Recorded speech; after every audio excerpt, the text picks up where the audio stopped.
presentations and get through the stuff. Right, right. What do you think there? I think Good about anytime.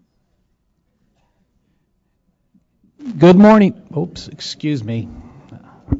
I see. Test. Okay. Good morning, everyone. I guess probably before we get started, we may just want to check. Is the call-in information, call-in line open? Is anybody on? Yes. Yes. Yes. Okay, that's good. I also, this is David Zumba. I also have the hand raising tool up and running too, so that'll be available if you need to ask some questions or have some input. All right, so here we are. We're starting on. This is the September 14th EAC meeting. The last one we had, I think, was face to face. I thought we had something in June. We had June 28th for the outreach. Okay, March right. 30th. March 30th March was the last face-to-face one. So there's been a lot happening between the two times. So before we get into some of the agenda and all that, I think we're going to go right through and do a quick roll call. So Cheryl.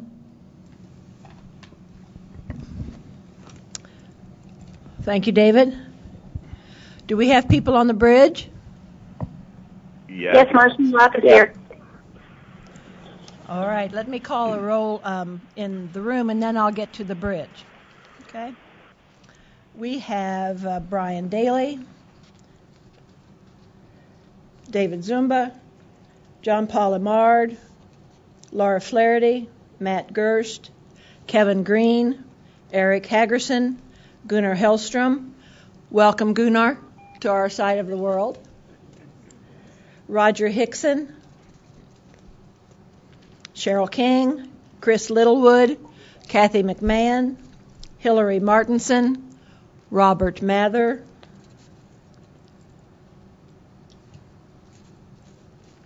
Richard Ray. Welcome to the other coast.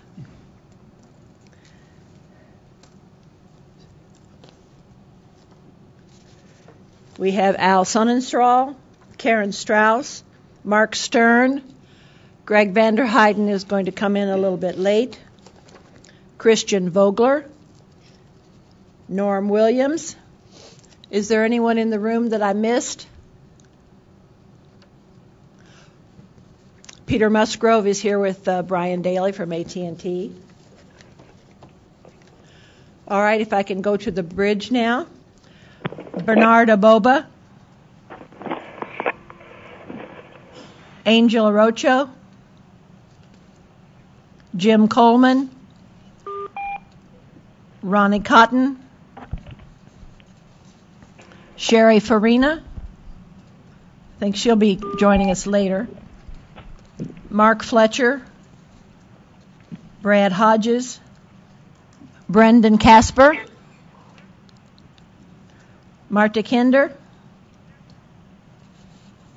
Paul Michaelis. This is Paul. Good morning. Good morning, Paul. Christian Milito. This is Christian. Good morning. Good morning. Marcy Roth. Marcy Rock is here. Thank you. Susan Sherwood. Here. John Snap. I'm here. Arnold Van Wyck. Joel Zev. Joel Zev, I'm here. Is there anyone else on the bridge that I did not call a name for? Cheryl, this is Brendan Casper. I got. And Sherry. Thank you, Brendan and Sherry. Uh-huh. Sherry Farina, thank you. Anyone else? Heather Dowdy. I'm sorry, would you repeat? Oh, Heather. Heather Dowdy. Laura Ruby. Heather And, Dowdy.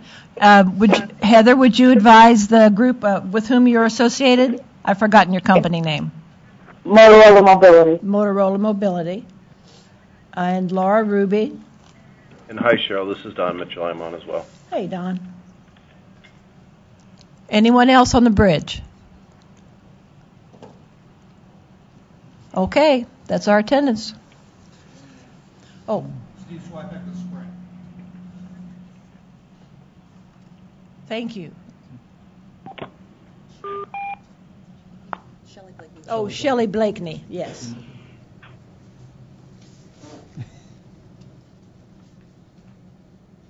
Thank you. Perfect. All right, we have a pretty full agenda today, so there isn't many. I'm sorry. Go ahead, Mark.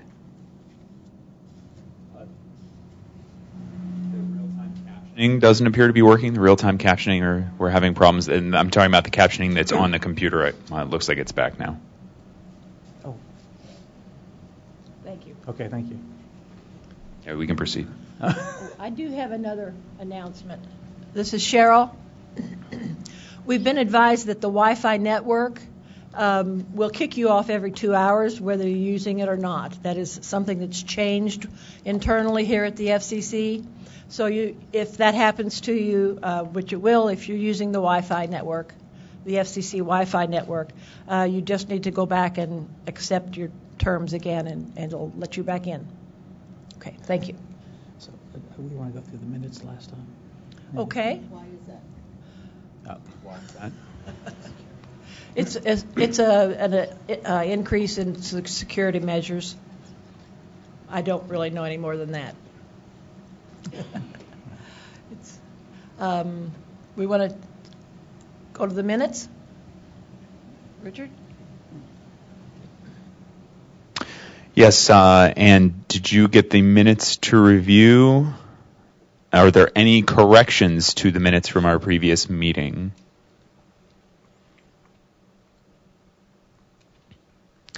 Seeing none, do I hear a motion to accept the minutes as recorded?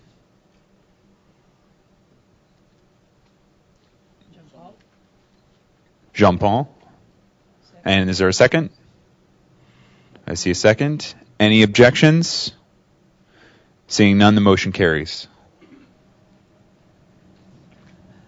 Thank you. I'll just make a comment that I'm running the hand-raising tool, so if I get kicked off 2 hours and I forget to log back in, just speak up. I'll remember. I'll try to remember that as the day goes along.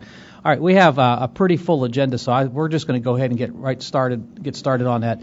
So really, Karen, I think has the first two topics, as I understand now.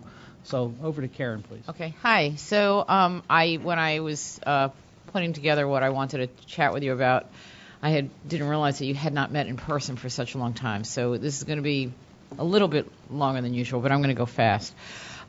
Since we have not met, lots has happened with respect to implementation of the CVAA. In July, our video description rules went into effect for the first time, requiring a certain amount of video description on television so that people who are blind and visually impaired can access television better. Also, July 1st, our National Deaf-Blind Equipment Distribution Program went into effect, and we're happy to say that we now have 53 entities certified across the nation that are distributing communications, advanced communications and telecommunications equipment to people who are deaf-blind, and we've gotten some excellent feedback about that.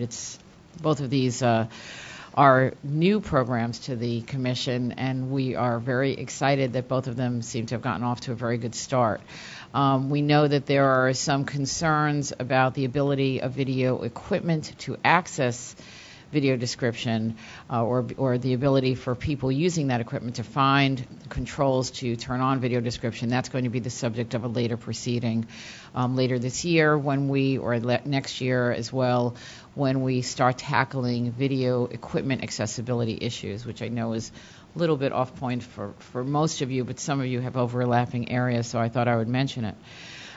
We're also in the process of gathering applications from the states that have their own telecommunications relay service systems. Their certifications are good for 5 years, and those certifications are going to be expiring at the end of, I think it's in July of 2013, and so we're now accepting applications, and we're looking those over to recertify the states. On September 6th and 7th, some of you in this room participated in our Developing with Accessibility Day, which was a day that provided an opportunity for engineers, researchers, academicians, and consumers to come together and collaborate and coordinate on developing accessibility solutions, apps for accessibility and other accessibility solutions.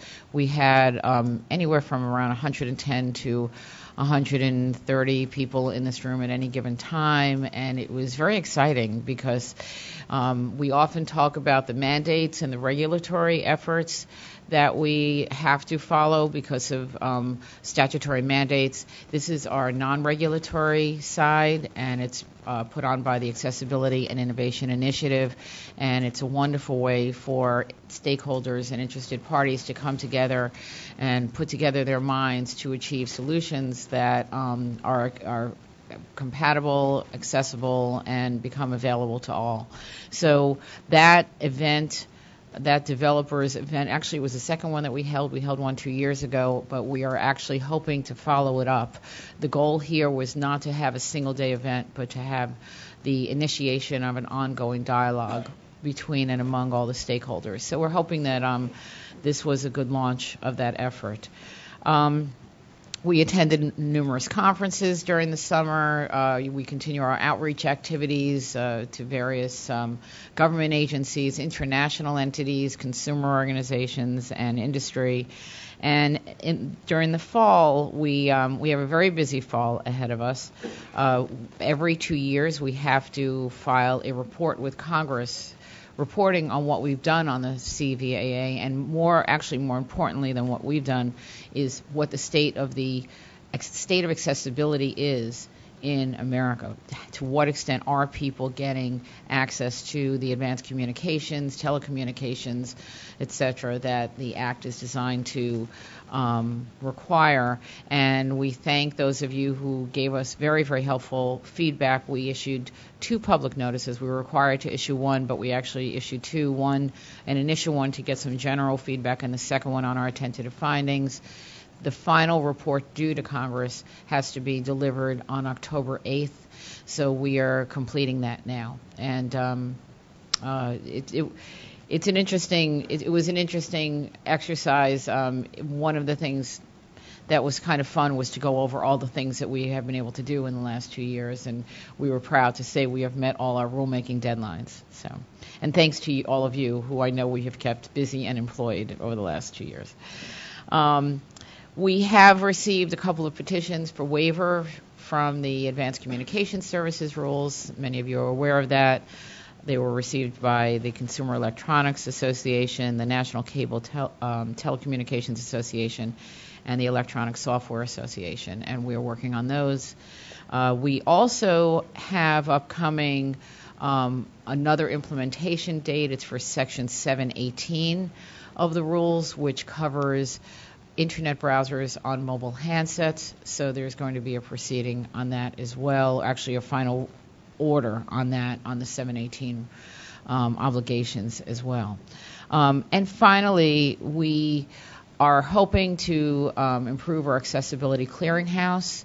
We have a team of people working on that, and we are hoping that in the coming months we can make significant changes that will enhance that clearinghouse and make it easier for anybody to use, not only consumers, but anybody interested in finding out about accessible products and services.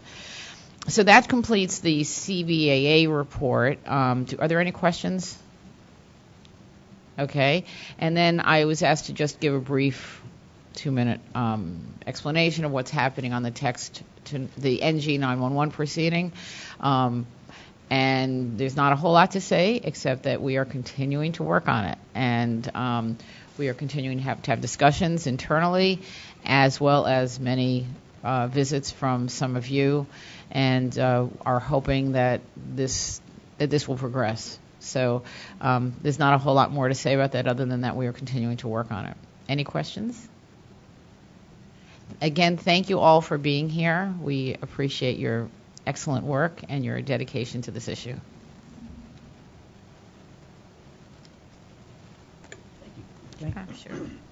Thank you, Karen. I don't see any questions or anything. We're going to move to Lori. I think you have a presentation you're going to be showing, so we'll go and get that set up. This is Sherry. Go ahead, Sherry. Yeah, I'm sorry. I don't have the hand-raising tool up yet, but I wanted to say thanks to Karen for all of your hard work and all the people also that, Greg and everyone, everything that has been so important to us and the issues. Your work is very important. And the advocacy, sometimes it's just overwhelming with all the different issues and all the different topics on a daily basis. But I just can't thank you enough, and I want you to know that I really appreciate it. I wanted to ask you, please, I wanted to know about the updates that recently happened. If we could get like quarterly updates or something like that. For issues with deaf and hard of hearing, if we could see those updates, that would be great, and know what the FCC is doing. That's really important if we could get that information. I just thought I would share that with you, If we could get that, it would be great. Sure. Thank you, Sherry. First of all, thank you for the kind words. The CVA report that we give to Congress, I believe, will be public. So you will be able to see, at least in October, everything that we've done in the last few years. We do, as you know, have Access Info, which provides updates on even a more frequent basis than quarterly, virtually as we're doing something, or as soon as something happens, we send out a notice to everybody that's signed up for Access Info. So if anybody who's watching this or anybody in this room is not yet signed up, we encourage you to send an email to access, ACCESSINFO @fcc.gov and ask to subscribe, and you will get continual updates of everything that we're doing.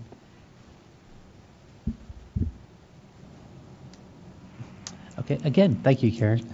Oh, question? Al?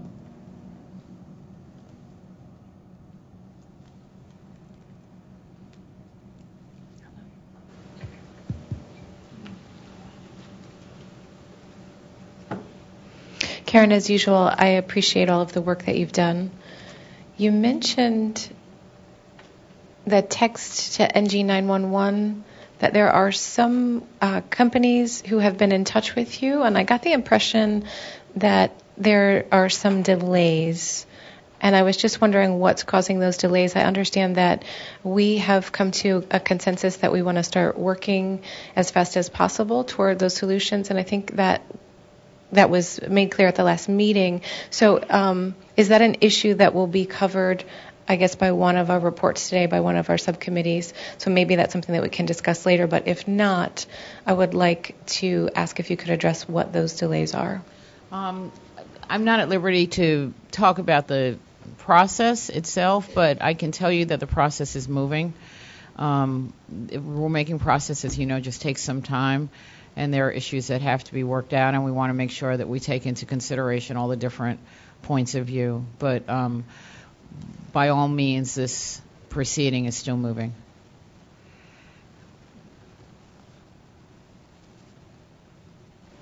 And are there any particular timelines for that? Or is there a timeline or deadlines in place? I'm not at liberty to share any particular timeline at this time.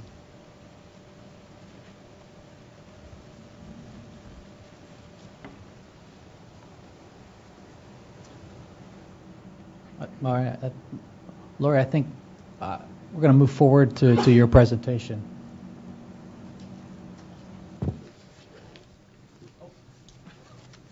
I apologize, Lori. I think Christian had his hand up. Go ahead, Christian.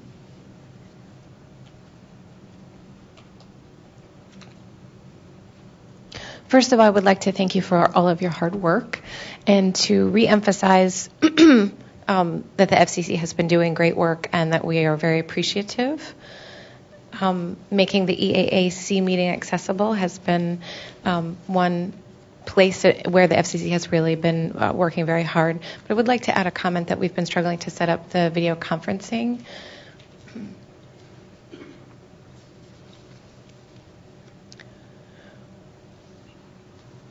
We're surprised by the changes. 3 months ago, we set up this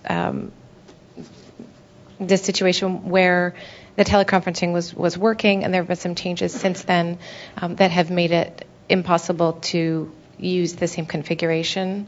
So it would be really to our benefit if we could try to come to some solution that could be sustained over the course of the next coming meetings, especially for October, so that there won't be any surprises in trying to get set up. I've been in touch with the FCC staff, and I'm happy to continue working with them on a solution. But, I'd really like to come to some solution, again, that's sustainable so that we don't have unexpected issues. The audio bridge is not working today. No, if the audio bridge wasn't working, I'm sorry, the meeting would not proceed, and there would be much more effort put into it. So I would really like to see that same standard apply to the video support. Thank you.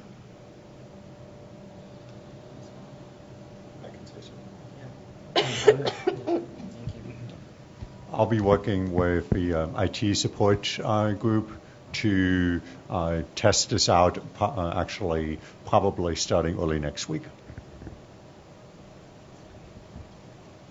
Thank you, Henny. I just want to add one thing. You've all been saying very nice things about, I'm sorry, this is all. I wanted to clarify. Christian was using a sign talking about consistency, and the interpreter used the word sustainable. So we want something that is consistent across meetings. Okay, thank you. I just want to reiterate that every bureau in office, I believe in the agency, has been working on all of these CBAA matters, and so I'm the lucky one that gets to sit here and get the accolades. But it's been I say this at every meeting, it's been an extraordinary effort, and I've never seen so many people in the agency dedicated as they have been dedicated to these issues. So I'm just reminding you that there's a host of people behind all of these proceedings. This is Cheryl. Christian, I'm very disappointed that we've not been able to get this video conferencing up, because I know that we've been emailing for about a week to work it out, and then suddenly this morning it didn't work. Is that correct? Because I know you've been in touch with our AV people, beginning a week ago.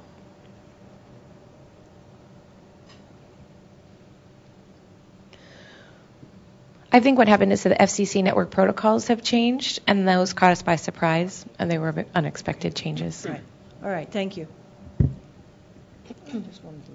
This is Norman. I'd like to add to that. We asked for the same setup that we used at our spring meeting, and the tech folks came back and said that wasn't possible because of a change in policies.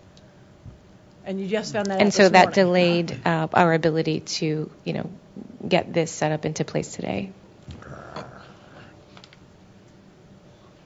This is Al.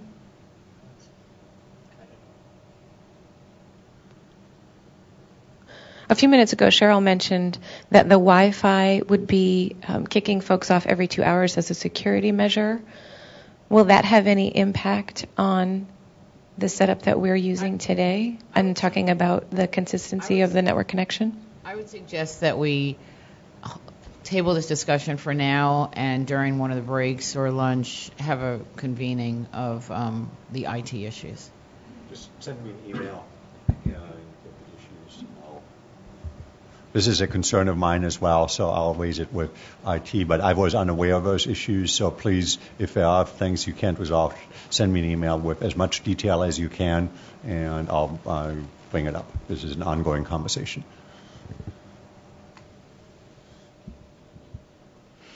This is Christian again. I want to emphasize that I'm not doing this to harangue the FCC by any means.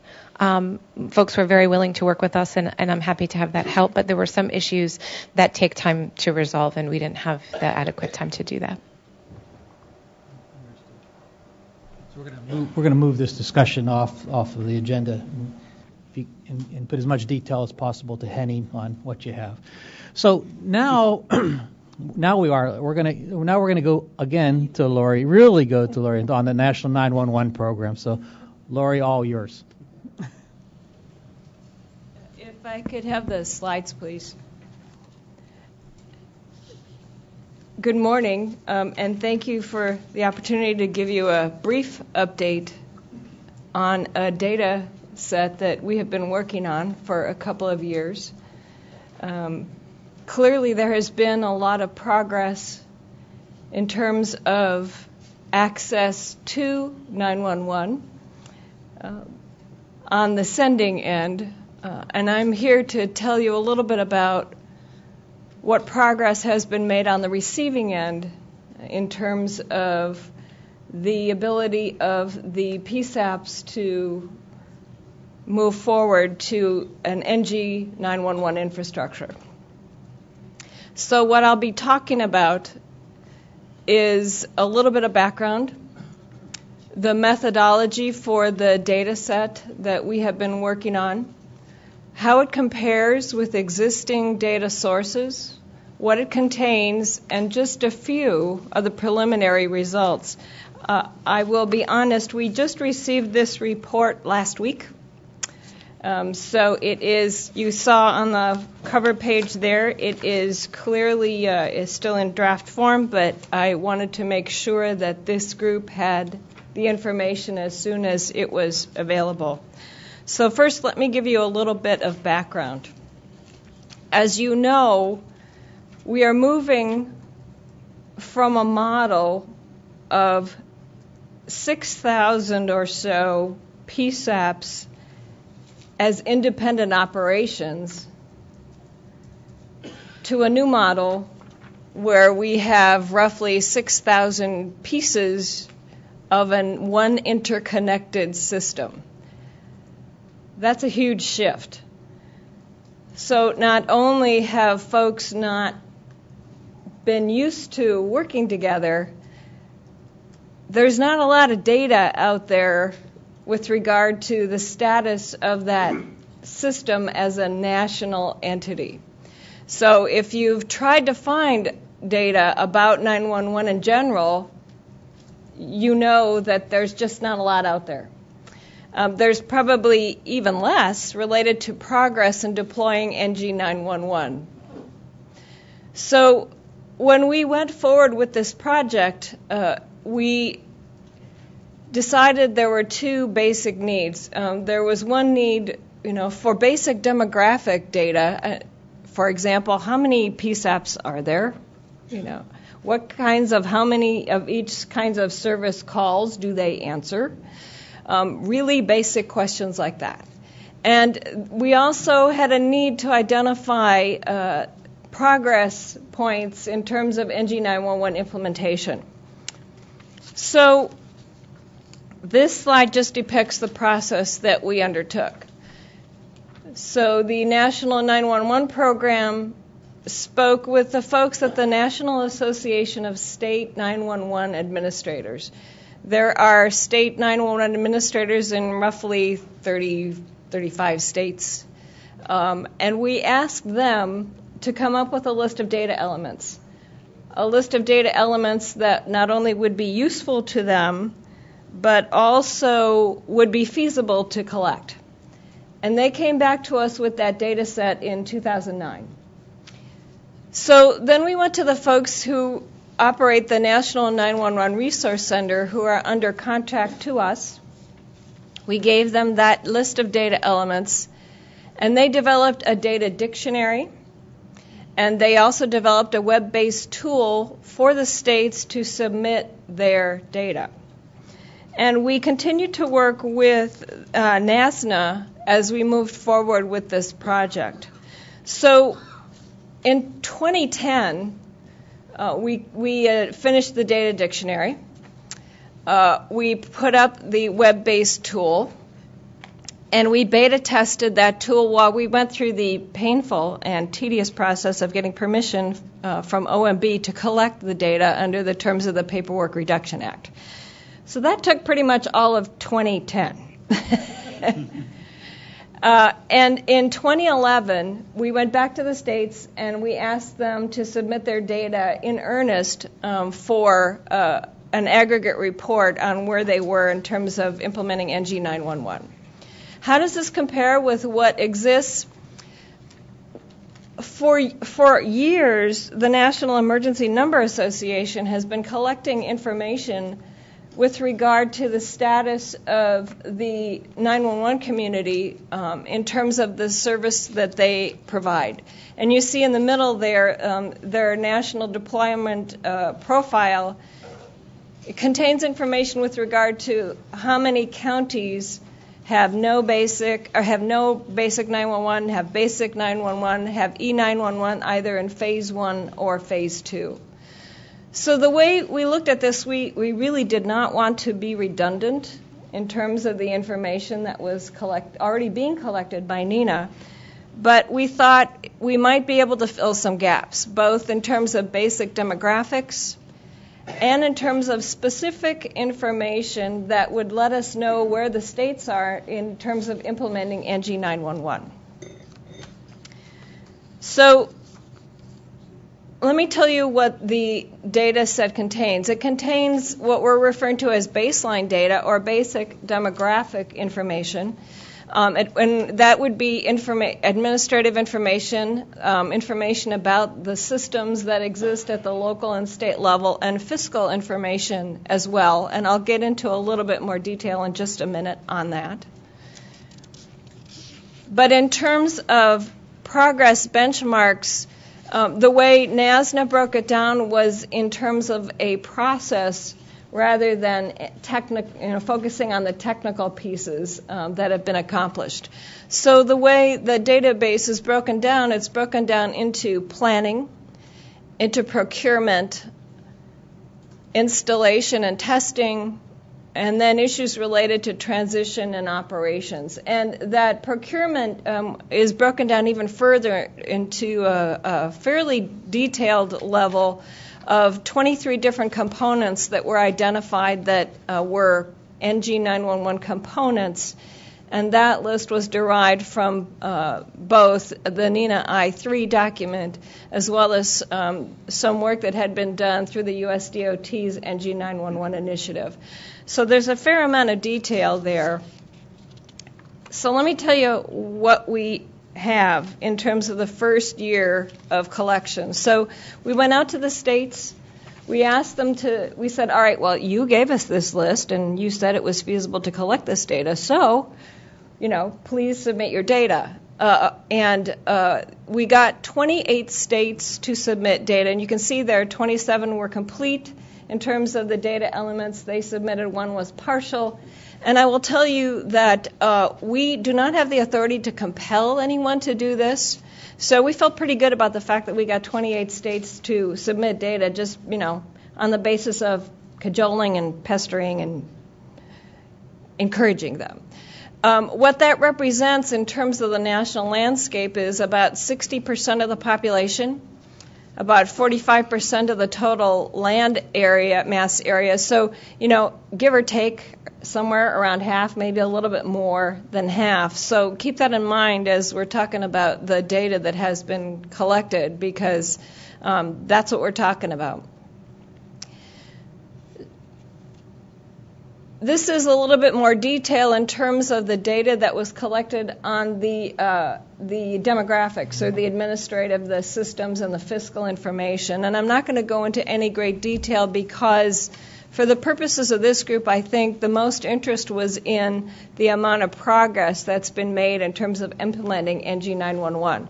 But when this report is available, which will be probably next month sometime, it will be posted on 911.gov. This is the information that will be available. So, the number of 911 authorities, whether that is at the state or at the sub-state level, the number of primary and secondary PSAPs that they have in each of in those states, their call volume, and that's broken down in terms of the level of service, in terms of wireline, cellular, VoIP, multi-line, telephone systems, telematics, and the always included other. And then how that converts in terms of the percentage of the population that is served by each of those levels of service and the land area, the percentage of the land area that is served by each one of those levels of service. We also asked for fiscal information in terms of annual revenue and annual costs moving forward, because clearly that is an issue in terms of not only continuous operations but implementing NG 911. So here's just a snapshot, and I underscore, the fact that this is preliminary, but this is what the data show. In terms of planning, remember we're talking about 28 states who submitted data. There are 11 of them that have reported a defined NG 911 architecture. There are 9 states that have completed a concept of operations.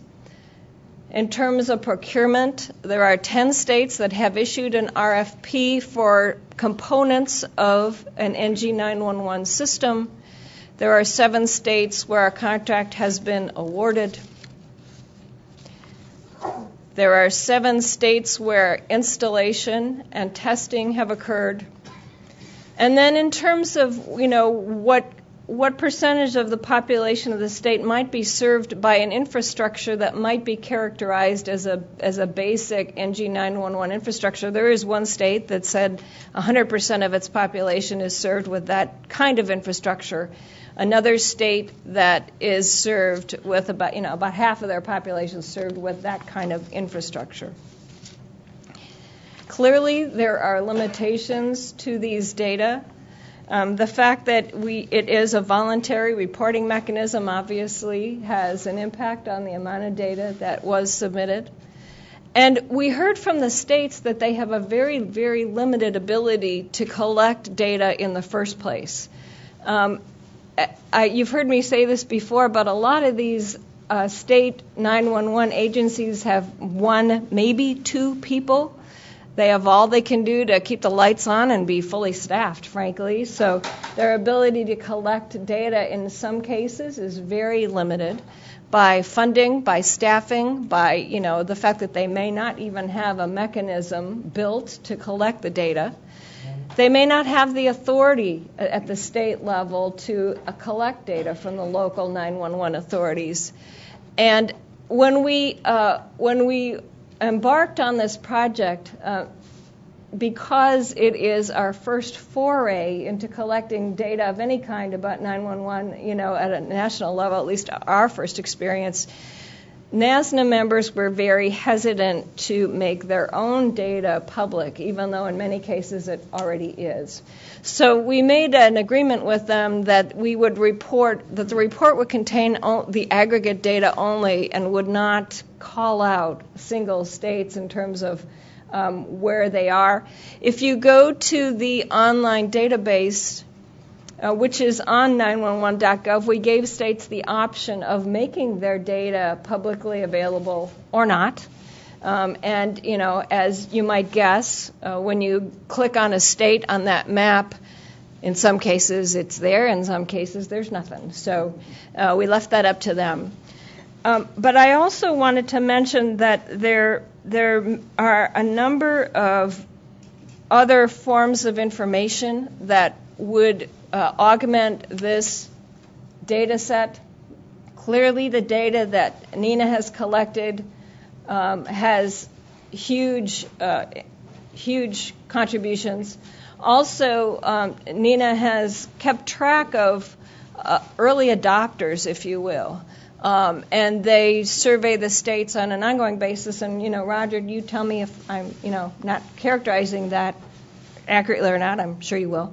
But they are a great source of information that could augment this. And we've already talked with them about, once we have that information collected, perhaps combining those sources of information to provide an overall picture that might be a little bit more inclusive, a little bit more comprehensive than this data set.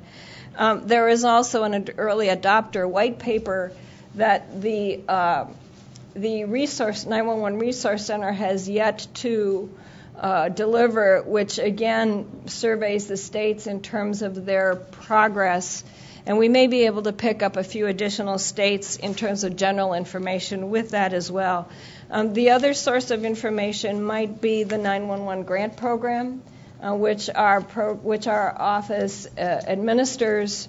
That grant program is due to go through a closeout at the end of this fiscal year, which is a couple weeks from now. And we intend to put together a final report about how that money was used and on what.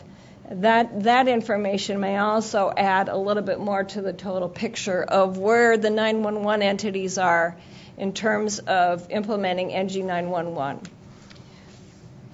Clearly, as I mentioned when I started, what the service providers are doing in terms of sending information is important.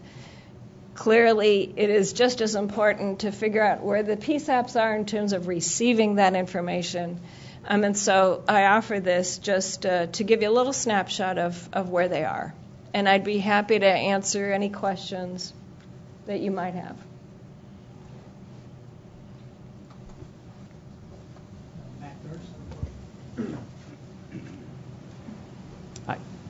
I have Matt Gerst and Henning. And I sprint.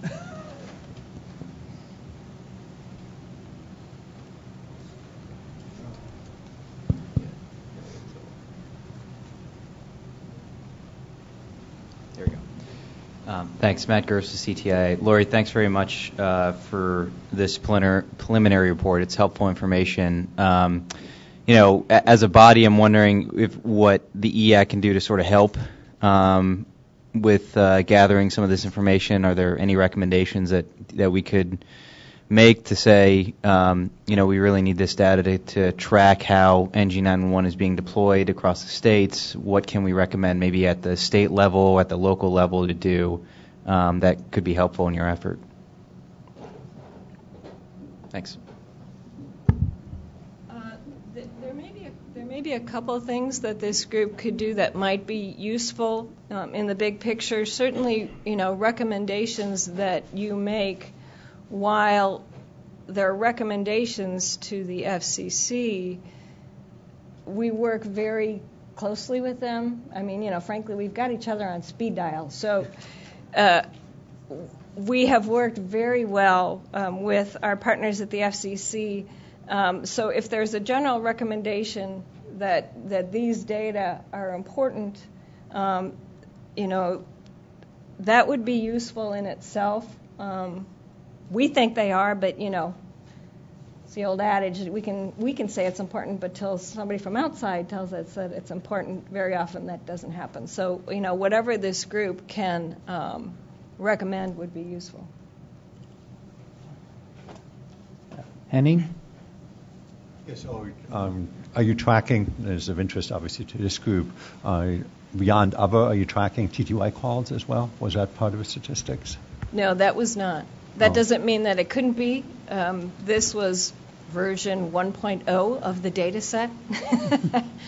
And, we have ongoing permission to collect these data, so we fully anticipate that data set will evolve over time. So my suggestion would be, given our purview here, to track TTY as well, even though initially we'll be essentially zero everywhere, to track any text calls as well, because, we have the trials, obviously, so we'll get a few of those as well. Right. Steve Zweifach for Sprint. I know a lot of us are working on interim solutions for the text to 911.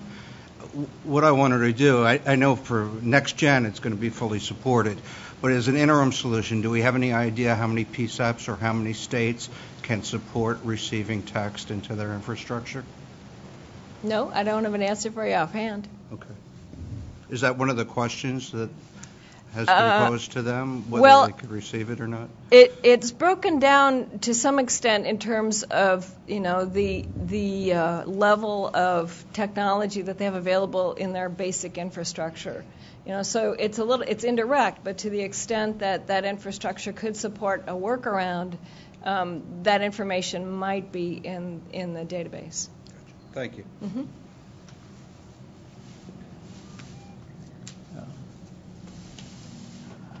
Any other questions?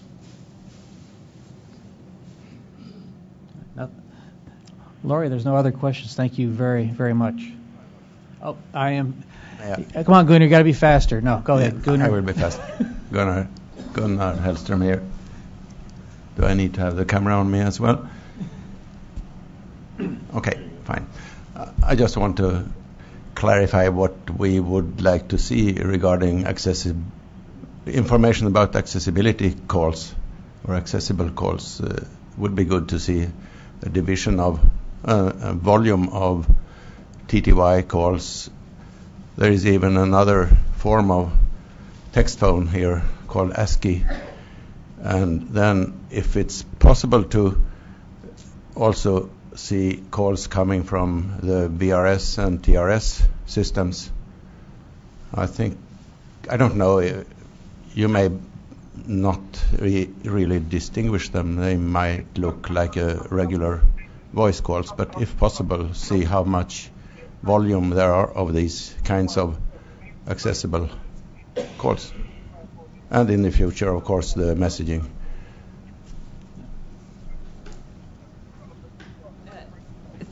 Thank you for your comment. As I said, this is version 1.0.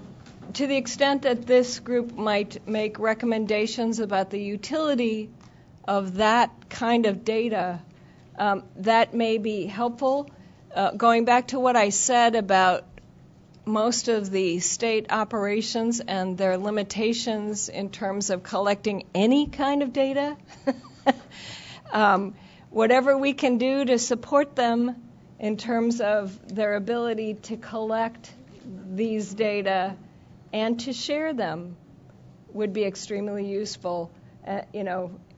Once a lot of those issues are addressed, I think, and the process is in place, then it becomes possible to drill down to a level of detail that would be even more useful than what we've done already. We have a question from John Paul.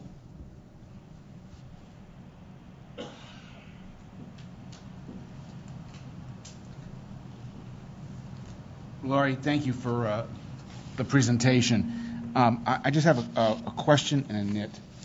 Okay. The question I have is on the slide that talked about the progress towards deploying NG911 with the installation and testing, as well as the slide just prior to that. I'm sorry, the two slides, progress towards deploying NG911. 11 states, 9 states. Are 9 of the 11 duplicative, or are they differentiated? Are they part? I'm not sure if I'm getting like double counting. Right. So. Well, I'll tell you what. I guess the short answer is it's some and some. So okay. I will make sure that this group knows when the report is posted, so you can check it out. Okay, great. And the nit. I'm sorry. And the nit is, if you had put on the pictorial of the states the word green after 28, I wouldn't have had to have counted. The green ones are the ones that I needed to say, right. Oh, good for them. Yeah. And shame on the gray ones. The gray ones. Okay. Yeah. That's just a nit, but yeah. Thanks. I appreciate it. Okay. Joel Zev, thank you. Norman? I had to count 3 times. I kept missing. This is Norman, and I have a question for Lori. Your report talked about the information collected by the states. Is it possible to ask the states to begin now and for a period of 1 month, ask the PSAPs to record the number of relay calls, whether they're VRS calls or TRS calls, and ask them to collect that information for 1 month and submit it to you so that we can assume, and from that 1 month statistics, assume what may happen during the course of a year? There may be mechanisms, and I'm looking at Roger and Kathy to get that information through APCO and NINA and their membership. We are currently recompeting the contract for the National 911 Resource Center, who collected these data. So we're in the middle of a potential transition, and we wouldn't be able to do that right now. Joel, does that have a question? But there may be other mechanisms available. Okay. Yeah. All right, Bob? We'll make this the last question, and we'll get moving into the next group. Joel, does that have a question? Oh, I am sorry, Joel. You'll be next. Oh, thank you. And last. This is Bob Mather, and I just wanted to let you know that we are working on data collection with respect to with Roger from NINA, and that the NINA database includes. Hello? Please turn on the microphone. It's on. Hello? There it is.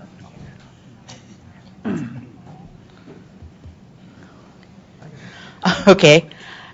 Shall I repeat?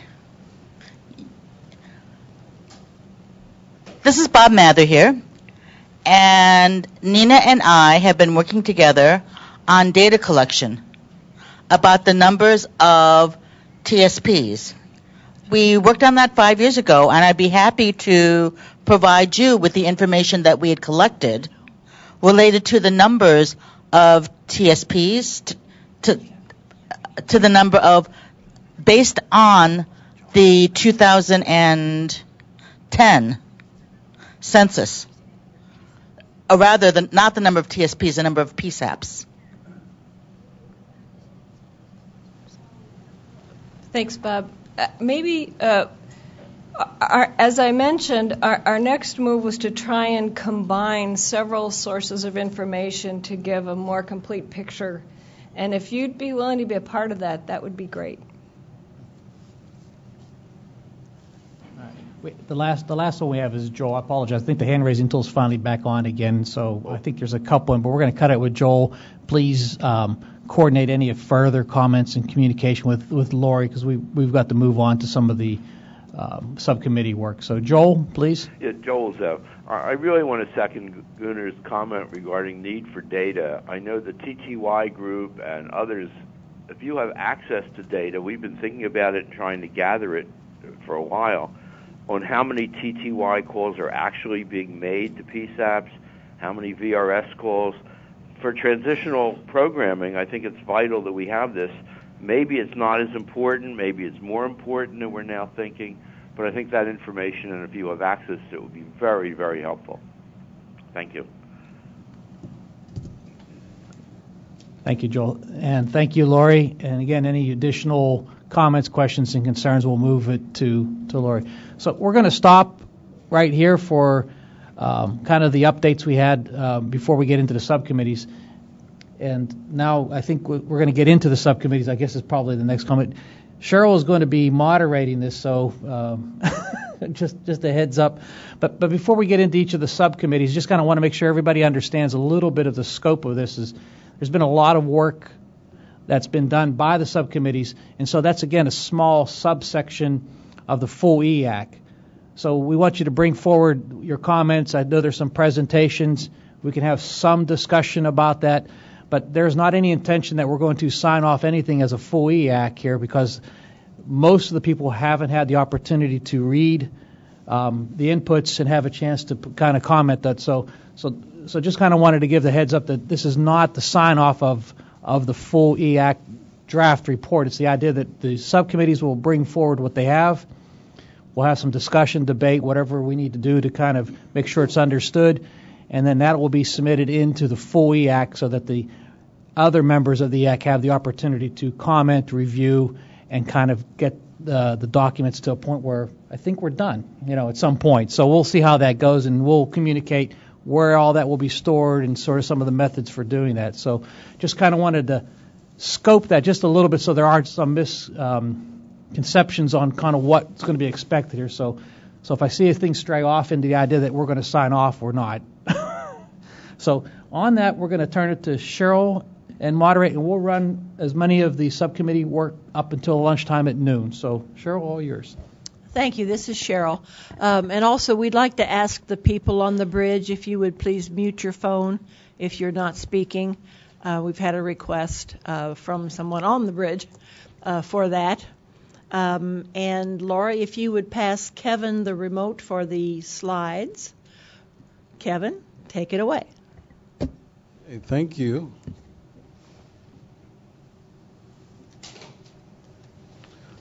My name is Kevin Green with Verizon Communications, and if we could get the slide, thank you.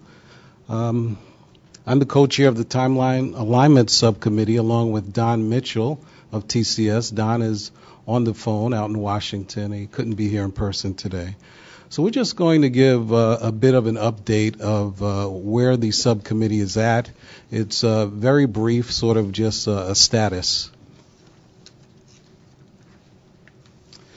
So Subcommittee 7 was tasked with developing migration dependencies, triggers, and sequence of transition steps. And we're trying to get our arms around the actions that are needed for the migration to a national Internet Protocol-enabled network to achieve reliable, interoperable communication that will ensure access to 911 emergency services by individuals with disabilities.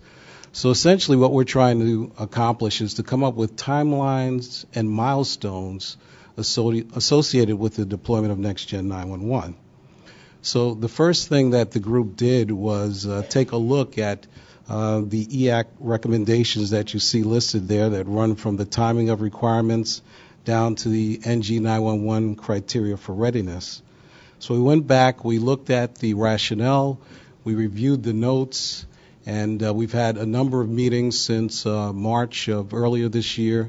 We've had good participation, and we have made some progress. What we have completed to date is a draft diagram of the migration dependencies, triggers, sequences of transition steps, as well as a draft report. We took information from existing studies, including the NRIC studies, CISRIC groups, the Department of Transportation, NENA. We looked at proceedings that were either completed or still active at the FCC and the DOJ. And so in pulling from all these different areas, we are hoping to, the idea is to put together a report that will be useful to this group so that we can try and start to get a sense of what needs to happen in what sequence to deploy Next Generation 911. And one thing we want to make sure, and I'm sure everyone realizes it, Lori touched on it a little bit when we talked earlier, this idea of setting out a timeline is challenging because there are so many variables that are involved, technical, operational, economic, that's a huge one, and so many entities are involved. When you think about it, we're talking about consumers, industry, public safety, policymakers. So there are a lot of moving parts here, so that it really adds to the challenge of setting out any kind of timing mechanism that makes sense. We know that things are not going to happen at the same time in different locations. Some locales are going to have more funding than others. So the hope is that we'll be able to provide a document that is useful, along with some recommendations that the EAC can support that can move this process forward. One of the things that we were waiting for, Lori briefed us on it earlier today. We appreciate that. The report, the survey report of existing and upcoming NG 911 deployments. We hope to take a look at that report and use some of that information to augment what we put together to date. We know we're coming up against the end of the year, so the goal is to have 2 meetings prior to the next EAC meeting in October.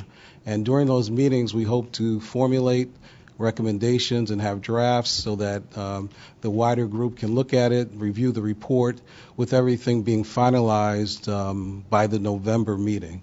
So that's the goal. And with that, I'll stop and see if Don Mitchell from TCS, who's on the line, has anything to add.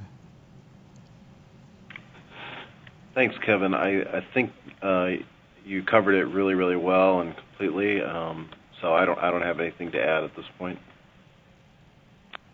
Okay, thanks, Don. I guess, Cheryl, at this time we can open up to questions. Oh, before we do that, I wanted to point out our own NIT so that Jean-Paul doesn't get me. We had I'm looking at one of the bullets said the subcommittee needs to, and there's a missing word there. It should have been conduct a final review of all of the existing recommendations. So I just thought I'd point that out. Are there any questions or comments on Subcommittee 7's activities and goals?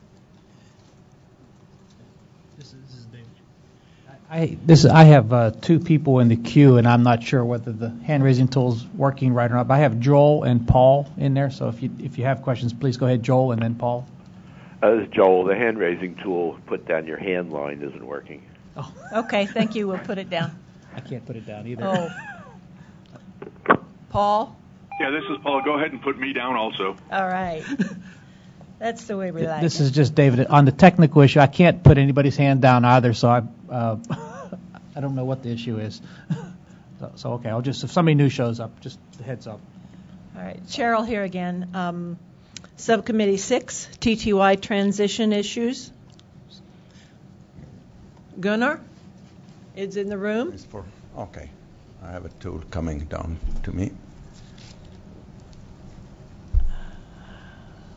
Thanks.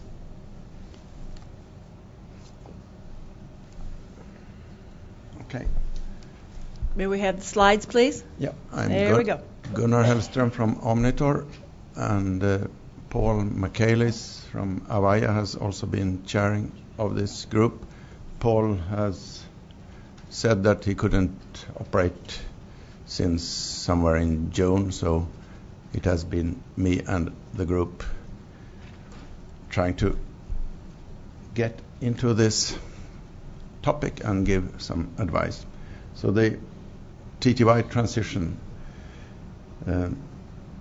is the task as stated by the EAC that we shall plan for a possible phase out of the current generation TTY technology and replace it with some more efficient and effective technologies to enable access to 911 services.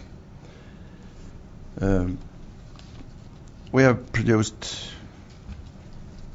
or rather, that was from the EAC. We got some recommendations that are approaching our task. P6.1 say that no, we don't want to phase out any deadline for phase out of TTY for the PSAP. It's very hard to say that all TTYs are dead and gone, so we want to recommend, if there is no evident problems in the network to communicate with TTYs, they should be allowed to access 911 forever. Another recommendation, T6.3, says that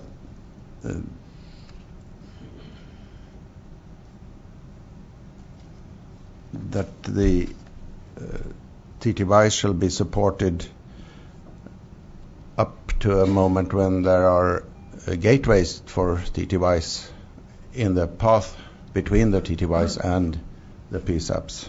So VoIP systems might need these gateways, and we by then don't need to support TTY tones up to the PSAPs anymore.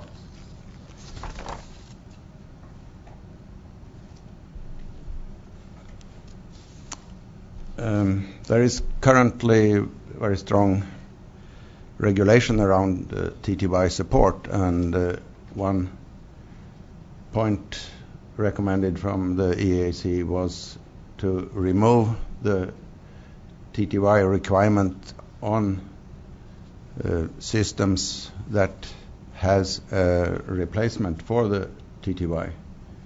So for example, for LTE environments, IMS environments, they should not anymore be required to be able to connect old-time TTY, but instead provide similar functionality.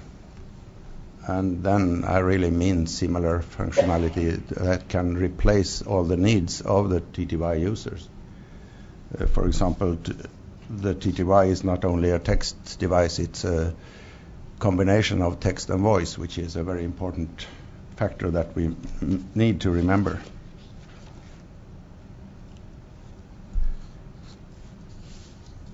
The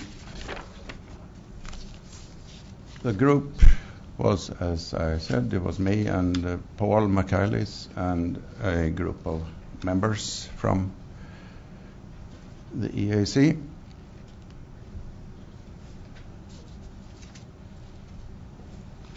And the structure of the report that we have now issued in a draft form,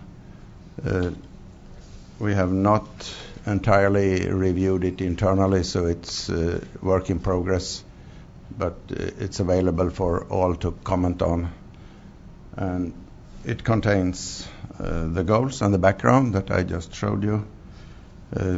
We've tried to trace the current situation of TTY and other accessible communication and see how much they are used and what they provide, what functionality they provide. We know that there is a decrease in TTY usage, so we have tried to mention what reasons are there to leave the TTYs, what reasons are there for people to maintain, to keep the TTYs, and what reasons could there be to create a TTY replacement? Is there a need? Then we look at threats to TTY. There are transmission problems, and we discuss what the sources are and where they are, and if they threaten the TTY communication at all. And also list some remedies that have been established for modern networks. Then we go into the functional goals of a TTY replacement. What is really needed? Do we have something already, or what is left to do? And then look into technologies already ready for establishing a TTY replacement, both for user-to-user and 911 calling. And in all the whole report, we talk a lot of user-to-user and user-to-relay as well as user-to-911 calling, because what you have as your everyday communication tool must be what you can use for 911. So we are talking about total replacement, not only for 911 calls. Then we go into the thoughts and problems with interoperability between TTY and TTY replacements. Those who still are using the current TTYs, will they require to be able to call those who have the replacement and vice versa? When we look at this, maybe create a new TTY, we also need to look into the mainstream, what's happening with the mainstream, what are the gaps between mainstream and accessible solutions, and how this gap can be closed. Then we go into the policy, the policies and regulations behind TTY and similar things, and the change and synchronizations needed to make this move effective. And then we have summary recommendations and look somewhat into who are influenced by these recommendations and settle a brief timeline.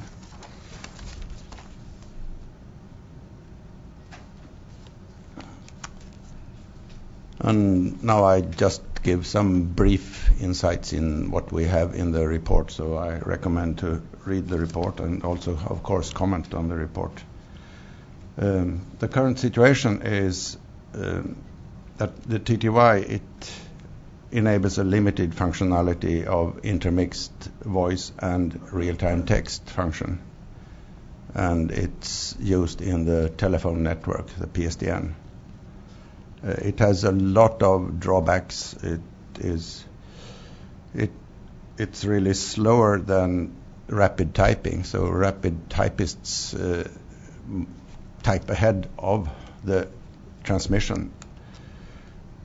Its character set is limited. It has only capitals or lowercase. You select how to display them, but it's only one case, and only a few special characters. It has audio capabilities. You can talk, but you need to switch between talking and typing in a quite cumbersome way. You need to synchronize in both ends. Still, that is an important feature of it, to be able to handle voice at all.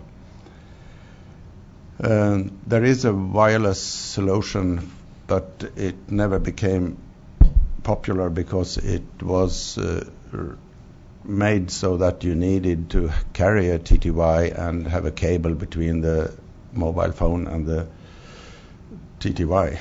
The standards did not require that, but all manufacturers implemented it that way, and it said that there are very few users using it.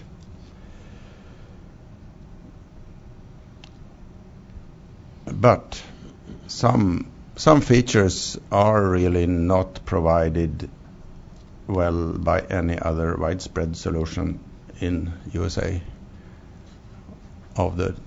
So this old technology has some features that really need a replacement.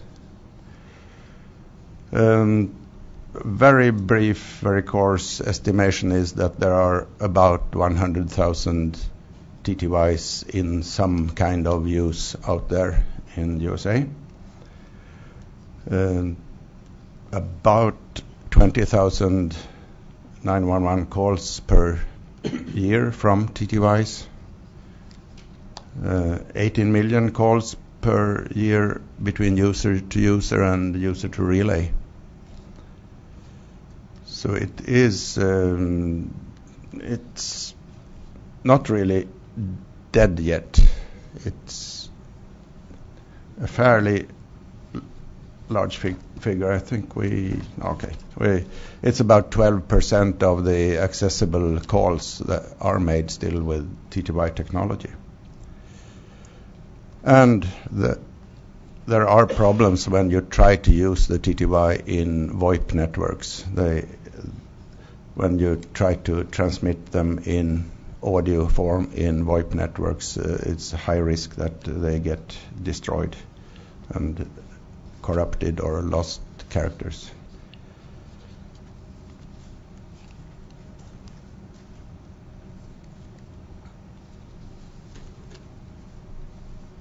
So there are limitations.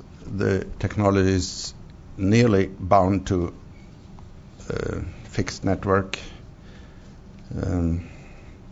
It is in reduction people move off to other things. So what are the reasons then to keep or to abandon the TTY? Some reasons to keep it is that it allows this intermixing of voice and text, which is important for hard of hearing and speech disabled, and for 911 calls where you can hear, the PSAP can hear the background audio to understand the situation better. For hard of hearing, it's good to be able to carry on voice conversation as long as needed and as long as possible, and fill in with text when needed, or have text one way and voice the other. Currently, it's only the only direct link for 911 calls with text. Another thing is that it's robust and always ready.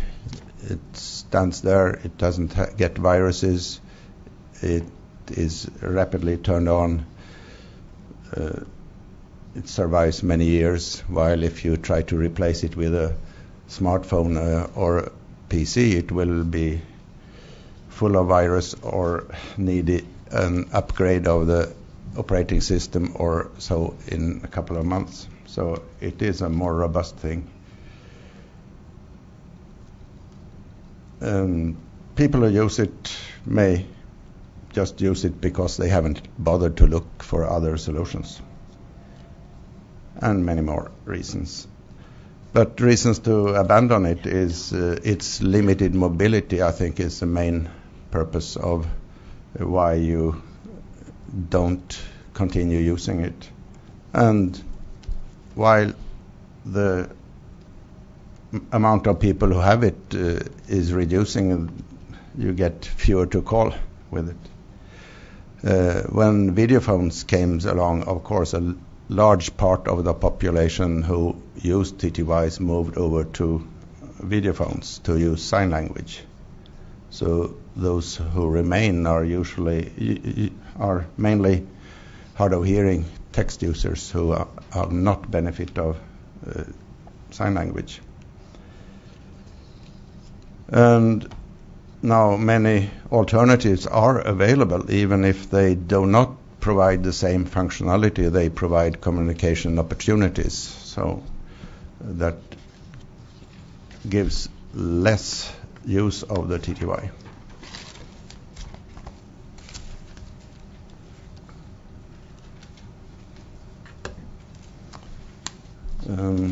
When we look at what replacement we shall produce, we need to remember some users. For example, deaf-blind. Oops.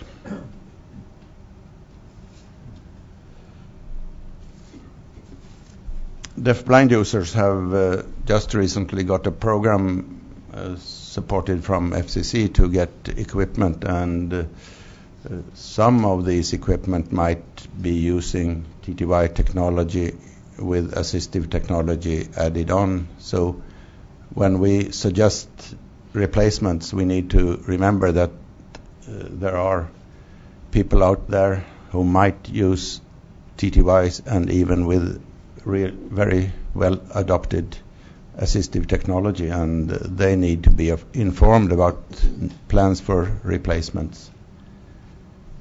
So, oops.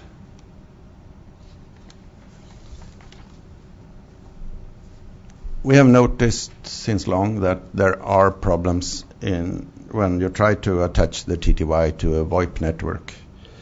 TTY transmission in audio form, that it comes from the TTY itself, is very sensitive to packet loss. Already 0.12% of packet loss creates 1% character loss, which is the limit of usability we have defined since long. And 0.12% packet loss is not much in modern packet networks. So there is a apparent risk that that creates problems. Also, the coding of audio and audio handling may introduce more fuzzy tones and harder to decode, and also loss of carriers. And then there are echo cancellers in the border of the VoIP gateways that may malfunction in the presence of TTY tones, so it can also cause corruption. The level of these problems is really not known. We have no real figures for it, and of course it might even be sensitive information because there are FCC regulation requiring total transparency for TTY tones of these kinds of networks. So we haven't succeeded to get information. It's just many indications tell that it is hard, and also own experience. So this makes a replacement very desirable because the VoIP networks spread, and it's hard to attach anything to a real PSTN network anymore. And I think the planning for PSTN replacement is moving on efficiently.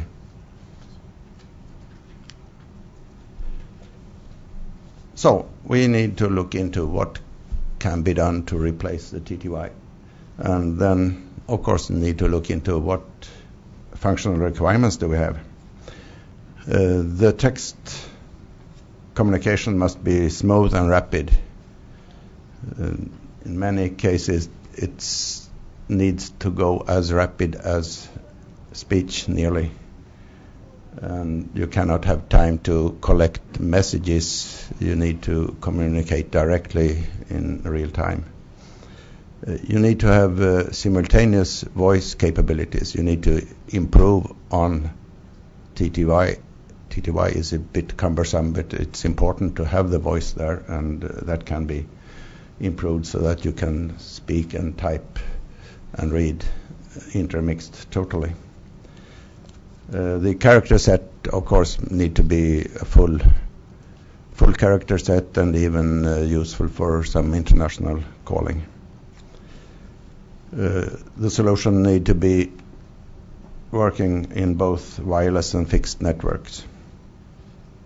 The transmission need to be robust so that a good reliability of the text transmission. For rapid deployment, it's only existing standards that can be used. It must be possible to use for user-to-user calls, for relay calls, and for NG 911 calls. And multi-party calling should be possible. It is best if it can be interoperable with TTYs, so that people moving over to this technology still can have connection with those who are left in the TTY environment. It's also important to try to keep this evolvement together so that video phones with text can have communication with the TTY replacement, so that you don't need to have a lot of different devices. So that you can have with your video phone can have a video call one moment and a text call next moment. Based on these requirements, we can propose some technology, and technologies are depending on the call control environment. So we go from the mainstream call control environments and look what standardized methods are there out there in the VoIP area, and find that the native SIP is a very common call control environment, and the proposed methods for the TTY replacement there is to use any audio codec that is used for VoIP, and use the RFC 4103 RTP-based transmission of real-time text for the text part. The wireless environment, it seems that IMS and VoLTE LTE is coming, and for that there is a good definition of TTY replacement called IMS multimedia telephony, where all the standards needed for this is existing and already included in the VoLTE profile. It in fact uses the same basic standard as for native SIP. And luckily it's already thought for the NG911, the NG911 access described in RFC 6443 and in NINA I3 technical specification also describe this real-time text and audio mix that is needed and described in native SIP and IMS. So it's quite mature standards environment we have. But SIP and IMS is not the only technology environment. Providers in other call control environments, they may use any real-time text transport specification available for their environment. But in order to achieve interoperability both with other providers and with 911, they need to convert at the edge of their network to the standards I mentioned before. There is one maybe upcoming standard for real-time text in another environment, and that is for XMPP, which is a standard form for in instant messaging currently. And there is work going on to create a real-time text specification also for that, migrating instant messaging into real-time text. However, to get that into 911 is a huge work. It is mentioned in the 911 NG911 specifications that XMPP might be a future access technology, but it is a huge work to describe it, to make sure that you can have multi-party calls and transfer calls and so on with both the current SIP and the this XMPP environment. So that's still to see. And if so, the first approach for XMPP and any other technology is to convert to SIP before it's entered into NG911.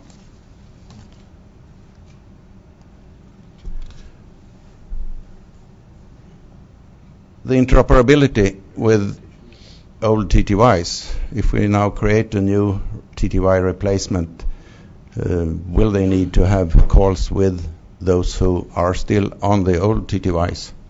Yes, it would of course be desirable. And conversion on the media level between TTY and these replacements is no big challenge. It is done in gateways already, and you can even have multifunction terminals that can do both audio and text-based texting. The challenge is to get these gateways into the path between those who talk these different languages. And that need to be worked on, and we have in the report a number of different approaches mentioned and a discussion on how feasible they are, and we need to work more on this. One of the proposals is in fact to not bother about this interoperability. I can say that in Sweden we have procurement of accessible devices for total conversation, which includes real-time text, and the procurement requirement spec includes now a requirement to have interoperability with our old text phone systems. So at least devices that are bought as assistive technology are interoperable, and that could be a way that you assign specific devices or users who really need this interoperability and arrange for gateways for them. They are members of specific service providers or get specific subscriptions, while a wider audience maybe not need it anymore. So that's still to be discussed. And then we must also pay some thoughts about mainstream. Is mainstream technology taking over completely so that we don't need to bother about the TTY replacement? The mainstream text services, they are attractive because they reach many users, and accessible text services, they are attractive because they have good functionality, and there is a gap between these. Of course, the goal is that mainstream services shall be accessible.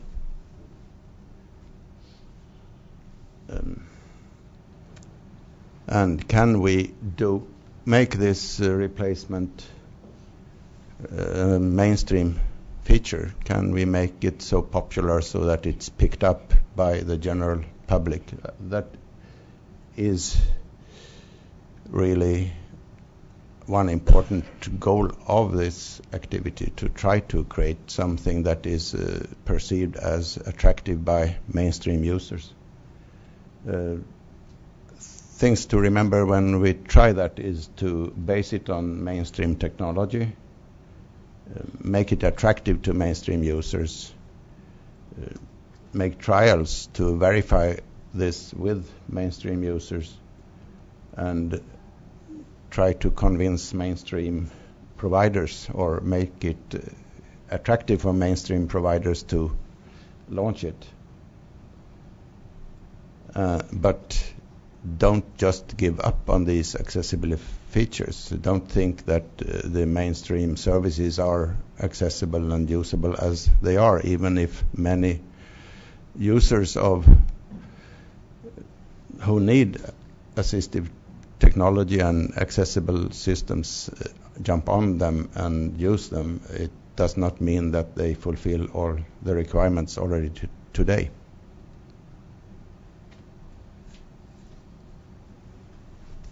We need to look into what regulation is needed, what changes are needed to make this happen. In parallel with this, there is a review of Section 255 and Section 508 made by the Access Board, and that's going on now. And they also discuss this topic or set requirements on it. And it would, of course, be quite important that what the Access Board requires from general communication equipment is what is possible to use for the 911 calls. So there is a need for synchronization. I don't know how that can be made, but let's remember this. Hints across between the Access Board and the FCC about what technology shall be supported by the users and by the PSAPs is quite important.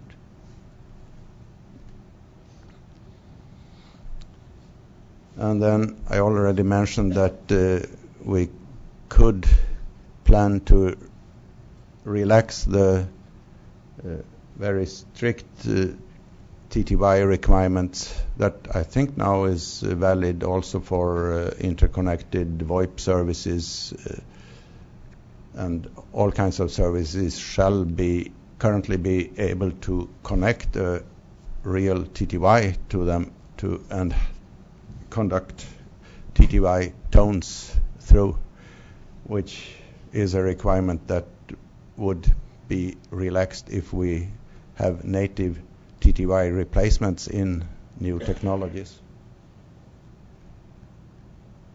But do not in the same move relax the requirement to have interoperability. Take that as a separate discussion if interoperability with the old TTYs is needed. There may be more regulative influence. Oops. There are a lot of entities influenced. The most important is to attract interest from industry to produce some good TTY replacements. But also a lot of other bodies are influenced. The relay services, the TTY producers, the standard organizations, etc., etc. You find it in the report. How about timeline? When can a replacement be placed in the user's hands? A decision is needed for what is this and what is needed to get it done. So after that, I think about 24 months before some noticeable deployment is done is needed.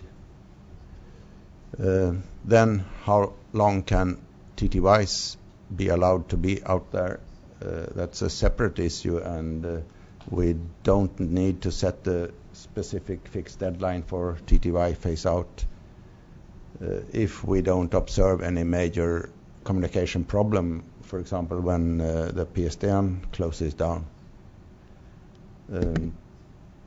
But it would be good to have a deadline when no new TTYs are put into service. So aim at having all new users using the TTY replacement after, say, 7 years from now.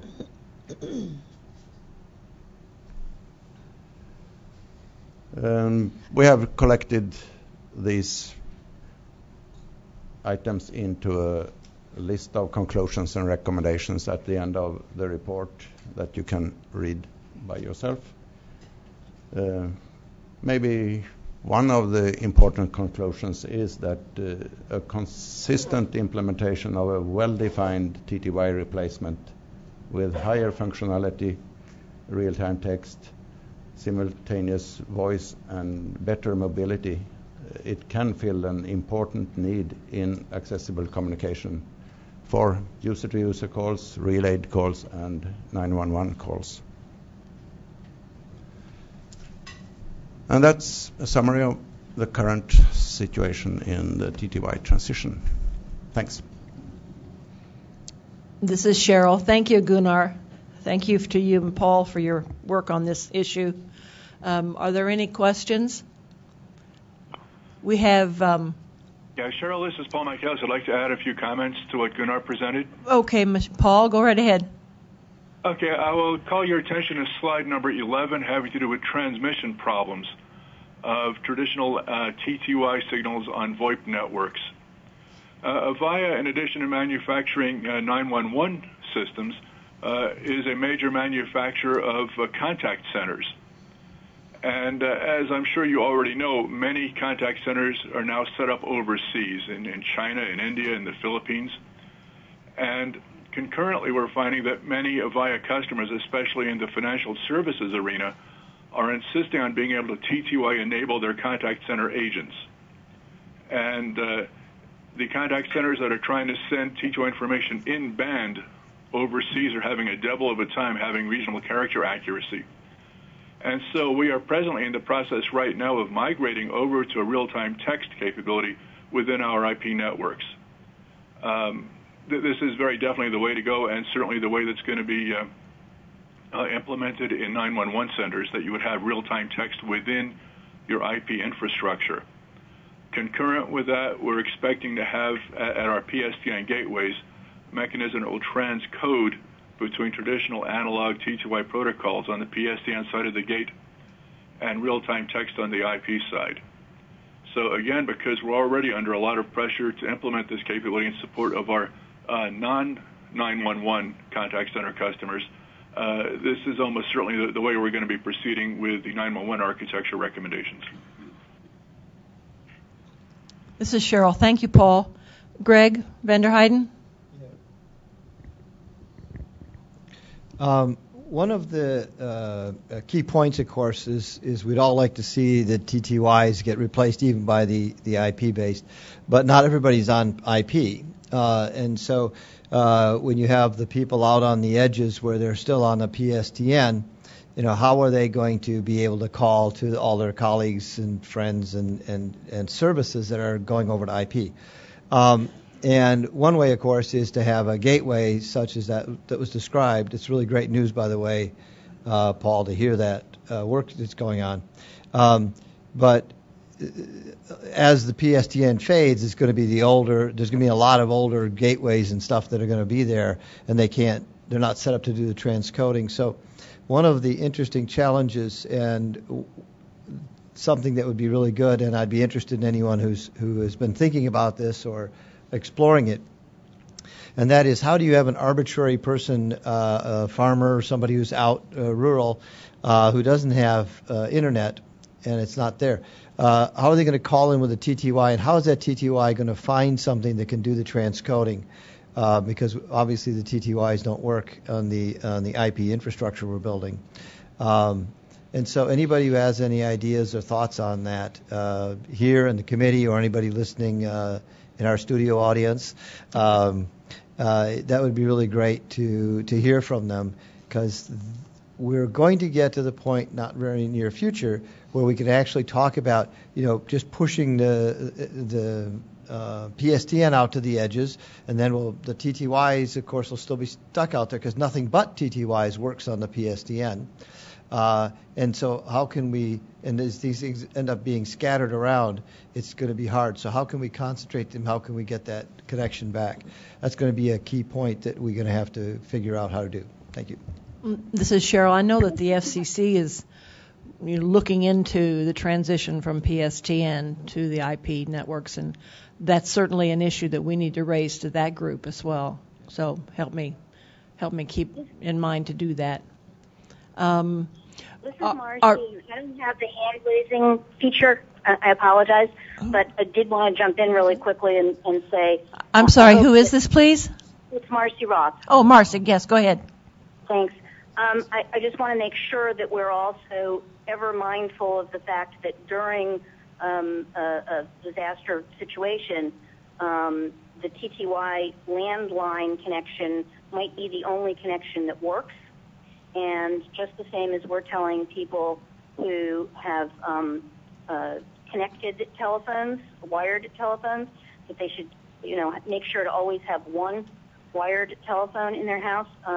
We've also been talking a lot about how the TTY is not quite the dinosaur that folks might think that it is, and we need to make sure that as all of this discussion is underway, that we don't lose sight of the fact that everything else may be down, and that may be the only way to communicate.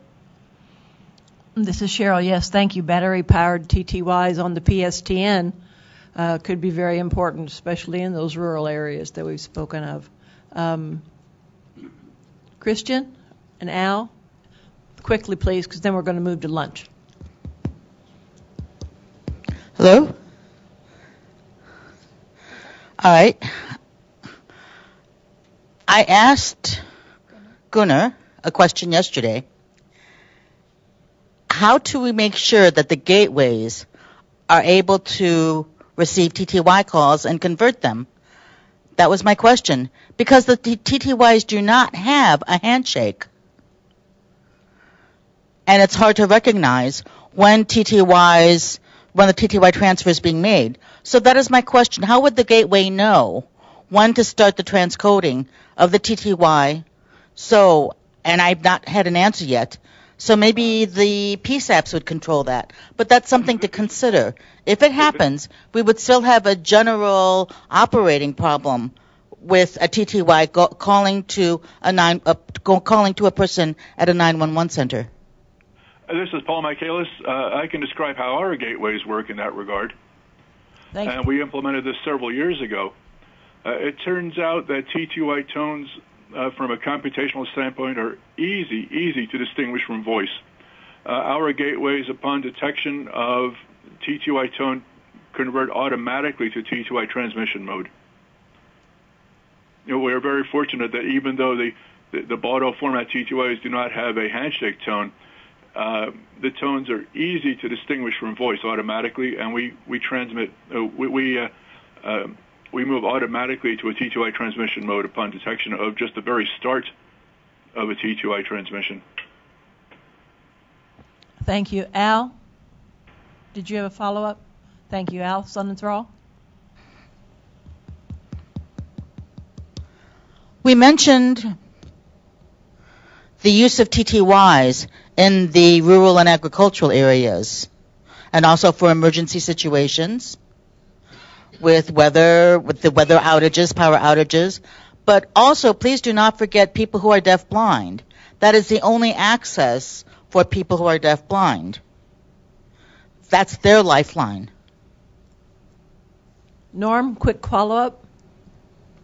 Paul, I've got a question. This is from Norm. You talked about the automatic recognition of the TTY tones and then transferring that. That's fine. But what about the VCO calls? TTY, then it goes over to voice, and then going back to TTY. Can that be done in the same call, or once it's switched, does it have to stay in that mode until the end of the call? This is Paul Michaelis. On our gateways, you actually have two options along those lines. In the VCO environment, it will switch automatically back and forth. The problem is that what we're encountering sometimes is that the first TTY character that is typed either gets lost or needs to be buffered, but because we cannot transfer over instantaneously.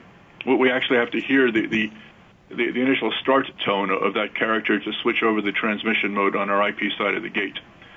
If you know for sure it's going to be a pure TTY call, you can lock it into TTY so you don't have the shuffling back and forth issue.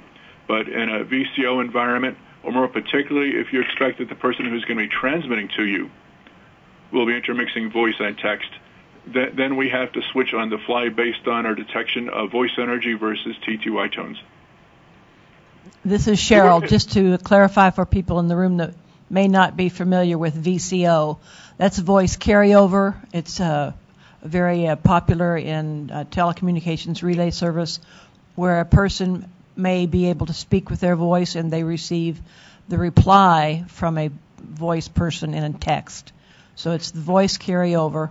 There also is a hearing carryover for other persons with disabilities, but that's what that is. And just an additional clarification, we're only detecting Baldo TTY tones on the receiving side in this gateway.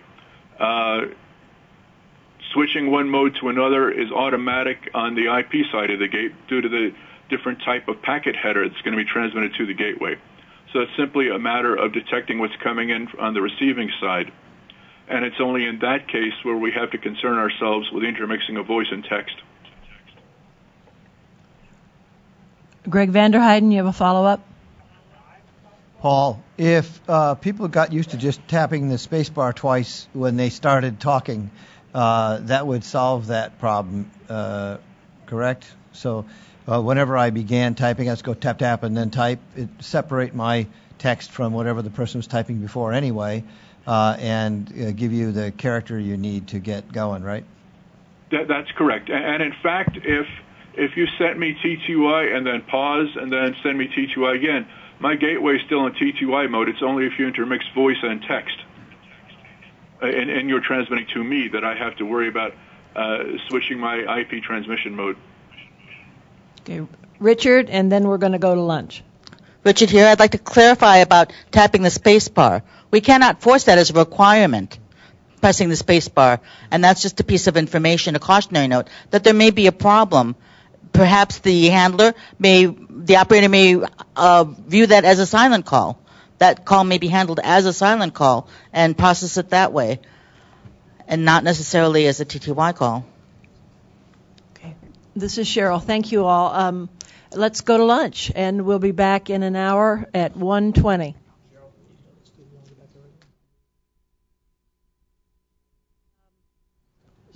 This is Cheryl again. It's been suggested that we come back a little early because we know we have a full afternoon. So, all right, 45 minutes? Half hour. I'm hearing half hour. Going once? Let's go for 1 o'clock. All right, let's be back at 1 o'clock and enjoy your lunch. Bon appetit.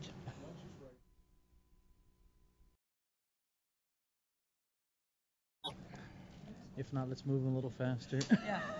Okay. Definitely 5, 6. I ain't gonna say anything. We're on what, number 5 right now? Yeah. Okay. I'll just give everybody a...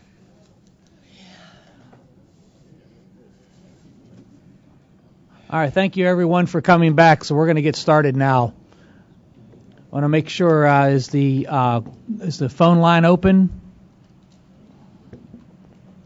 Yes. Yeah, phone line is open. Perfect. Any other technical issues we need to resolve before we get this started? Everything else okay? Outstanding. So we're going to go back to our moderator, Cheryl, and we're going to, I think, kick off with Subcommittee 5. That's right. Cheryl here. Brian, I believe that you and your co-chair have suggested that activity has been deferred to other areas. 30 seconds? Yes, that's correct, Cheryl. Okay. 10 seconds. All right, cool. And the same is true for Subcommittee 4, I understand, except that we need to enlist some alternate co-chairs for that effort, the completing the detailed sections that we did not complete for the 2011 recommendations. And I'm going to go back and look at those, and I'll send out an email with some suggestions about that. Okay? So, guess what? Chris, you're up for the PSAP Sign Language and Other Communications Assistant, Subcommittee number 3. Chris Littleton and Donna Platt, and I believe Chris is going to discuss something with us. Thank you. Good afternoon, everyone. Good afternoon, everyone. Thank you. For the sake of keeping things reasonably brief, I'm going to read a lot of the points that I wanted to make sure that I mentioned. And I guess it's important probably to state the obvious from a lot of our discussions this morning. Obviously, one method or communication modality is not going to work in every situation. And that's the reason we're all coming together here. So for the last 2 years, and of course next 2 years, we could try to fit a square peg in a round hole, and that's just not going to work. So what we're trying to do is come up with a solution where we can use different modalities together. So with the sign language and other communications methods subgroup, what we were trying to discuss is the purpose of this work group at the beginning. And an outline was developed, and we're currently working from a draft that continues to look part like a draft and part like an outline. We're going to continue to do some work to that and do some reorganization and eliminate some of the redundancy that exists there.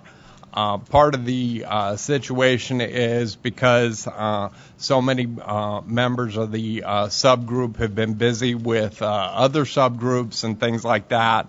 It's difficult to actively participate in 2 or 3 subgroups and chair another. So we're mindful of that, but we would really appreciate at this point more feedback from different group members. I am going to read the list of people that I have that we have been trying to communicate with, or maybe Cheryl, you can put that out again if that's faster. If anybody does not see their name on that list and would like to contribute, we would certainly appreciate that. And some of the folks that we have shared information with to this point and have given us limited feedback and said that they're going to continue to do that, that's absolutely fine. And we sure appreciate everything that everybody's done to this point, and we look forward to hearing more from everybody. So the main goal that we have established for the PSAP Emergency Video, Sign Language, and Communication Assistance Service is that we are sure that various modalities have direct connect to 911. It's important to mention that currently language services, or if you speak a language other than English, speak a language other than English, that you have a better connection to 911 directly than if you use American Sign Language or if you're deaf and hard of hearing. If Cheryl was kind enough to make a copy of the draft for everybody to see, and I think I've mentioned at least once or twice or 12 times that this is still a draft, but if you will look at the back of that, Appendix C and D points out how 911 exists now and how a caller communicates with the PSAP if you're making an audio call or if you're using VRS, a video relay service, or if you're using some other method of communications and a communications assistant via a caption telephone or voice carryover from a TTY or something like that. Currently, if you are using language services, you still connect directly to the PSAP and 911, and then the telecommunicator or operator with 911 contacts the language service operator and gets translation communication services for you. If you're using a video phone and you attempt to call 911, your call does not go direct to a PSAP. It goes to VRS. And that means that there's still no connection for a location or anything like that. So then it's up to VRS to determine whether your emergency warrants contacting 911 or if they're going to use a non-emergency communications number with a police or fire department or something like that.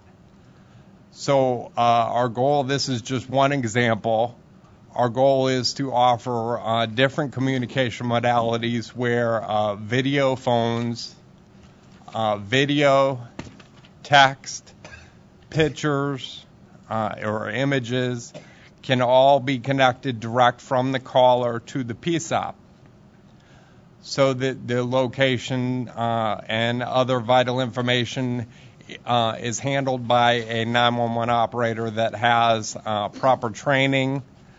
VRS operators that may handle 911 calls don't necessarily have the proper training for handling emergency situations, and it's very important to point that out. Also, I will mention CA's, Communications Assistant. If you're calling 911 from a captioned telephone, for people that are lay deafened like myself or hard of hearing like myself, and you dial 911 on a captioned telephone, it immediately turns into a voice carryover TTY. So that means, for me, and I've never called 911 on my caption phone, but if it immediately turns into voice carryover TTY, that means I will hear absolutely no sound because it's one way.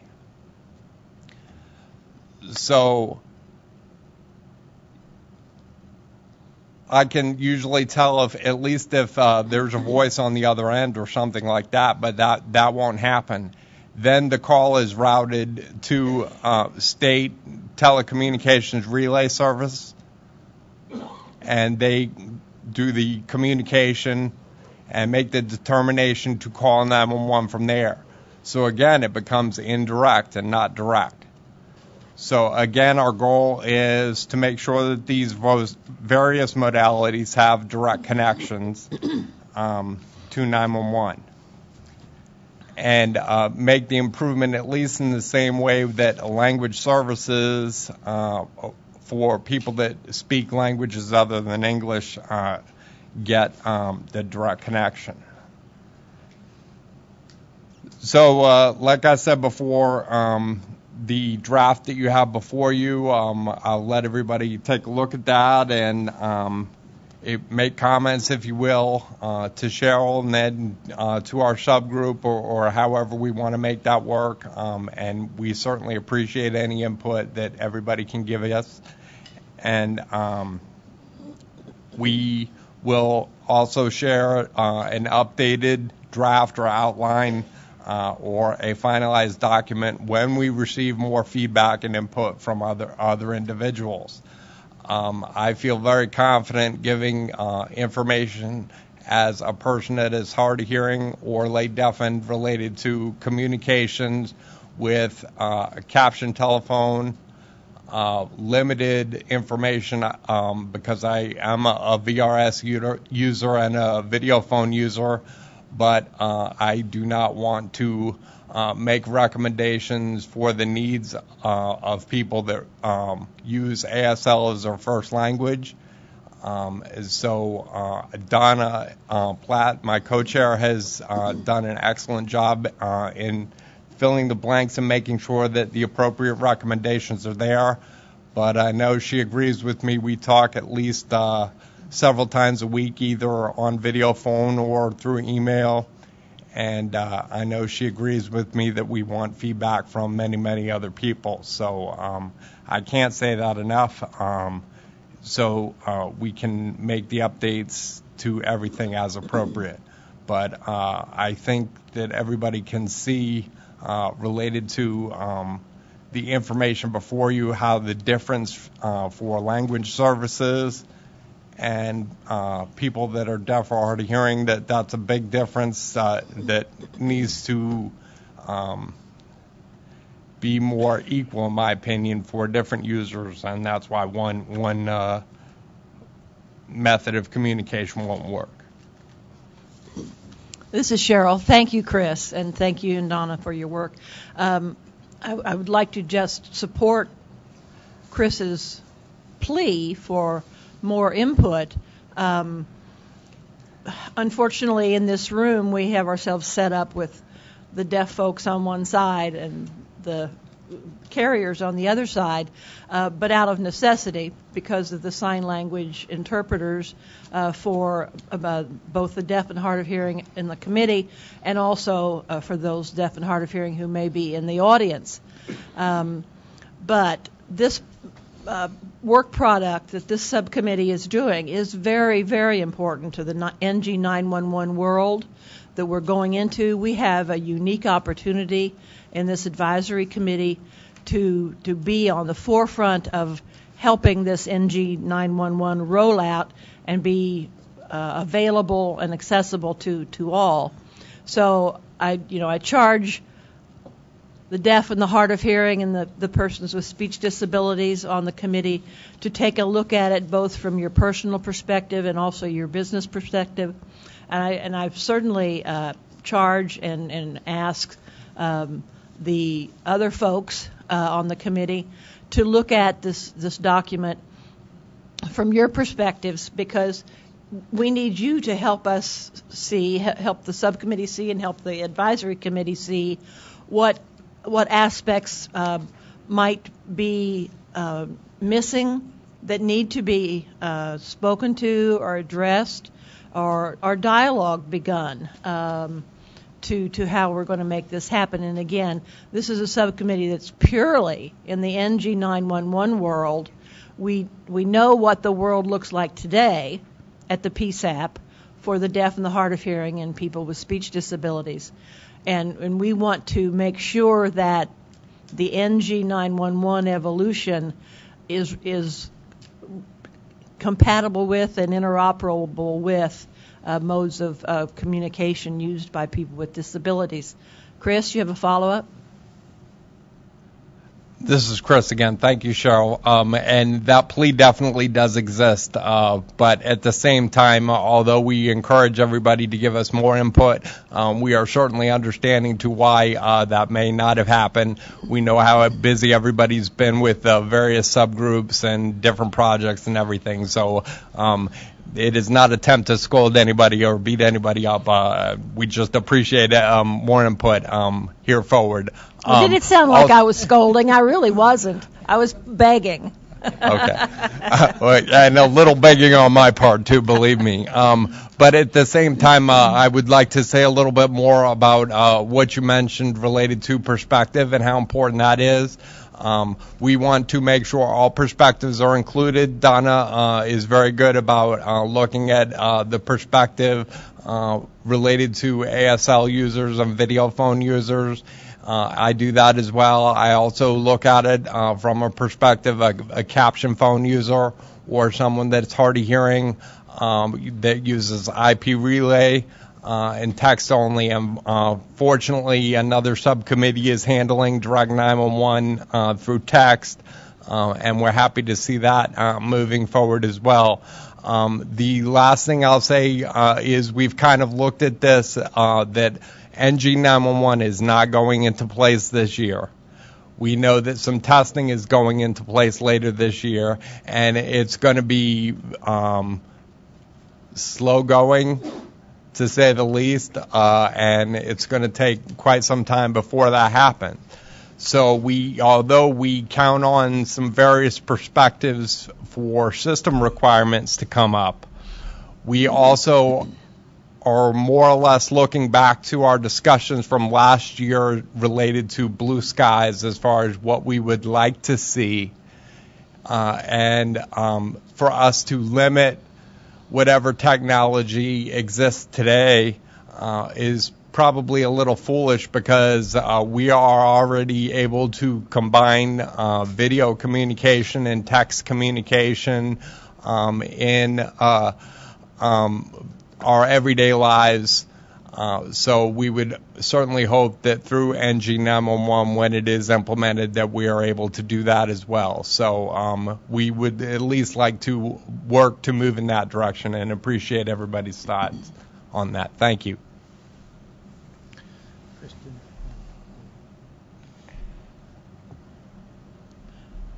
Christian, and then Gunnar. I have two quick comments that I'd like to make. The first is, I thought that I signed up to join your group. I may have missed something there, but please feel free to add me to your email list. I would appreciate that. My second comment is technical in nature, and I'll try to get right to the point. The issue that you mentioned about video phone users making calls to 911 and being routed not directly to the PSAP, I wanted to make it clear that NENA I3 standards have technical solutions for that issue. It is possible to refer a call automatically so that it will be in the NENA I3 standard. That's the SIP refer. So you don't have to wait then for the VRS company to answer your call to get a communications assistant and then finally route it to the PSAP. So that direct communication is possible. We have to make sure that VRS companies are complying with the NENA I3 standards. And as I see it, that is where the challenge is going to be. And I think that, we need to make sure that the VRS companies are aware of this. Most of them are either not aware of it or not in compliance of it now. So we need to make sure that they get to the forefront of the NG 911 world as it's evolving. Gunnar and Henning? Gunnar and then Henning? I start and see if it's the same topic as Henning want to talk about. Maybe. I want to comment on two things. One is that I do not see anything about the combination of voice and text in the current paper, which is a very important combination.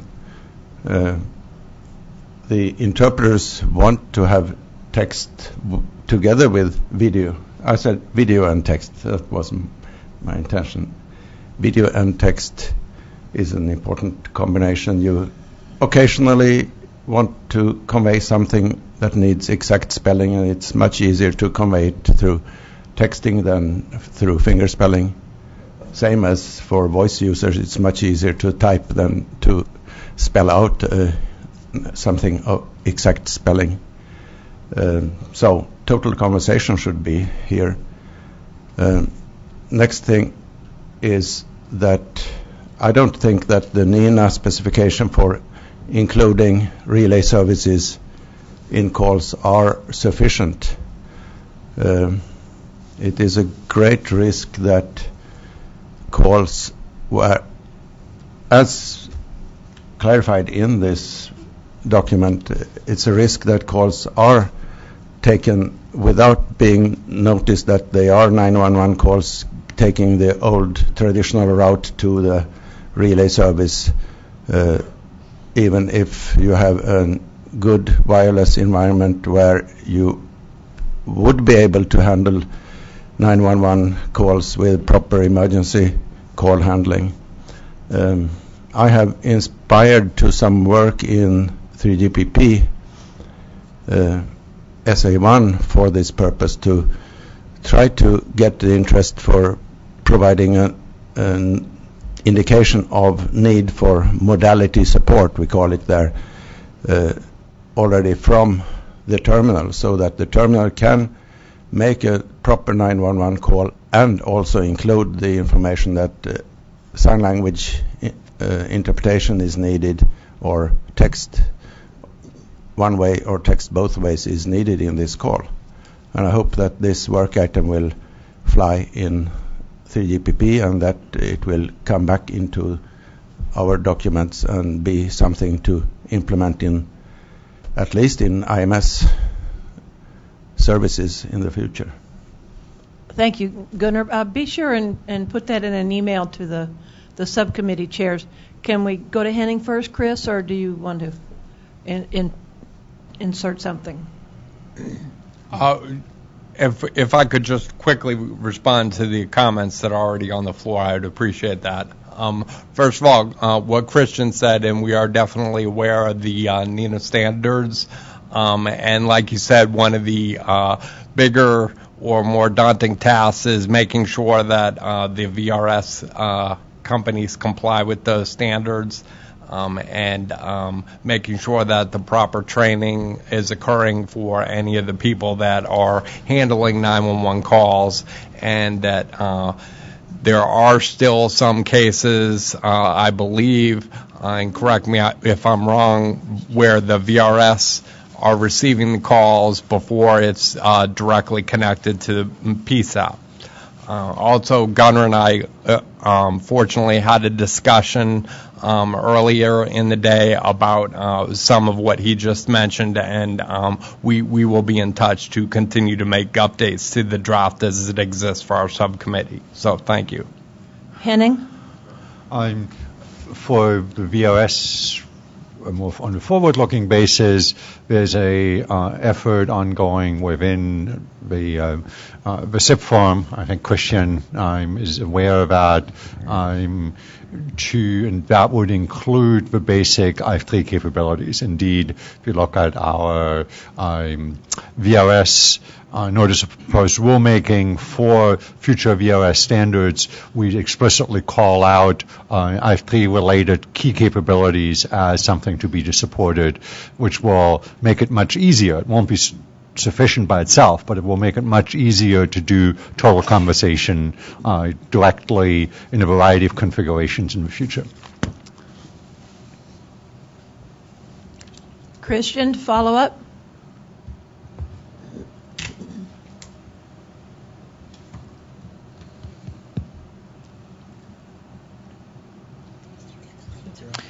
Thank you. So first, to respond to Henning's point, I did see that, but I also read the comments from VRS providers as well, and some of those comments were saying if we followed their comments, it wouldn't be able to comply with NG 911. So obviously, there's a lot of work to be done with the administrators for VRS to make sure that all those systems will be intercompatible. Second, to reply to Gunnar's point. And if I understand your point correctly, you've already brought up this issue in my working group as well. So I believe that I have your email detailing that and the ways that we can provide the most accurate information and sign language preference will actually work. I think it is a good idea to write it up again or send it to me again to make sure that I've captured everything that you just said as well as your previous comments that you submitted to me in email.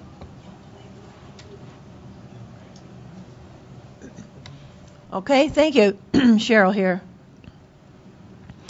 And the Interoperability Committee, Subcommittee 2, Mark Fletcher and Al Sonnenstrahl, I believe the consensus has been that they need to have other subcommittee working and other activities with the Commission before we really can address interoperability issues.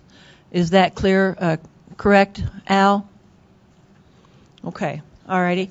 So, what everyone's been waiting for, ta-da! Subcommittee number 1. Please, excuse me, Al, go ahead. Before we move on to another subcommittee, I do have a concern about time and the time frame and the schedule, because I understand that we have a deadline to meet. So how much time do the subcommittees have in terms of the interoperability? What do we need to work on after we get the recommendations from the other committees? Cheryl here. From the beginning of the year, we have been working toward some draft results from the subcommittees at this meeting. Subcommittee number 2 on interoperability testing, excuse me for the noise in the hallway. I'm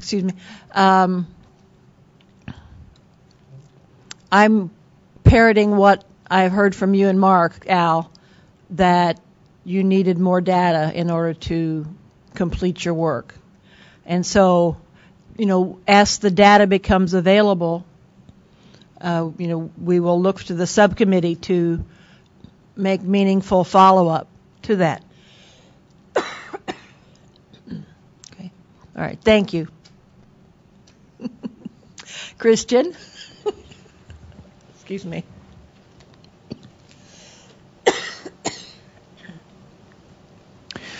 I think that we've skipped subcommittee number 5, which is fine, but I just wanted to let you know that the subcommittee that reviewed the NENA I3 standards, we can see where there are some gaps, and that conflicts with the EACS recommendations. So I just wanted to let you know that, I don't want to drag down the work that we're doing on subcommittees number 1 and 2. Both me and Brian Daly have talked. So the conference call, we decided to postpone that work.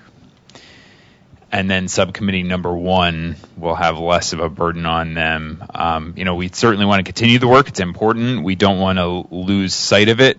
But in talking with some of my engineering friends, they've told me that, human learning, we're talking about biological engineering, that human learning, we are at a kind of a crossroads here. We're stuck. Thank you, Christian. Yes, we did address subcommittee number 5 that the work was being deferred. So, moving on to subcommittee number 1, Brian and Greg. Excuse me. Thank you, Cheryl. Good afternoon, everyone. I think we have about 2 hours left to get through quite a number of slides, so hopefully we can rush through this. This is the report from the Interim Text to 911 Working Group on behalf of both Greg and myself. The subcommittee itself, what we're charged with was developing a recommendation in draft language for the full committee with regard to pre-NG 911 mobile text to 911 solutions. This is in part based on the March 2012 recommendation, which I won't reread here, and additional provisions from the recommendations of last year. We had a number of assumptions that we as the subcommittee started out with. The first assumption was using any number besides 911 creates a problem that the user will probably never remember it when they have an emergency. This short-term solution should not necessarily be subject to all of the requirements of either voice 911 calls or long-term solutions so that it can be implemented in the near term and without extensively reworking the carrier, handset, or PSAP systems. And the FCC should work with consumers and industry to secure any needed additional liability protection for all entities that are implementing these new text to 911 calls. The additional assumptions we had were we believe that if the text message to 911 solution is not available to all people with or without disabilities, it would be too complicated for carriers and others to qualify some people as eligible and others as ineligible to make SMS 911 text message call to 911 during an emergency situation. And this, the liability issues from denying access to unregistered users would complicate it further. The EAC directed for this subcommittee to take this topic up this year and submit a separate report, which we are in the process of doing. And from a consumer standpoint, direct access via mobile text to 911 is a critical goal. I wanted to present this high-level architecture just so that everyone is on board with some of the terminology that's going to be used later on during the presentation. On the far left-hand side, we have the user and user device. That connects to the originating network, which then connects to a transport network, which may have a number of gateways and capability databases. And then finally, on the far right side are the public safety answering points, or PSAPs. And you'll see why there's 4 main entities in this high-level architecture shortly. We divided ourselves into 4 subgroups based on that architecture, and each subgroup was focusing on one section of the problem. They were the user view or originating devices, the originating devices and networks, the transport networks, and the PSAP end. We've made excellent progress, and I would like to take this opportunity to thank the excellent participation that we've had in each of the 4 subgroups. We had a lot of good input, a lot of good discussions, and a lot of work done over the past several months, including biweekly calls, breakout sessions, and we received input on the assumption of requirements from the ADIS SMS to 911 standards activity, which is now a joint activity with TIA, and Peter Musgrove will give a report on that as we proceed. What we're presenting today, each subgroup lead will present their draft findings, and I stress draft at this point because we have a number of different items here when we still have some to consolidate together. and conclusions and recommendations that we found to date. The material is being presented to get the full committee's comments to bring back to the subgroup for further analysis. And note that each subgroup independently developed its own findings. And thus what you may see here is that some of these findings seem to overlap between subgroups. We haven't tried to consolidate those yet. That will be the next step in the process. But this does demonstrate that different stakeholder groups reached many of the same conclusions. And as a subcommittee, we have not attempted to achieve overall consensus yet on each of the subgroups' recommendations, and again, that will be the next step for the subcommittee. So the first group is the originating devices subgroup. Donna or Christian were the leads on that. I believe, Christian, are you going to be able to present this? I'll just keep the slide presentation here, and let me know when to switch. So how do we want to handle this? I'm not sure if we should put up the slides or if we should leave me on the screen. Oh. Let me see. Does someone have a paper copy? Let's leave him on the screen and people can look at the slides. Okay, this is Cheryl. The people on the bridge, you have received this PowerPoint slide in the email just within the last 2 days. So you have it, and we have hard copies in the room. So we're going to leave Christian on the screen so that he can speak in his first language. Okay. The challenge here is going to be summarizing what has happened to date. There's been a lot of discussion, and we've come up with a lot of information, and we've managed to put together some recommendations from the user's perspective for text to 911 and the implication, specifically on the user experience. So we have sent out our recommendations to consumer groups, including NAD and others, and we're hoping to get responses from them soon to incorporate into our work. Excuse me, Christian. I'm sorry to break in here. The NAD is the National Association for the Deaf. Just explaining the abbreviations. Okay, sure. I apologize for that. Right, NAD, again, the National Association of the Deaf, and TDI is another organization. We submitted this to Telecommunications for the Deaf and Hard of Hearing. These are two advocacy organizations. We have shared this with some other organizations. If I overlook anyone or anything, please feel free to interrupt me. So, we received some questions from the full committee, and we were able to answer some. Others we decided not to address at the present time. But we have a few critical answers here that we'd like to address. First is which devices users can use to contact the 911 system in the interim. There are, of course, a whole host of devices here that users want to be able to use. Obviously, mobile phones is at the top of that list and is a very important one. Second, we have tablets. And although the number is low, tablet market is growing exponentially, and data has shown that by the end of this year, 2012, there will be 70 million people in America who are using tablet computers. So it is an important section of the market. And then the third is from traditional computers.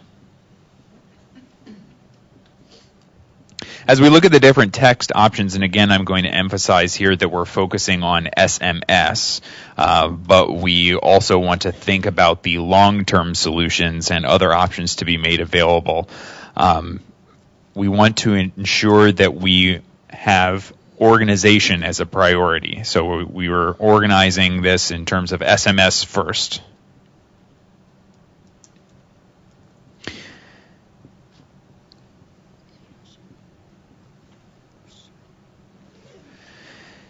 And the EAC surveyed these options, and we're presenting them here to you today on our next slide. So some of these options are not possible in the interim because there are limitations of the PSAP. There are other technological limitations. So these are solutions that we're going to look at more in long term. We divided these options into basically near-term, immediate SMS solutions, then near-term solutions, and then longer-term solutions. So again, with SMS first, specifically for use to SMS, that is our top-level solution. It is the most important one. We also have the expansion of tablets, which creates a problem because tablets don't necessarily support SMS protocol. So we have to make sure that we support over-the-top text solutions as well. There's another important solution for hard of hearing stakeholders, and that is starting or originating a voice call and being responded to with text.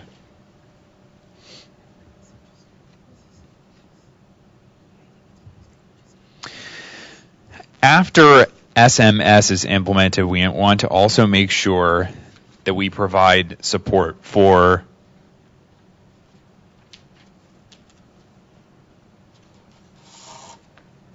So we have SMS as our interim near-term solution. Once that is implemented, then the next piece of our interim solutions that we want to support is very critical. We want to make sure that native messenger solutions are supported. So if we take the BlackBerry, for example, or the iPhone, those types of native messengers we want to be supported, and as well as a whole host of other things that are included in the list here.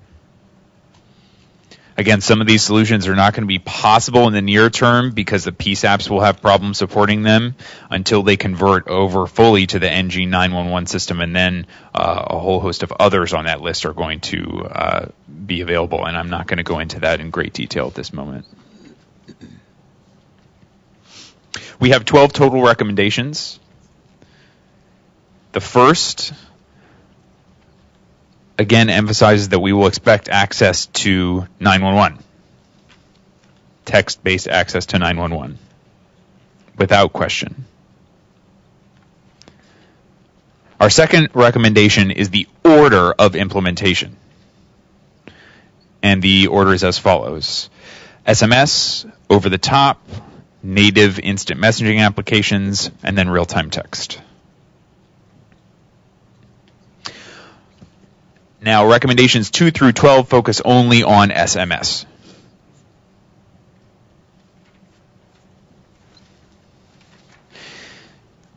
First, the means of contacting 911. We recommend that a text message sent to the 3-digit number 911 should be the means of contacting 911 through SMS. If this is supported, then we also should support the possibility of calling voice 911 and receiving text message replies to that 911 call.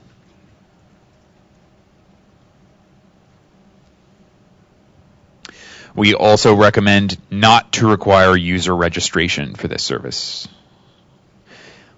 Our fifth recommendation: if a text to 911 is not possible for any reason, if the text does not go through, there should be an immediate response to the user letting them know that that text message was not received. It should be an instantaneous automated text response. Our sixth is in the same vein as our fifth recommendation, but it is with regards to roaming. As we know, SMS technological limitations are limiting for us, especially roaming, as people move throughout geographic regions. So when roaming, we have to ensure that if 911 services are being routed, a person is roaming, that there is a message letting them know that it is not possible to route their request appropriately. Our seventh recommendation is the different technologies of contacting 911. There are some PSAPs that support IP-based methods. There are some that are already on NG911 and some who are not ready at all but are still supporting TTY. So if a text message is being sent to a PSAP that only uses TTY, there may be a delay or no response at all to that message. We should have an automated response from that PSAP that the message has been received and a delay is forthcoming, although it may be and a response is forthcoming, although it may be delayed. We also recommend that users do not have to worry about knowing where their location is. We expect that there are going to be an automated system to locate users contacting text through 911. Our 9th recommendation is about determining if text to 911 is available. There should be a way for users to determine easily and reliably and accurately if their device in the location they currently are in can text to 911 at that moment. Our 10th recommendation. I mentioned, of course, that PSAPs have various communication methods at the moment. But from a user's point of view, they don't care what the PSAPs are using, and they should not have to know what the PSAPs are using. Their experience of texting to 911 should be seamless regardless of which technology the particular PSAP is using. Our next recommendation is that the interim transition from SMS text to 911 to NG 911 should also be seamless. Users should not have to stop using the interim method in order to access NG 911 services. They should be allowed to continue to use their text to 911 services as well as convert to NG 911 services as appropriate for them. Our 12th recommendation, which is critical recommendation, I'd really like to highlight for you, is outreach and education. As we know, SMS has a whole host of limitations. We have to make sure that we're aggressive in educating consumers about what will work and what will not work. We have to do the same type of outreach work with PSAPs. I know that 2 months ago we set up a meeting here at the FCC and started a discussion about a host of issues for training and outreach. And we started a very basic list. We're planning more meetings to figure out how exactly we would conduct that outreach and education. And that concludes our recommendations. Thank you, Christian. Brian, do you want to take questions after each subcommittee, or do you want to go ahead and complete your full report? Go ahead, Brian. Yeah, this is Brian. I think it's appropriate to take them after each. Mm-hmm. Okay. Any comments or questions? Okay. Very comprehensive report. We'll all have to study it before we can really come up with questions, I suspect. Christian? Well, and to be perfectly honest with you, I expected that some of our recommendations would be controversial, so seeing people quiet, I'm not sure to interpret that as whether it's good or bad.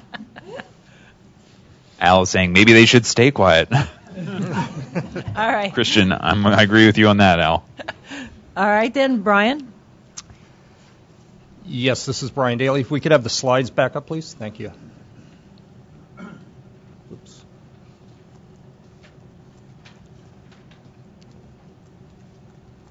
Let's see. I think we would like slide 32. There we go.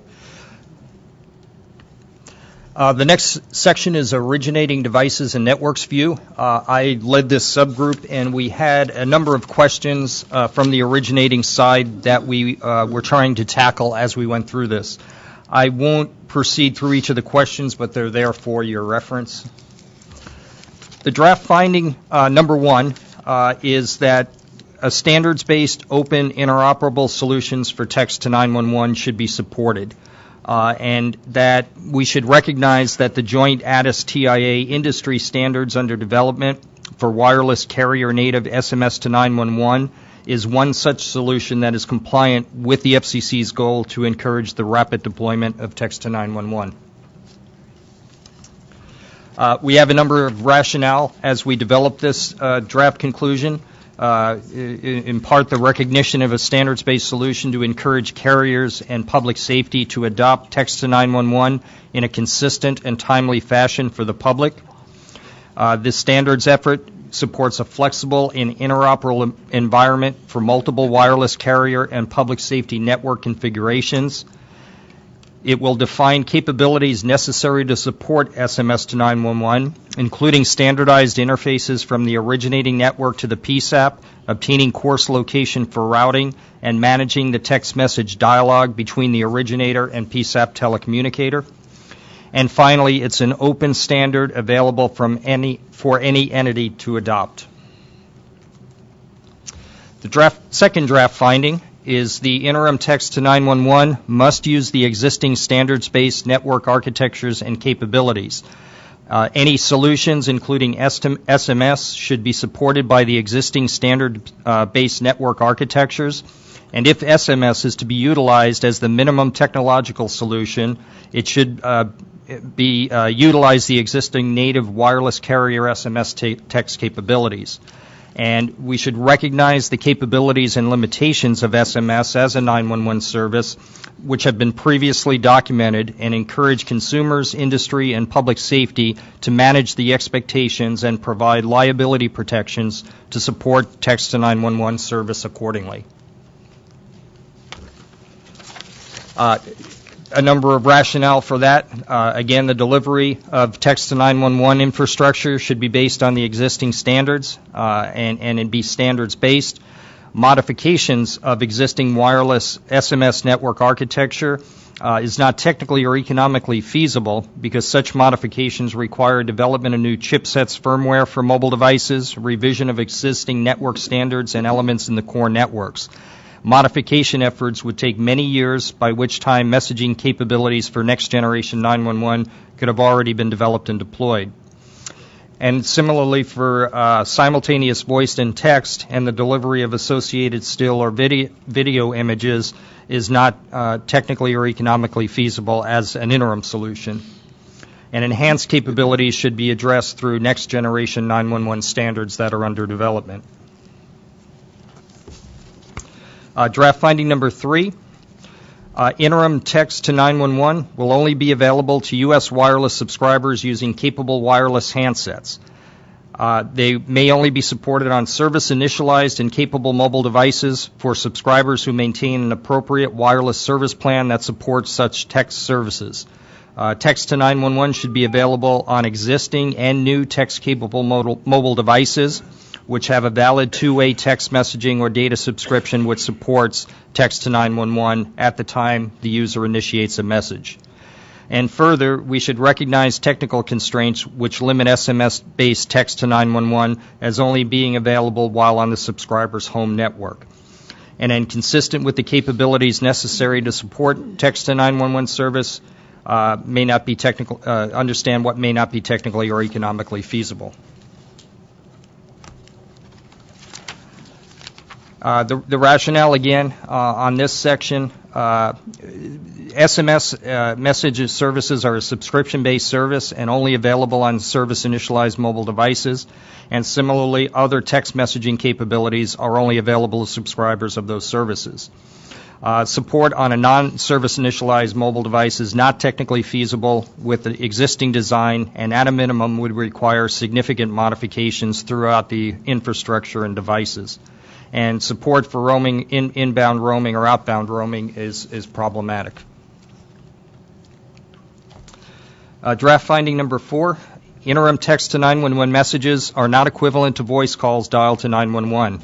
And we should recognize that any text to 911 solution will not have the same capabilities or requirements as voice calls dialed to 911, including automatic number or location information, ability for a PSAP telecommunicator to listen to background audio, reliability, handling, security, privacy, and a number of others.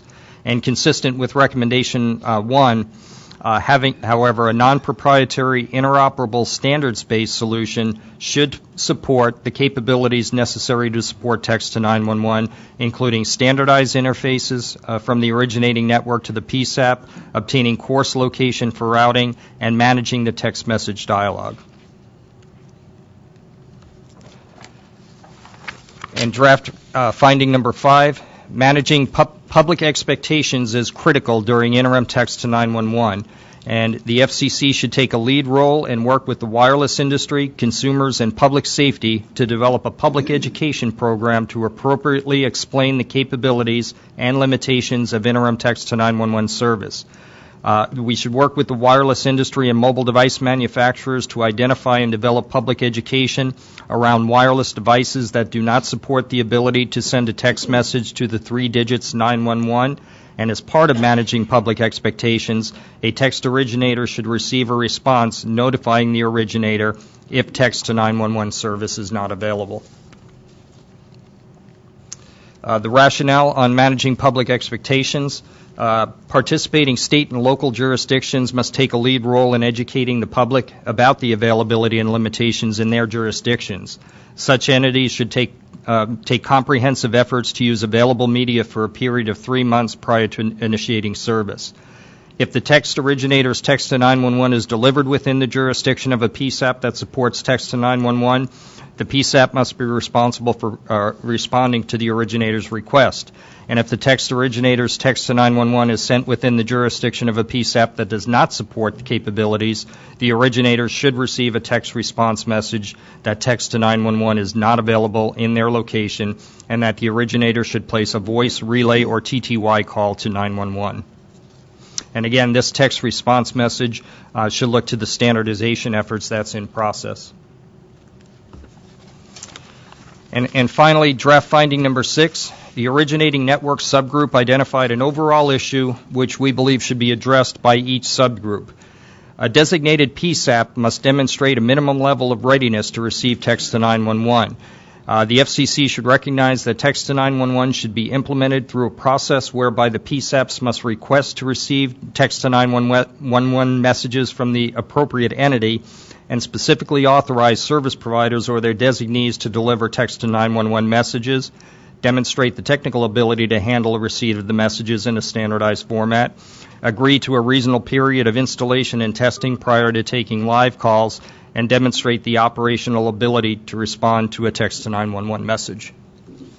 And that concludes the draft findings from the originating network side. And Cheryl, if we'll take questions at this point.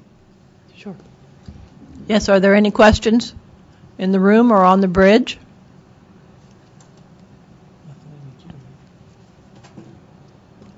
No? Comprehensive again, Brian.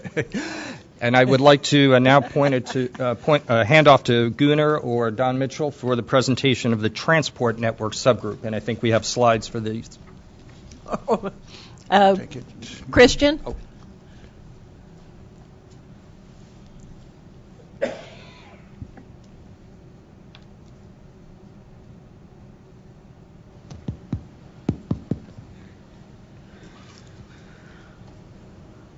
I have, rather than 2 questions, I have 2 comments.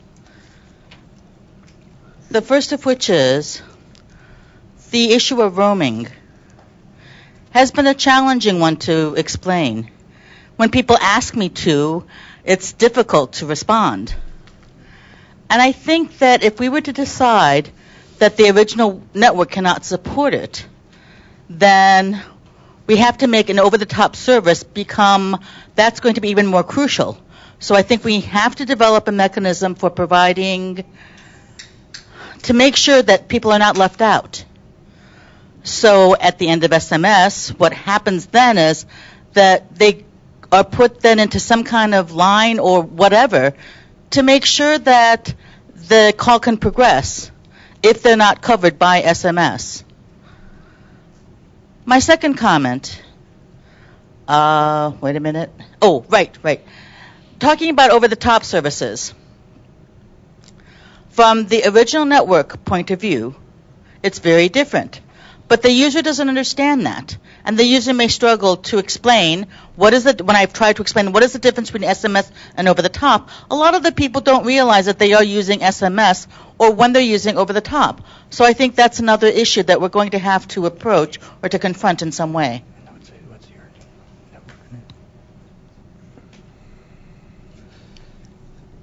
Thank you, Christian. Brian? Yeah, thank you, Christian. On the first topic about the roaming issue, perhaps as a subgroup we can set up an education section where we could talk through that and help you and others understand what the issues are surrounding roaming. Would that be acceptable?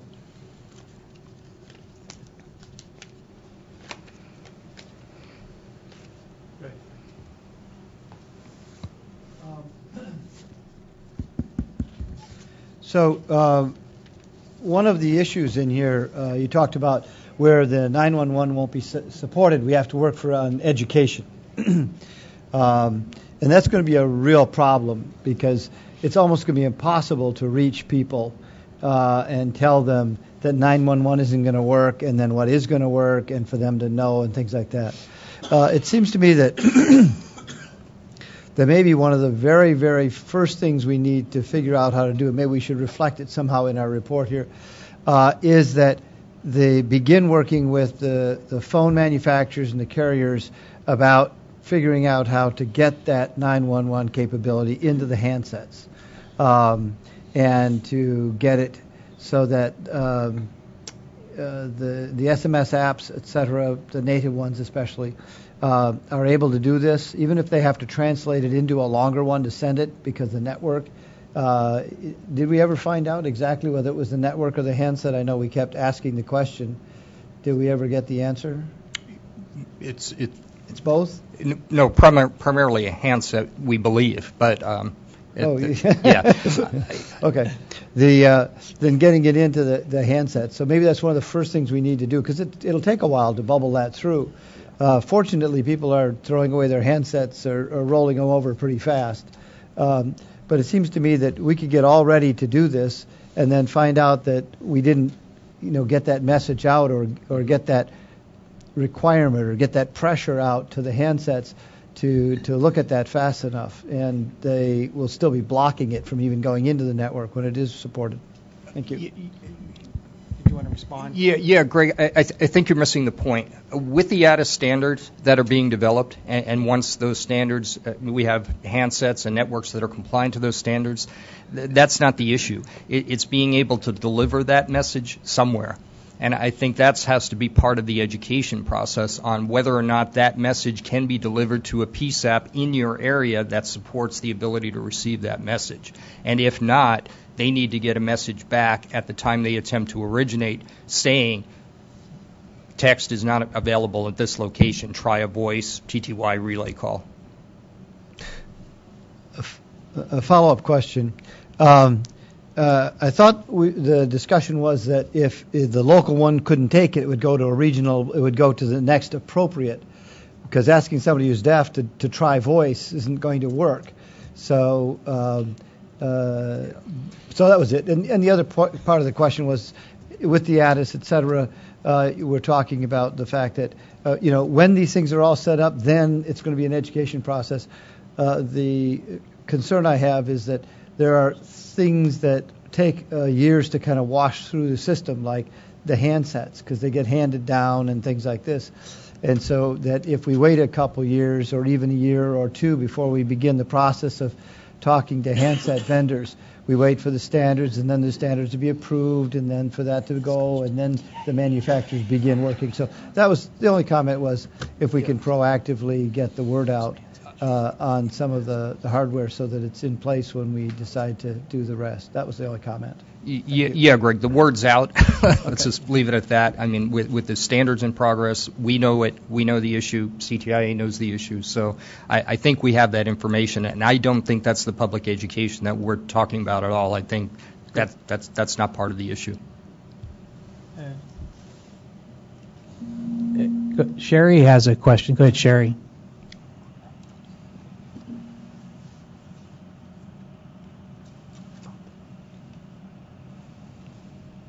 Sherry? Hi, it's Sherry here, yes. I have been playing with the video during this meeting. The fuse and the RS is kind of making me crazy here. I seem to be missing something, but just a moment, please. First of all, I do want to thank you for all of your hard work on this issue. It is so very important. One moment. So 2001 was the first part of the Verizon discussion, is that correct? Or was it just AT&T? This is Cheryl. Sherry, would you rephrase that question, please? We're not understanding it. One moment. Is Verizon involved with this discussion, or is it just AT&T? Brian? We've had Verizon, T-Mobile, AT&T, Sprint. We've all been involved in this. Along with others, yeah, that's just the carrier portion. Go ahead, Sherry. All right. The reason is that my understanding is that Verizon had already started the text to 911, had already deployed it for their customers. So the question comes up if they would have any comments related to what this discussion is focusing on through the subcommittee and our recommendations. Thank you, Sherry. Kevin, would you like to respond? Kevin Green?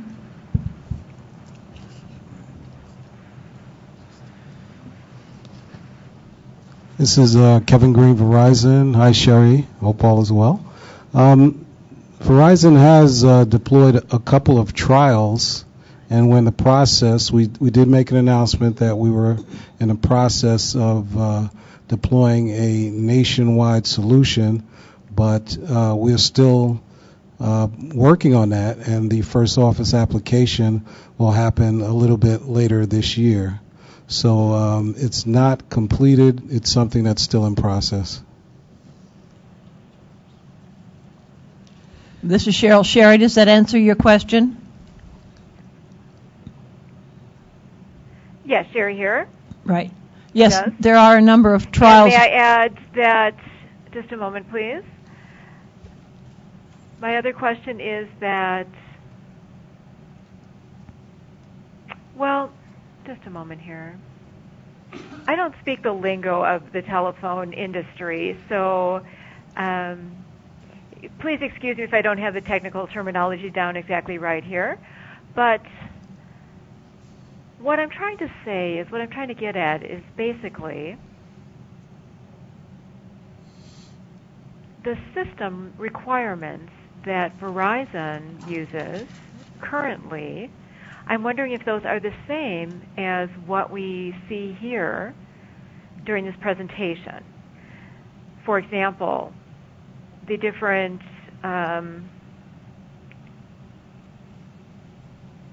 categories for the subcommittee in this PowerPoint presentation. Would it be the same with Verizon, or would it be different?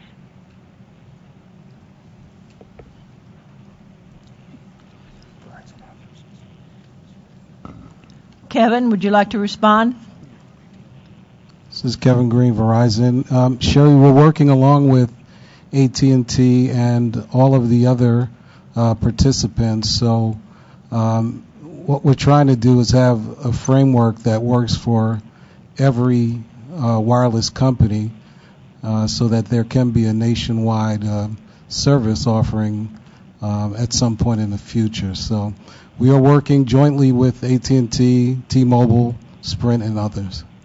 I hope that helps. Thank you, Kevin. Yes, it does. That does answer my question. And I do have a second follow-up question here. This is related to number 4. Number 4 what? From the PowerPoint. Can you give us the page number for the slide, Sherry? It's in the lower right-hand corner. Let me find that just a moment. Thank you.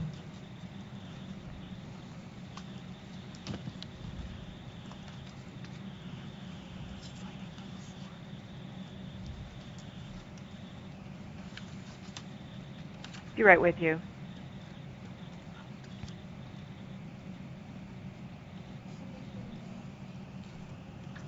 Is that page 39? Sherry, are you looking for page 39, the draft finding number 4? Just a moment, please.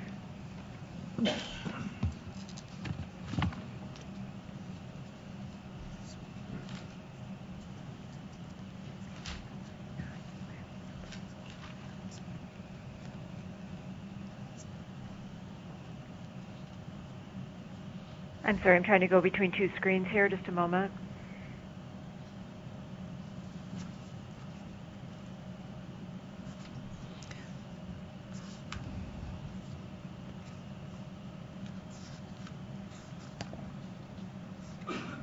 And Sherry, here, excuse me, please. I'm not remembering, and I don't want to waste your time here. So basically what I'm trying to say is that there was a preference. It was referenced. It said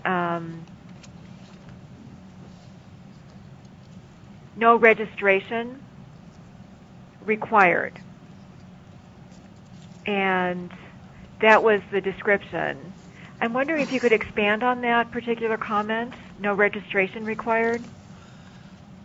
This is Cheryl. Yes, I think that goes back to Christian's subgroup. Christian, can you respond? Thank you. Go ahead, Christian.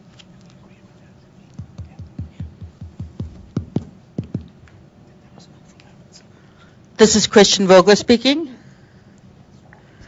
And no registration required. What that would mean is that anyone can text to 911 at any time and would not have to plan ahead of time in terms of registering with someone before using the text to 911 ability.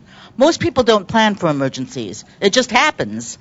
So that if registration is required and an emergency comes up, there is no time for the user to know how to register with the pressure of the moment. So basically, 911 has to work for everyone.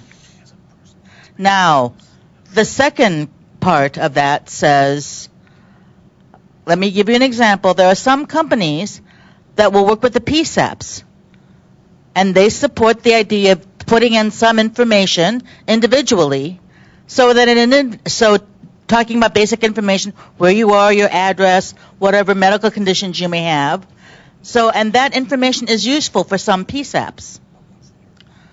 And that information basically says that if the PSAP supports needing that information and requiring that information, if that information is transferred and that is supported, the users must be able or required to fill out that information ahead of time. And that's not something we want to require. It must be possible for the user to want, and if the PSAPs want, that may be supported. But basically, the premise is that there should not be a registration required prior to when using the 911 service. Do you have any other questions? Yes, this is Sherry. Thank you so much for that, Christian. I appreciate your explanation.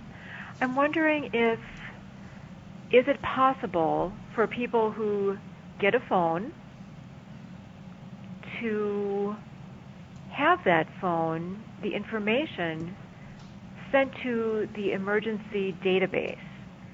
So then when that phone number comes up, the PSAP would have that information as to who was calling. Is that a possibility? This is Cheryl. I believe the answer is yes, but among these 6,000 plus PSAPs, you're going to have a wide variety of capabilities. I've recently learned that here in the District of Columbia, the 911 office has contracted with one of the vendors, such as Christian mentioned, that has basically a registration database. And along with my cell phone, I can call an internet web page for this company and fill out a profile so that as I come to work and back every day into Washington, D.C., if I were to call 911 and I had pre-registered, I could say, this is my background, I'm X number of years old, I have mobility problems, I think I'm losing my hearing, I have take medicines, whatever. So that if I call 911 on my cell phone, that number is recognized, and the PSAP says, okay, this call is coming from Cheryl King. She wants to receive a text back. That's another thing that I can ask. And she's calling on her voice. So let's see what her problems are. And I also learned that in the District of Columbia, the police department has a text number that it has given out for a while, maybe a couple of years. It does not go to the PSAP, it goes to the police station. And so Washington, D.C. has a text capability, but it's a Band-Aid. And the Washington D.C. PSAP now has this registration system where if I have registered ahead of time, my cell phone will pop up on the telecommunicator's monitor. Norm Williams? I'd like to comment. This is Norm. This is Norm. And I would also like to ask Kevin Green, if I may. You talked about the nationwide solution that you're working on, and you also mentioned an app. So what is happening to the text SMS rather than the app? Because most people are going to forget about the use of app on the phone. Could you clarify what you mean by that, the two? Mm-hmm. The national text efforts? Kevin, would you like to respond? Sure. Hey, Norm. I don't think I mentioned an app. I don't recall mentioning an app during my last statement, so I'm not sure. And it maybe was an interpretation error. Okay. Thanks. All right. Christian? Joel Zev. Oh, Joel. Just a second, Christian. Joel did ask earlier. Go ahead, Joel. All right, thank you so much. Joel Zev. I just want to add something regarding the registration. A lot of people who are not able to effectively use a telephone, cannot type, cannot use SMS, but need help, live alone, may be hard of hearing, may be deaf, are not sophisticated. There are third-party vendors that you all hear about. I've fallen and I can't get up. I think that's a quote. Another kind of vendors which are out there in the marketplace.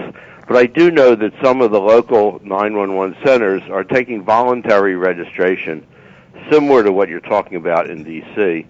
And if the phone is just dialed 911 and it comes in, the number's going to pop up on the screen, and someone's going to answer, I'm a quad, I'm at home, I can't talk on the phone, my aide didn't come today, didn't show up, I have an emergency, and all of a sudden they're going to send a car without any other information. It's just a blank phone telling something about the person. It means send a car. Many entities, I'm finding out, do that automatically. An unanswered call is worth a car going by. That, with a registration with some additional information, becomes incredibly valuable for people who are not now or will not be able to effectively use 911 systems. And so that voluntary registration, it becomes important. The problem with that kind of registration, it doesn't age well. And when something happens and the person moves or passes on, that doesn't come out of the file so quickly. So it's easy to get the first initial registration, but maintaining it current becomes a major challenge. But it's just another challenge of many. Thank you.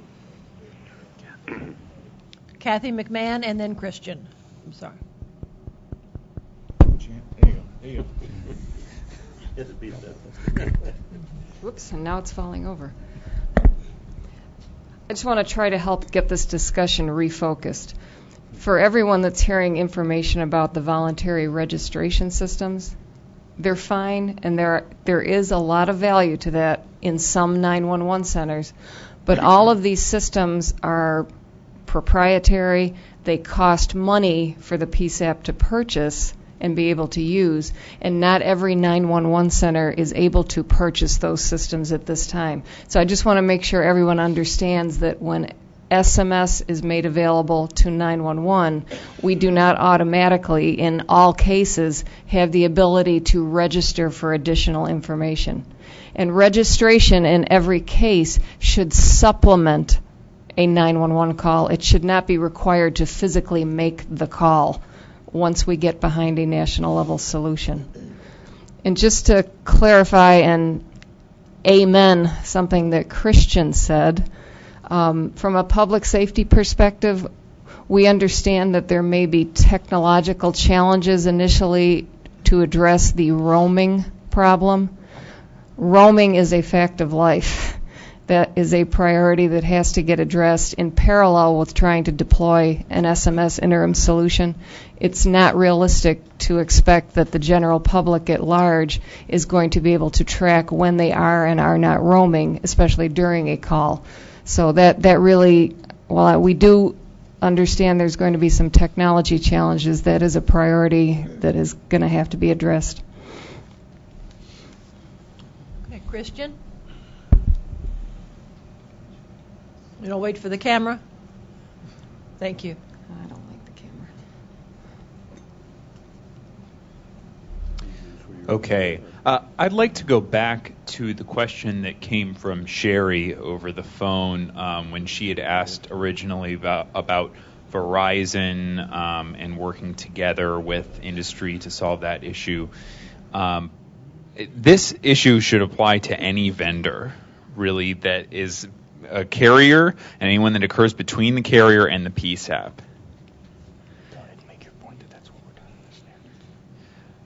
There's the Intrado solution, and there are many other vendors that are involved in this whole chain. Companies have been contacting us to explain some of their best technological solutions, and the first question that I ask them always is, will it work with everyone? And so far, the companies have not necessarily been getting involved in standards. Some are starting to understand the importance of coming to a national standard, but not everyone. Jean-Paul? Thank you, Christian, for that last part of your comment, because the intent is, because there will be a proposal coming forward that provides the ability for any manufacturer or service provider to follow a basic foundation of a standards elements to provide text to 911 using SMS, then those organizations will not only be able to be like everybody else, but now what they will sell you is value-added services. So that's how I would differentiate myself with my solution. So if I had an Intrado solution, I would be able to say I follow the standard and I can do X. Or if I was Newstar, the very same thing. Newstar has a solution. They also are following the standard, and therefore it can provide other added information and services to those customers, those end users. So, and I believe, Dave, that Peter will be giving enough information at the end of this presentation to understand what the committees are doing right now, the Joint Committee is doing, relative to having everybody be able to play with a defined set of best practices, if you will. We call it a standard, but it's best practice. Then everybody can play with that, and you don't have to worry about where you are within the country and whether or not you're roaming. Obviously roaming is going to be a question that's going to try to be solved by the group as well.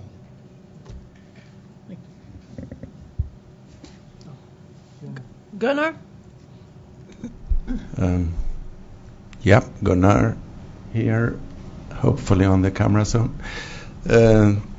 Here we start to come into the difference between EAC and ATIS, and need to try to keep this sorted out, that ATIS should have an aim for the users need to text to 911 and shall take appropriate assumptions and limitations, and ATIS is trying to address and meet that with what seems to be possible with standards.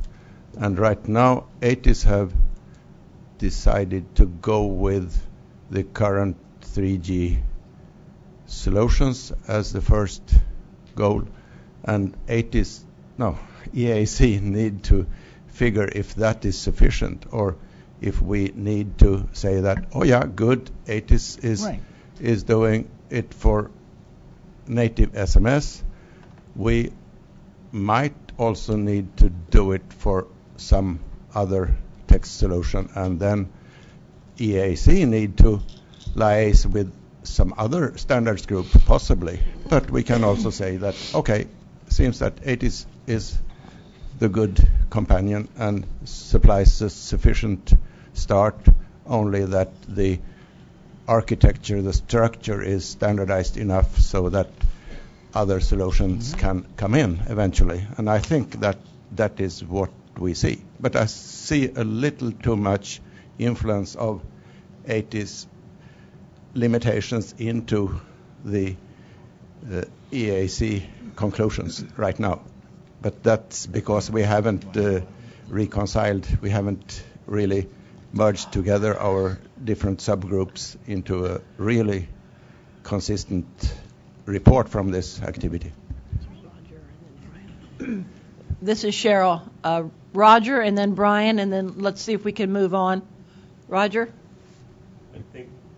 Hello. There we go. Don't care whether I'm on camera or not. Later on in the subgroup 4 report, there'll be a little conversation about a lot of what we're talking about here. I don't think in the environment we're in right now, where we have spent, we have provided, let's put it that way, 3 years of opportunity for entrepreneurs to come up with solutions, that it's very viable to assume that all of them will just suddenly decide to comply with an industry standard. Okay? So it would be nice if they do, and that one should be one of our objectives for possibly getting that to happen. But we have to be prepared for that not to happen, I think. And so dealing with the proprietary solutions out there in some way that is hopefully the simplest way, and therefore hopefully the best one, is part of the issue here, and it's part of the recommendation set that we have out of Subcommittee 1 at this point in time. So we can get into that a little later on, but it's not as simple as it looks. It seldom is. So with that, I'll turn over to Brian there. All right. Thank you, Brian.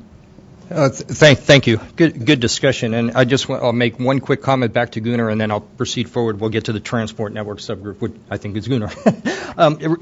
You mentioned, Gunnar, that there was a lot of influence, or you saw a lot of influence from the ATIS, and I'll mention it's a joint ATIS-TIA specification. When you look at the originating networks and when you look at the operators that are sitting around this table, they're all based off of network standards that are developed in 3GPP, 3GPP2, ATIS-TIA. So that's probably why there's an influence in that. So anyway, with that, let me turn it over to you and Don Mitchell for the transport network subgroup slides.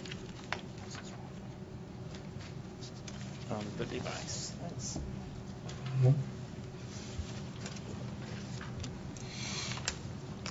Thank you. I think we have a good division of a good structure in this group, and we have one. Is there a pause? Is there some question about? I'm sorry, Brian. Could we get you to repeat what you had just said, please? just before the transport network subgroup. Go ahead. Don't you have that tape somewhere? I have to read. Yes, I was responding back to Gunnar, who suggested that there seemed to be some heavy influence in the originating network recommendations from the ATIS TIA joint specifications. And I just made the comment that when you look at the operators around the table that are supplying those originating networks, they're based on standards from 3GPP, 3GPP2, ATIS, and TIA. Thus, naturally, you will see that influence within the originating network section.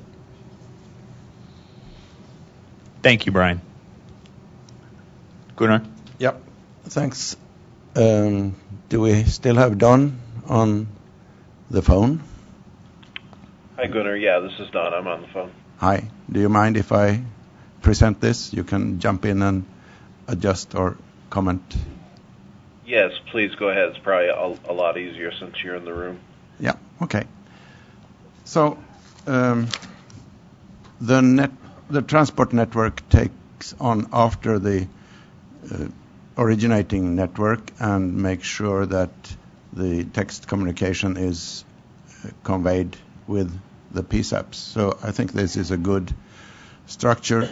We are leaving the carrier area and going closer to the PSAP area and need to have an interface and a transport of the messages to the PSAPs and back, of course. We structure this presentation in the requirements we see, some assumptions we have done, an architecture with components and the structure. We look at the functionality and protocols that we have in this part. We think about organization and how this can get started, who will feel responsible for setting up this network. And we identify some limitations and some open issues.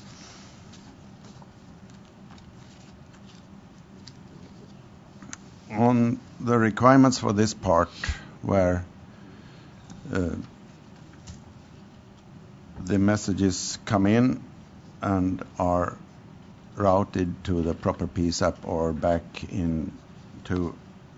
from the PSAP over to the user, we see that the transport network shall convey text messages directly to the short code 911 from a user terminal to a routing service, which will select the appropriate PSAP and send. The transport network shall initially handle only SMS text originations, but be standard-based and extendable to handle other text protocols. The transport network shall link the user and the PSAP operator together in a session for the duration of a series of text interactions, a conversation. This is an important concept that is not exactly what SMS is doing, so it's an artificial thing we need to do. The transport network shall adapt to protocols on the PSAP side based upon capabilities of each PSAP. We have heard about at least 3 different ways to handle text in PSAPs that we'll see later. Yeah, it's more than that. The transport network shall support the initiation of text messages from the PSAP through the same infrastructure used in receiving the messages, so that we can have the messages back and forth, of course. The transport network should, for the interim case, attempt to associate voice calls and text sessions with the same user device, with a goal that they end up in the same PSAP workstation. And this is a should that we know that the current assumptions in other subgroups don't meet, but we heard it from the user subgroup and the PSAP subgroup, I think that this is a quite important requirement.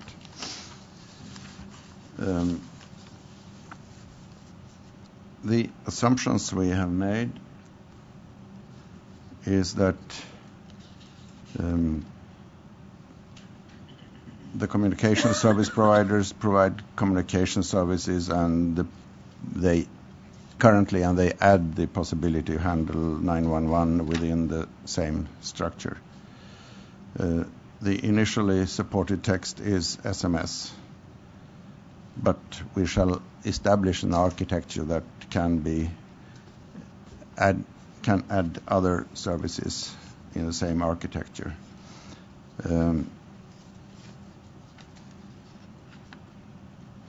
And the mechanism shall be possible to be used for both sessionless message communication like SMS and for session-oriented messages initiated by a call to 911, like calls with text content. The communication service provider exchange user communication content with the transport network in specific interface points. So we have entries and exits to this transport network, and routing and protocol translation occurs in these points. So we get a consistent protocol internally to the transport network, and by that making an extendable architecture. So the components and structure maybe should have been easier to see on the picture, and there was a picture initially in Brian's part of the presentation. We say that we want to see two kinds of gateways in this architecture. One at the carrier side, which we call the C gateway, and one at the emergency side that we call the E gateway. And between them, we want to see the NG 911 structure for routing and transporting, and the protocols already defined for NG 911. And it is recommended that an ESI net on the national level is set up for this routing and initial transport to the various state or county ESI nets.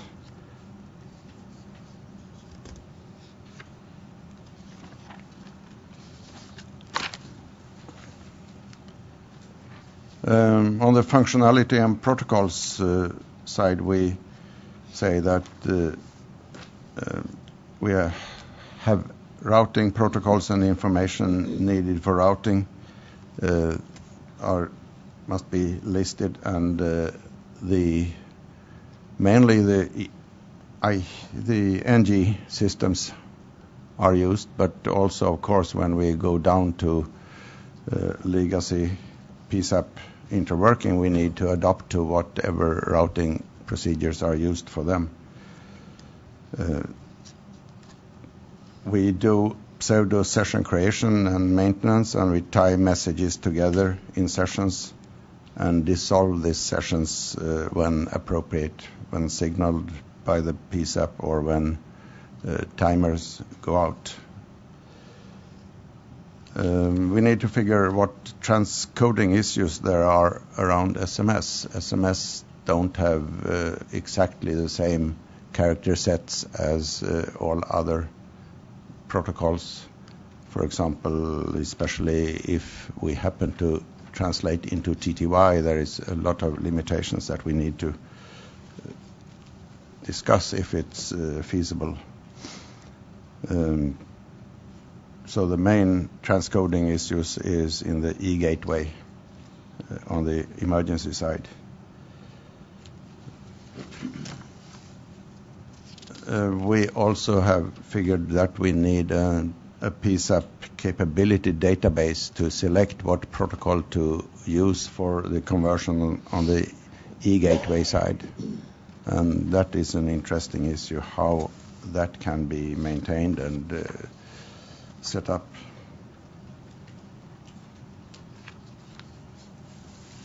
So that leads into organization and responsibilities. We have a couple of things that are new here that we need to figure out who will feel responsible for setting up and maintaining. The C gateways, the closest to the carriers, are devices that it's flexible who owns and manages them, which means that a discussion must be held to define who will set up them. It's more natural that the PSAPs own and manage their e-gateways, implementing the protocols that they sustain. And this PSAP capability database, where we need to register the protocols that they are capable of, it's also an interesting point where who will own and run and manage that part, and what protocols do we have with it. So unsolved but identified questions.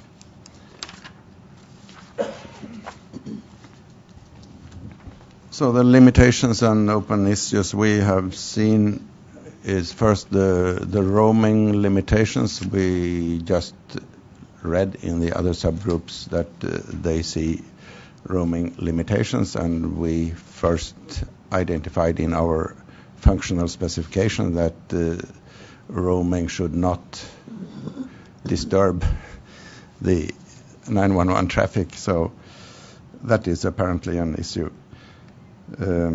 We had some discussion on session length. We have seen in NINA I3 that a session shall be dissolved if nothing happens in 2 or 3 minutes, which we fear is too short for a user doing text. It could take much longer to compose a text message, or it can take longer between the reason to send next text message appears. So we don't believe in that limitation of 3 minutes between messages, and that need to be studied and decided.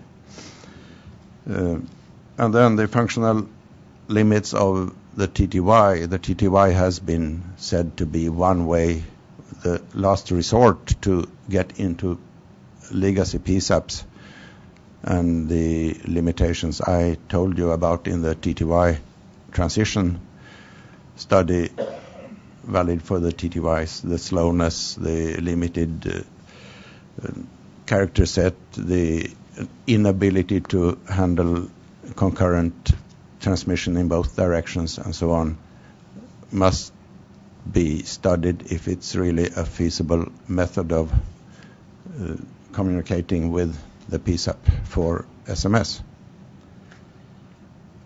And the use of multiple C gateways is also for study, especially in connection with roaming, that if a user next message appears somewhere so that it comes into another C gateway, they need to coordinate on the session that is held between that user and the PSAP.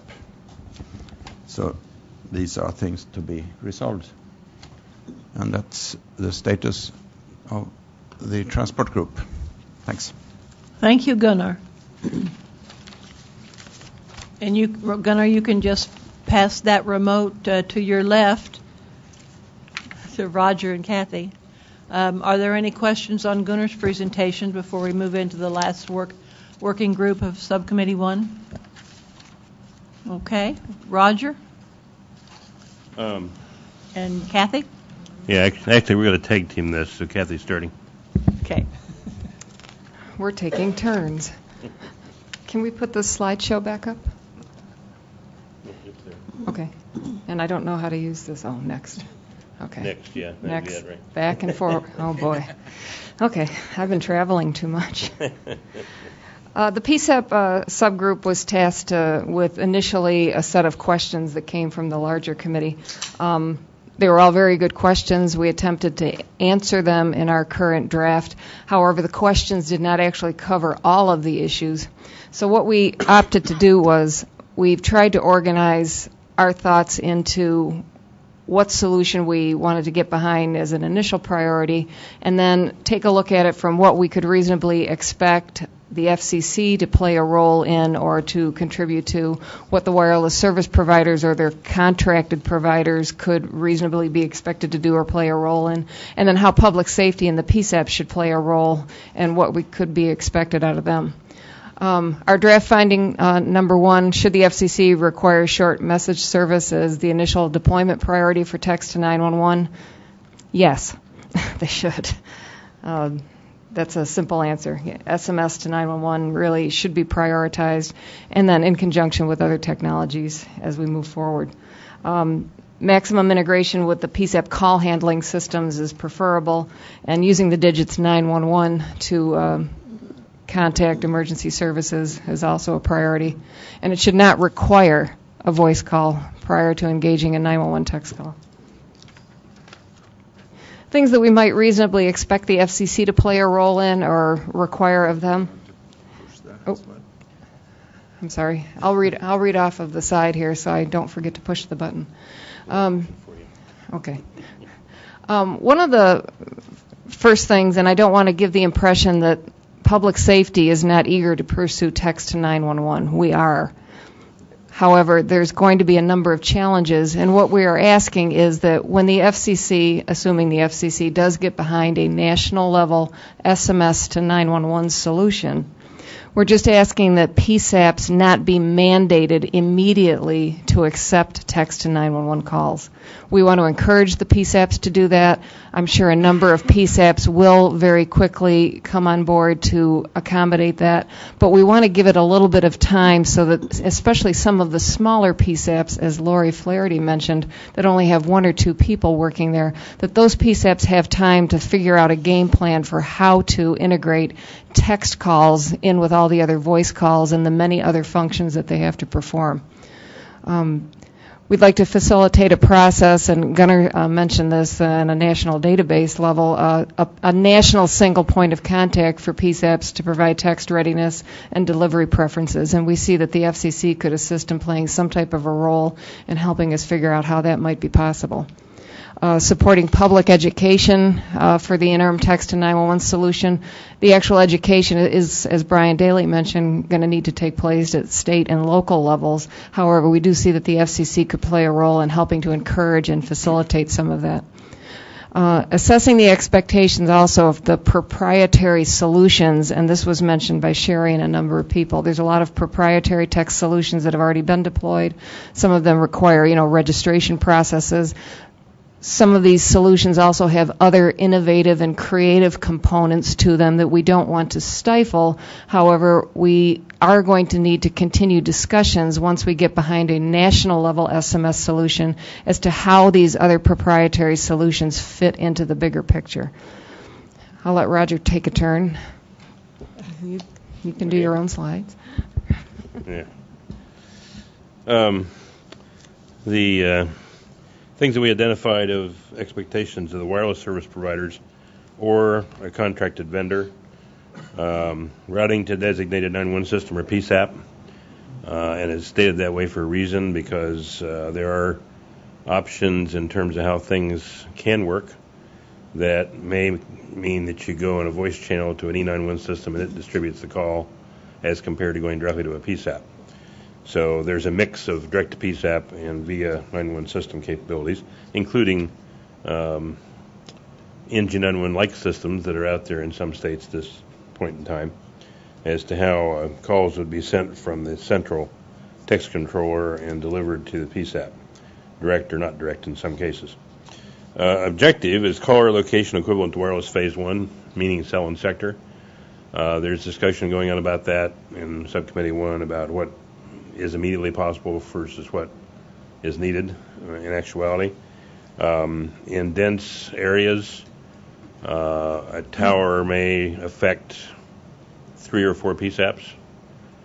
In a wireless call that's not text and it's routed by cell and sector, that's a more accurate delivery to the likely appropriate PSAP than looking at essentially a 360-degree circle around that tower and saying, okay, which PSAP do I need to go to?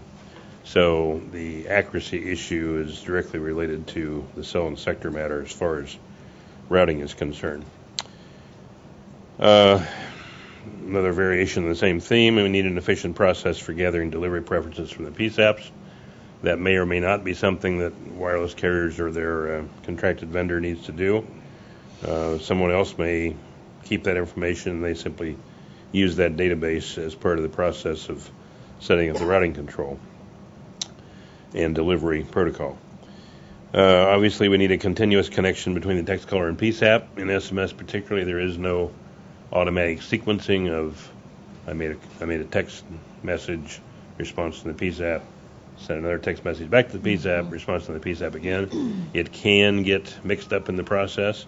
And one of the things that are being designed into the text controller design in the ATIS TIA expectation, as I understand it, is a messaging sequencing control process to keep that sorted out for a conversational relationship throughout the length of the interaction between the caller and the PSAP. And associated with that, text sent in chronological order. Keep them in the right sequence. A couple of people have mentioned this as well. Standardized automatic message to the caller if text to 911 is not supported in an area. We need consistency in that so that callers aren't confused between different messages from different supporting carriers or for different PSAP areas and things of that nature. So there needs to be some coordination there. There needs to be a message delivery confirmation to the caller in regard to if the PSAP or an intermediate point has received the message, the caller needs to be aware of that so they don't think nothing is happening. Back to Kathy. Slide, please. So the expectations of the PSAPs. It should be expected that the PSAPs are going to proactively assess whether or not they can take the text calls and assess their delivery interface options.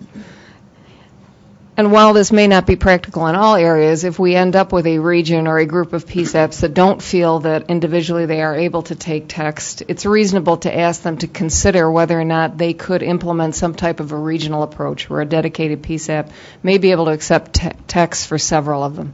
But again, that's a regional and local discussion that needs to take place to see what's feasible and make sure that we're providing the best service that we can to anyone that's asking for help. They're going to have to formally designate their willingness, as Brian mentioned, to accept text calls.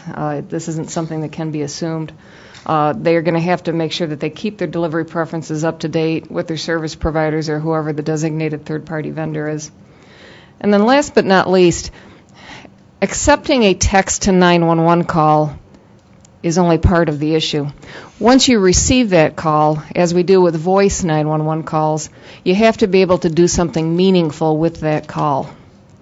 And how the call is handled in a text environment once it's received may end up being a little bit different than what we're able to right now do in a voice environment. And a couple of solid examples of that is, number one, in today's voice environment, many PSAPs are able to provide medical pre-arrival instructions. That service may not have the capability to be present in an SMS to 911 environment right away. Those are some of the issues and challenges at a local level that are going to have to be thought through and reasoned out. How long a call taker remains ready to accept a text call from a specific caller in an interim solution. I'm not talking about a real-time text I3 solution, but in an interim SMS solution where sometimes the delivery of the text can be a little bit problematic or unpredictable.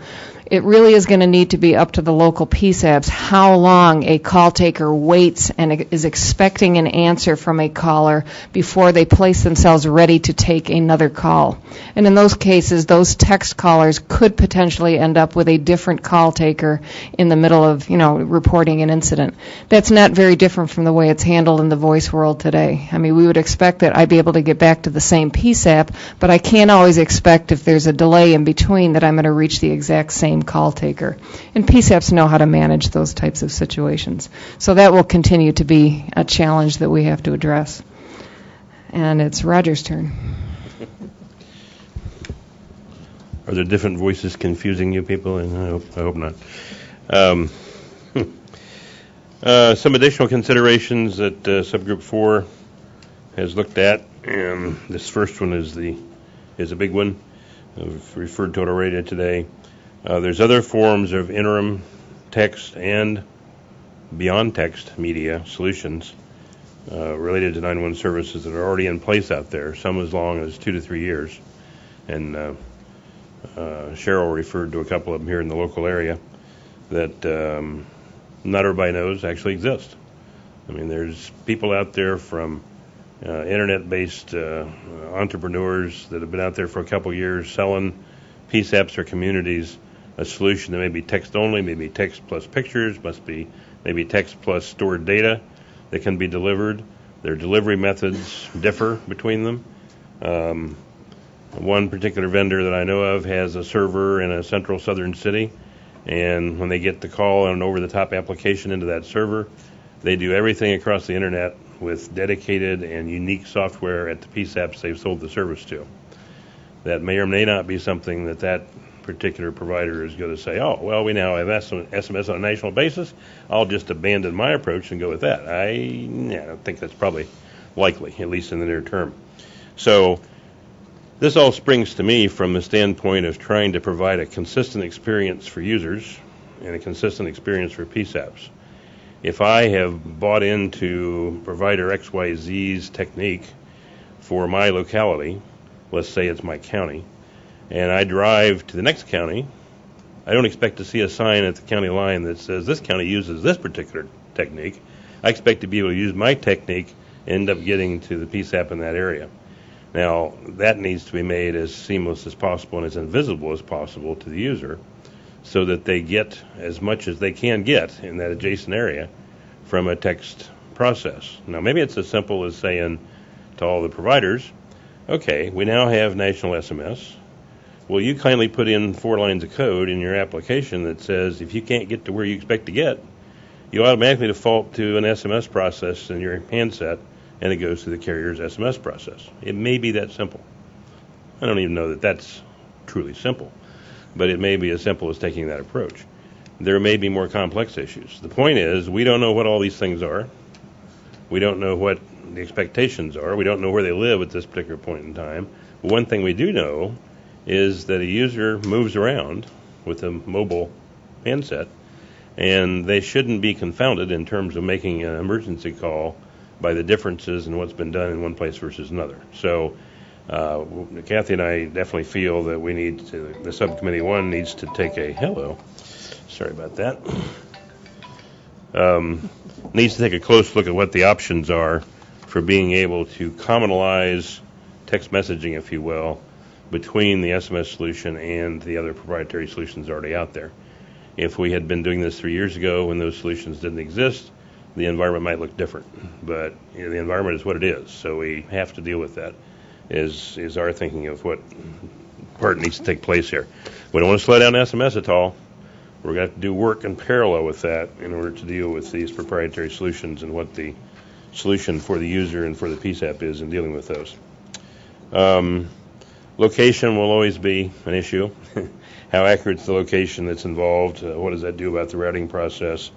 What does it do in terms of the ability of the PSAP to find that person if they can't identify where they are? That's standard stuff in 911, but it has some twists and difficulties in the text environment as an interim text situation. PSAPs, we feel that PSAPs have to have the ability to transfer text calls. That's largely at their end of the process. but there may be some interactions between the gateways and the PSAP equipment that may be involved in that. So that's an open issue right now. And we also think that class of service should be defined and delivered for E911 text calls. When they come into a PSAP, there should be an indication that they're getting a text call as compared to a voice call or any other kind of call, so that the call taker can quickly recognize that's the case. And in the 911 world, that's called class of service. So let's see, I guess that's actually the end of our stuff at this point in time. So hopefully that gives you an overview of the things we've been talking about, working through with both internal to Subgroup 4 and with the other groups in the Subcommittee 1 environment in general. We got some more work to do, but we're getting there pretty well, I think. Cheryl? This is Cheryl. Thank you, Roger. Do we have any questions for that subcommittee? Matt Gerst?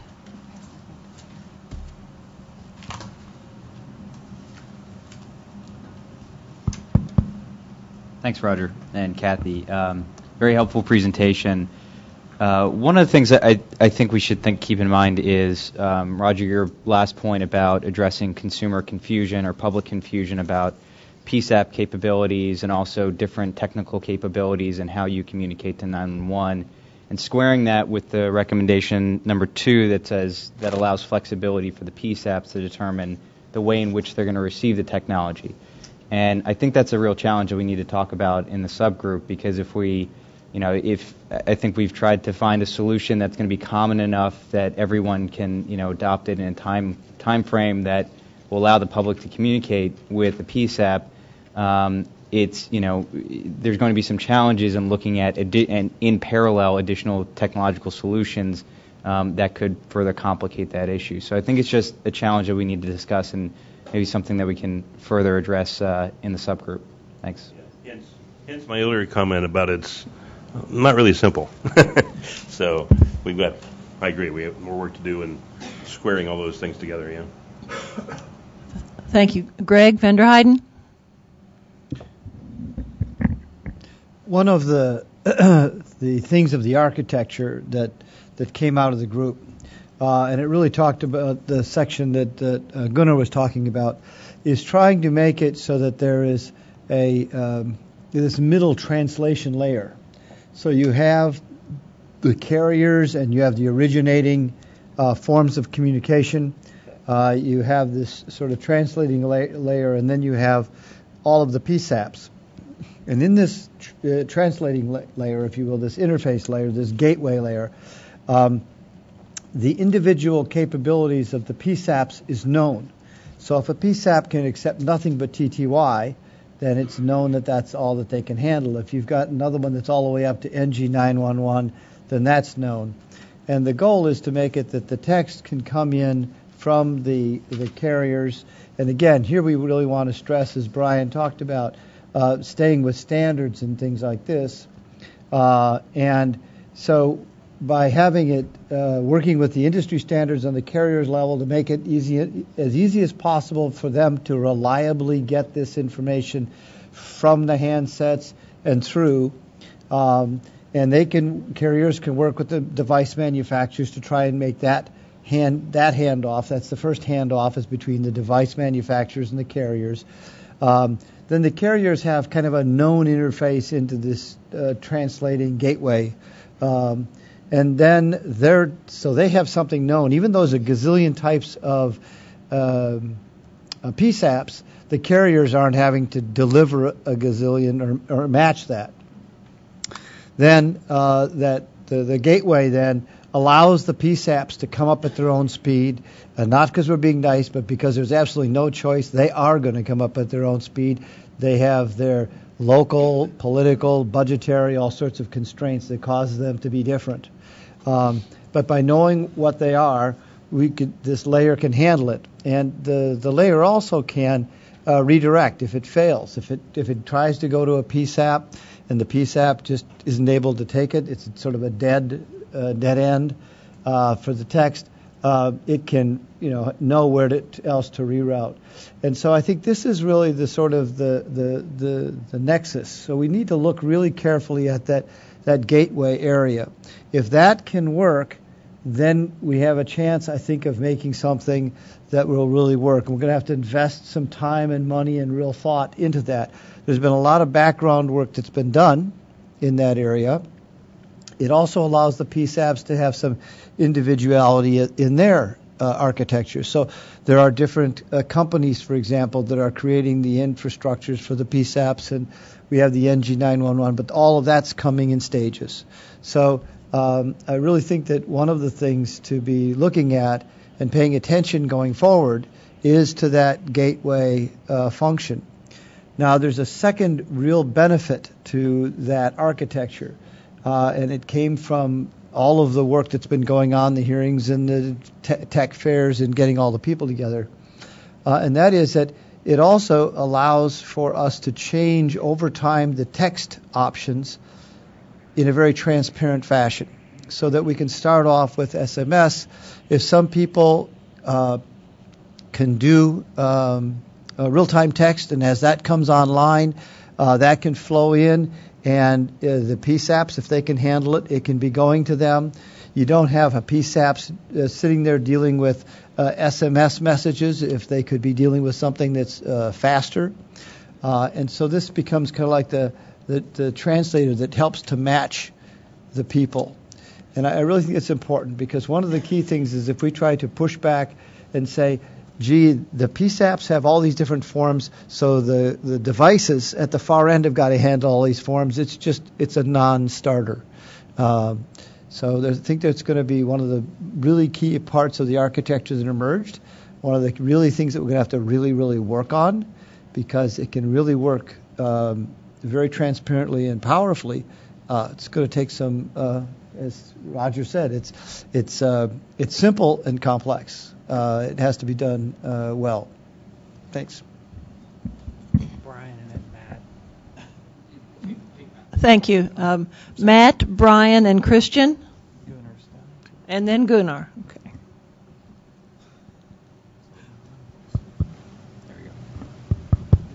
Thanks. Okay. Matt Gersa, CTIA. So, Greg, I think you make a very valid and good point about the different ways we can technologically provide text and other forms of communication as an emergency service, whether it's on the user end, through the carrier, to the gateway. I think the point I was trying to raise is that once we get past the technological discussions, which we're still having, then you're left with the policy discussions.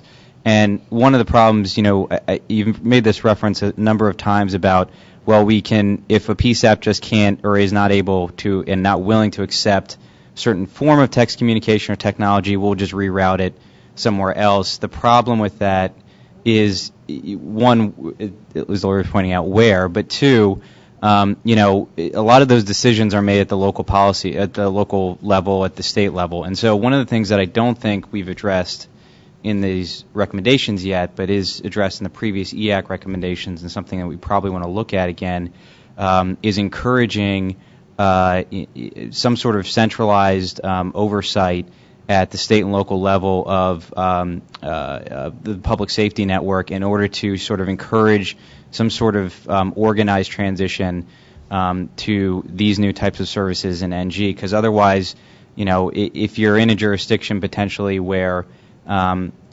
PSAP is not going to be willing to accept or able to accept at that point text communication, but they're not willing to let it be rerouted to another area because they don't, that area may not know their local jurisdiction like they do, you're going to run into some actual policy discussions. So, I just think we should keep that in mind. There's the technological discussion, which we can certainly have, but at the end of the day, it's going to come down to some of these tough policy decisions.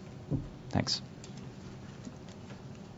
Thank you, Brian. Yeah, I'm going to defer. I think you had a couple of others because I'd like to hand it off to Peter so we can get the ATIS update too. Okay. Christian, then Gunnar. This is Christian speaking. I have a brief comment related to the gateway issue. And I agree that it is critical. But I would also like to point out that our recommendation number 9, from a consumer point of view, how do they determine whether it's supported or not? And that recommendation ties in directly to the technology gateway. So I would like to point out that your group, if you look at our recommendations, they need to come together. Thank you. Gunnar? Yeah. I just wanted to respond to Kathy's fear. I think we had comments in our presentations opposite to each other. I said that the length of an idle session of SMSs as specified in NINA I3 was too short. 2-3 minutes between messages is too short. It can be longer. No, I didn't have a problem with that. And you had problem with an idling PISA person sitting there in front of an empty screen, seeing the queue of voice calls racing for the colleagues, and being stuck to that session. And this is a problem. I just had a good experience in a 112 conference where Lithuania, the small Baltic country, is starting up their SMS to 112 right now, and they have a smart solution where they can leave such a SMS session floating, and anybody, you can see in the queue that a new message has come in, and anybody can pick it up, and of course not be really familiar to the history, but have the history in front of him on the screen. So such application solutions on the PSAP side are possible to handle that, as long as it's only text. It will be more complicated when we get the full picture of merging text and voice in the same session. So look at Lithuania for... Challenging, but also probably more possible, as we understand through some of the solutions. Roger? Yeah, just a quick comment on that. There's a couple of semi-proprietary solutions out there now that allow for shifting of the history queue of the text messages to a different call taker if another call taker picks it up. So, I mean, all that's technically possible. It's just a question of how you implement it and when, I guess. But there are many, as Kathy would say, many operations issues related to the PSAP call taker process. Right. Thank you. This is Cheryl. Okay. The last item we have is a report to us on the joint ADIS TIA SMS to 911 standards activity. I would like to just explain. I asked them to make this presentation to us.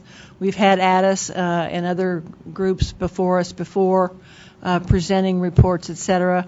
And this one, I believe, really took off as a result of some of the EACS activities and deliverables. So thank you very much, John Paul with ADIS and Brian Scarpelli and David Zumba representing TIA, Telecommunications Industry Associations, and ADIS, the Alliance for Telecommunications Industry Solutions.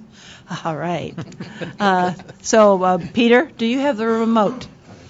Yeah, Brian. All right. You're on. Peter Musgrove with AT&T. Thank you. Okay, let's see. Looks like it is working. Well, thank you very much, Cheryl. You said this is the last presentation. I hope it's not the least that we're getting to today. You got about 15 minutes. All right, I'll try to go very quickly here. And I see Sherry Farina on the screen in front of us also. She's been there for quite a long time. It was Sherry instigating that motion back at our March meeting that caused some of us who were here to say, geez, we need to get moving on a standard solution. So within just a few weeks of that, we had opened up an issue statement in ADIS. We sent it to TIA, and we said we obviously need joint work with the CDMA 2000 people and the GSM, UMTS, and LTE folks that are in ADIS to work on this problem. And we've done quite a lot, I think, in a short period of time. If you look at the first slide in the presentation, it talks about the fact that there are currently multiple vendor-specific solutions that are being adopted in various regions of the U.S., some in the scope of a single city like the Durham, North Carolina Verizon trial, or some in states like AT&T's Tennessee trial and Verizon's Vermont trial. If that trend continued, then we'd have texting 911 being a regional service, and for a lot of reasons that we've already talked about today, folks know that's an undesirable solution. We'd like to see text to 911 evolve to be, actually start out to be, if SMS is used, exactly like we have for voice calls now, which everybody knows you make a voice call by dialing 911, or similarly, we want everyone to know you make an SMS by texting to 911. Next slide.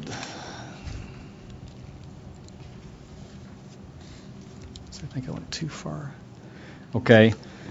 The standard solution under development in this joint ADIS-TI activity should allow any end user with SMS capabilities and a valid SMS texting subscription to launch an SMS text message to begin to communicate with a PSAP. Now, as a practical matter, and a good example of this is I got a smartphone for my 71 years old young mother, and she enjoys her smartphone, but she doesn't want to pay for the texting service because she doesn't have an interest in texting. She doesn't understand the appeal of it. So she's an example of somebody that would not be allowed to use text 911 because she doesn't have a valid subscription. And that's logical because she wouldn't know how to text to anybody, much less 911 anyway, so it's not a problem for her. She knows to dial 911. And the second bullet here talks about messaging applications that don't use a 3GPP based, which is the GSM UMTS LTE, or a 3GPP2 based, which is the CDMA 2000 defined SMS messages. They're not within the scope of this project. Now, Roger earlier and some others talked about the fact that there are these over-the-top solutions, and folks are already developing those and using those. In some sense, those can be viewed as sort of overlays that are there now. We'd be putting in an SMS message in parallel with that. And there may be some problems with customer education, but generally the consumers who are using over-the-top versions of services today are smart enough to know the difference between SMS and those, and they tend to know they might work a little bit differently. There's a chance they could work together at the same time. We'll have to think more about that, but hopefully the consumers won't be as confused as we think they may be if both existed in the same area. The third bullet here talks about the fact that the solution will require a user to subscribe to the text service. They have to have an SMS-capable phone. We already talked about the fact that a user cannot initiate SMS 911 if they don't have the service subscribed. Also, an uninitialized phone can't participate in this for technology reasons. There are some cases that are for further study, like the prepaid case or services under treatment. The prepaid case, there's not a problem if the user is within their limit of messages. If, however, the user has gone over their limit of prepaid messages for the month, then it's a matter of how the carrier is implemented. If the carrier has removed the address of the SMS message center through some over-the-air activation to the phone, and in that case the message couldn't get out of the phone, and there's not much we can do. However, if the service is usually denied from the SMSC, and if the user can get a message out to the SMSC, then perhaps there's a chance we can get it to work in that case because it's already gotten to the network. So we'll need to study that further and see what we can do to make those happen. And the services under treatment is for people who haven't paid their bill and that kind of thing. Again, if the message can't get out of the phone, then there's not much we can do. If it can get to the phone, to the network, then perhaps we can let it go through. Next slide. So we're assuming for this that in terms of location information, that only course location, that is a serving cell site or a course lat long generated perhaps from an operator's LBS platform, should be able to be used to assist in routing this message to the correct PSAP. And as we've talked about earlier, location, routing, and nationwide roaming are all critical aspects of the project. And as JP pointed out earlier, to allow for nationwide roaming, it's certainly something that we want to try to do. There are certain things outside the scope of standards that will come into play in this case, like the business roaming arrangements between operators. There are issues like the the SMSC for one operator may not be able to request location information from another operator. That's a practical problem here. Maybe some of that can be solved via business arrangements, again, outside the scope of standards.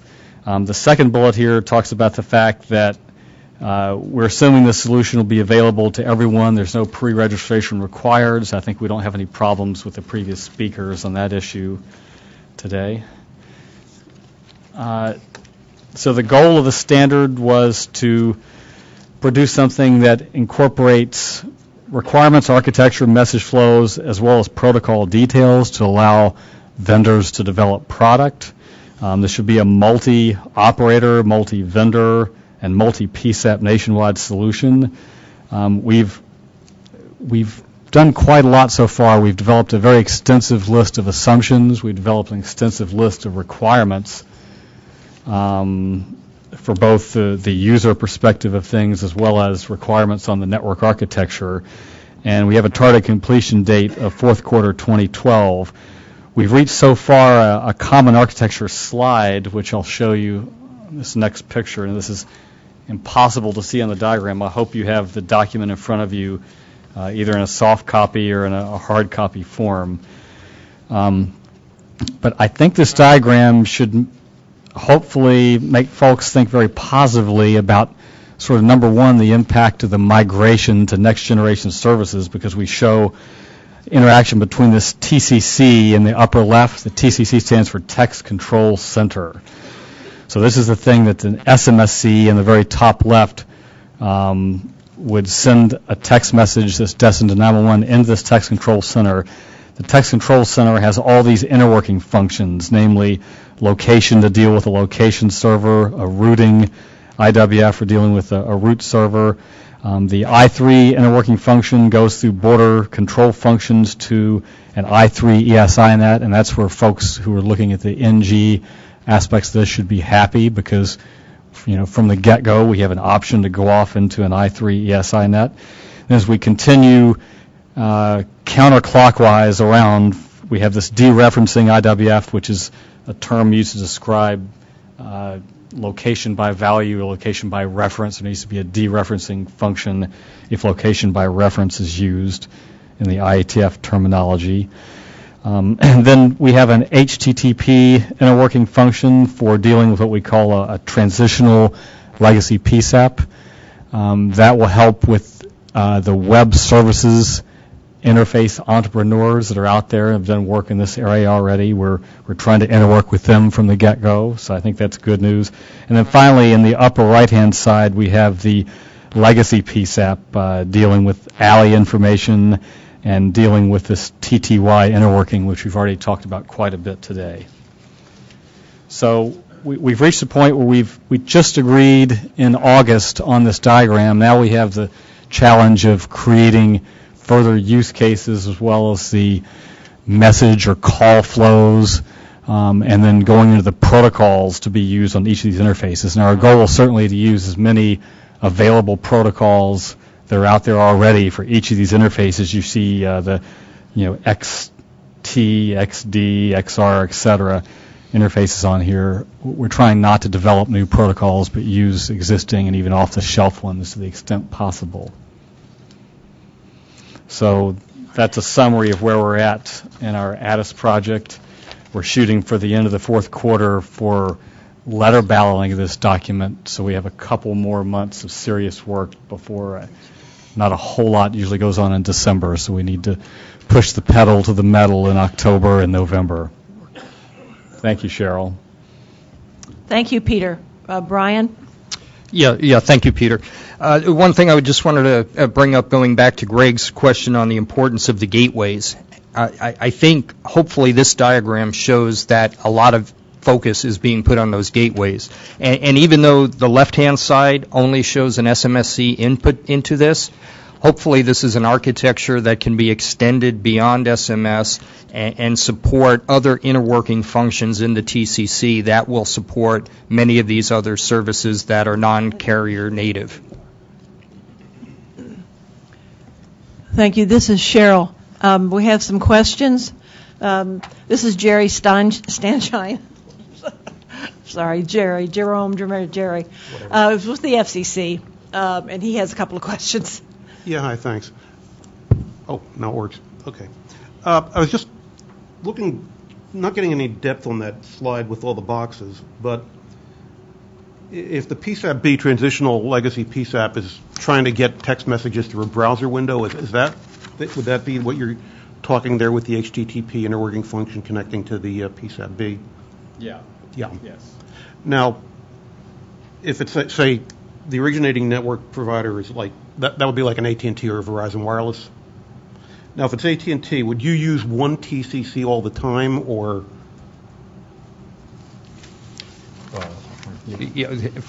From the that's part of the trial we're putting in place right now, is to try to evaluate how that architecture would flow on a nationwide basis.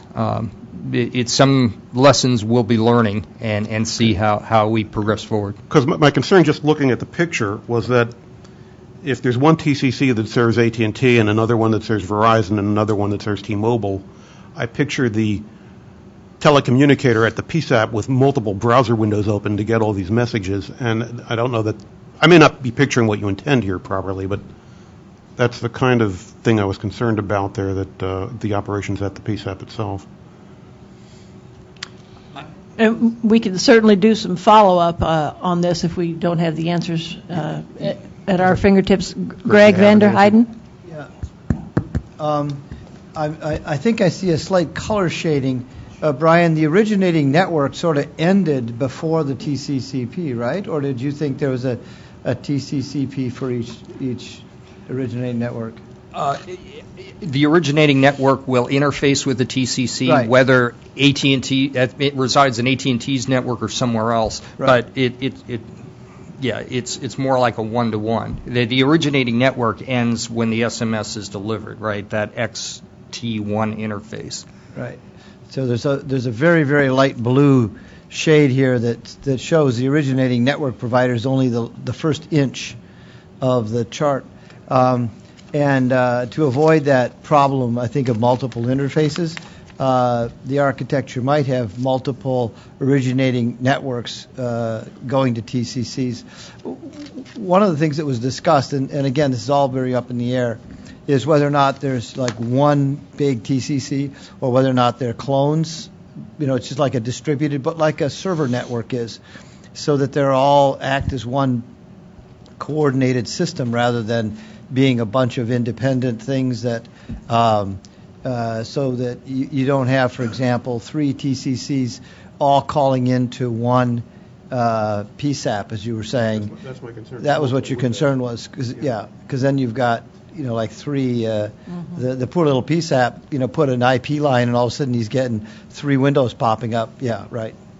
So that's one of the interesting things is the ideal kind of way would be if we can do something like server farms do, where you have a lot of the TCCs up. And if any one of them, for example, gets taken out, the load would just shift. But that takes a lot of sophistication, so a lot of things are being looked at. I have Kathy and then Sherry Farina. Then I had a question later. And then Gunnar.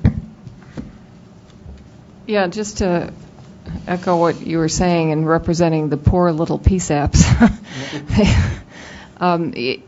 How it's architected behind the scenes, and actually I got to pat the Addis group on the back. They really come a long way in a very short amount of time trying to get a combined architecture that's going to be workable. How it works behind the scenes isn't as important from a public safety perspective as you're stating, how it is presented to the call takers. And the PSAPs cannot be put in a position where the call is presented or acts differently because it's coming from a different originating service provider. That would be untenable in public safety and really wouldn't achieve our goal, because that's really not seamless integration, and that's not providing the same level of service in a text environment that we do that we provide to hearing callers in a voice environment where that transparency is assumed. So we really do have to work towards a transparent solution where a PSAP is not put in a position of trying to identify this is a call from AT&T versus this is a call from Sprint and having to do different things. And ultimately that's where we want to head. So. Amen to that. Okay. Jerry has a follow-up. But I was going to say, not just does it have to be the same format, but the whole idea of needing multiple windows open. I don't know if it's something like Gmail and Yahoo. You know, you want to go to one place to get your mail. You don't want to have to open, unless you, for some reason, have a Gmail and a Yahoo Mail and a Hotmail account. You don't want to have to open 8 different windows to get your mail. And no matter how similar the formats are. Right. If it's a web-based interface, it should be a web-based interface that I can use regardless of who is sending me the text call. The way I have my call handling or my CPE software now, regardless of who is sending the call, I get the same human-machine interface perspective. And ultimately, that really needs to be the goal for, if we want to expect this at a national level. My last, if it could correlate the E-gateway and the C-gateway with the figure for Mattis, that might be good too, because they're earlier references to, and I think I know which boxes are which, but I still think that might be useful in the slides. Okay, thank you. Thank you. Sherry Farina, you have a question?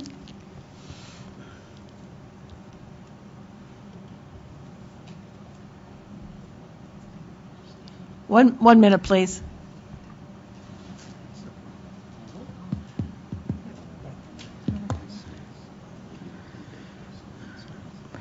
Okay. This is Sherry.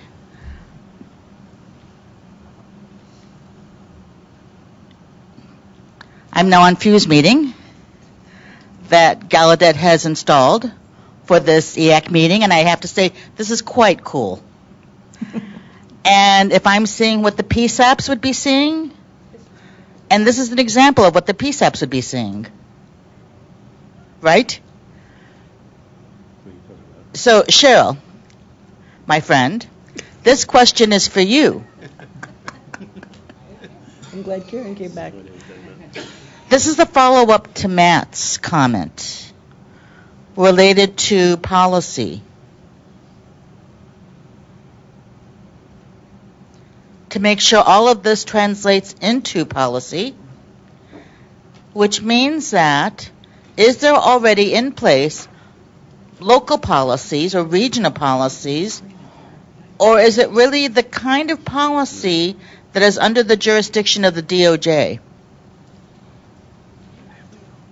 And is that something that the DOT should be analyzing as well, so that we get all of our ducks in a row? Does that make sense? Sure. Sherry, this is Cheryl. Yes. As I understand your question, it is related to where do we go and how do we implement changes to the policy to implement what's going on here and our ultimate recommendations. As you know, there's an ongoing rulemaking here at the FCC. The Department of Justice has an ongoing rulemaking on NG 911 issues and access for people with disabilities. And the Department of Transportation, of course, is providing a valuable function in their activities. We are all working together very closely. The different agencies have different requirements. We all have the overarching policy, overarching requirements to adhere to the Administrative Procedures Act for rulemaking with notice and comment, et cetera. And so we have different schedules in each agency that those requirements lend to us.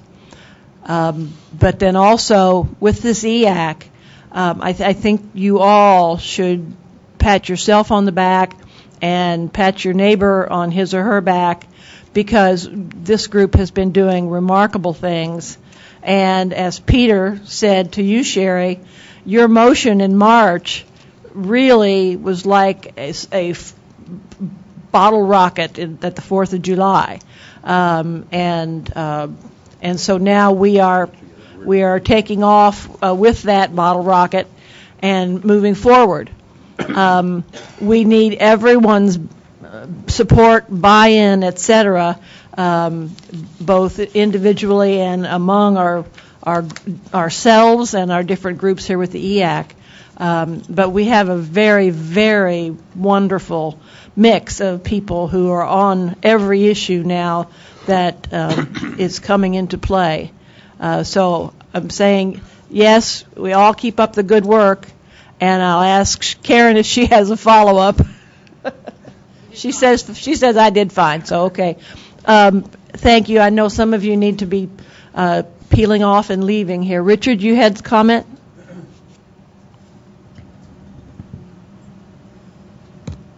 Richard? You're live. This is Richard. And with that, Cheryl, I agree, because I have seen a lot of progress from the time we first began this committee, and we've seen the studies, we've done the analysis, we've put reports together, and I think that we will just continue, again, from henceforth, after December 2012, because I think that it is important that we see this work continue, that we continue working on this project. And as I look at the new technologies that are emerging, there are some issues that may arise, and what brings to mind, it is vital that we continue as a group working on this project. And with that said, it may be time for us to consider making a recommendation to the FCC to ask them to continue with this committee after January 2013.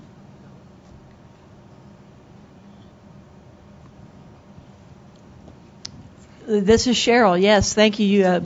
You're referencing our charter. We chartered for 2 years, and that will run out at the end of this year. And so we need to take some steps to determine whether or not we will continue as an advisory committee. Greg Vanderheiden? This is Rich. Yes. Rich. Is it me? Is it Greg? Which? Greg.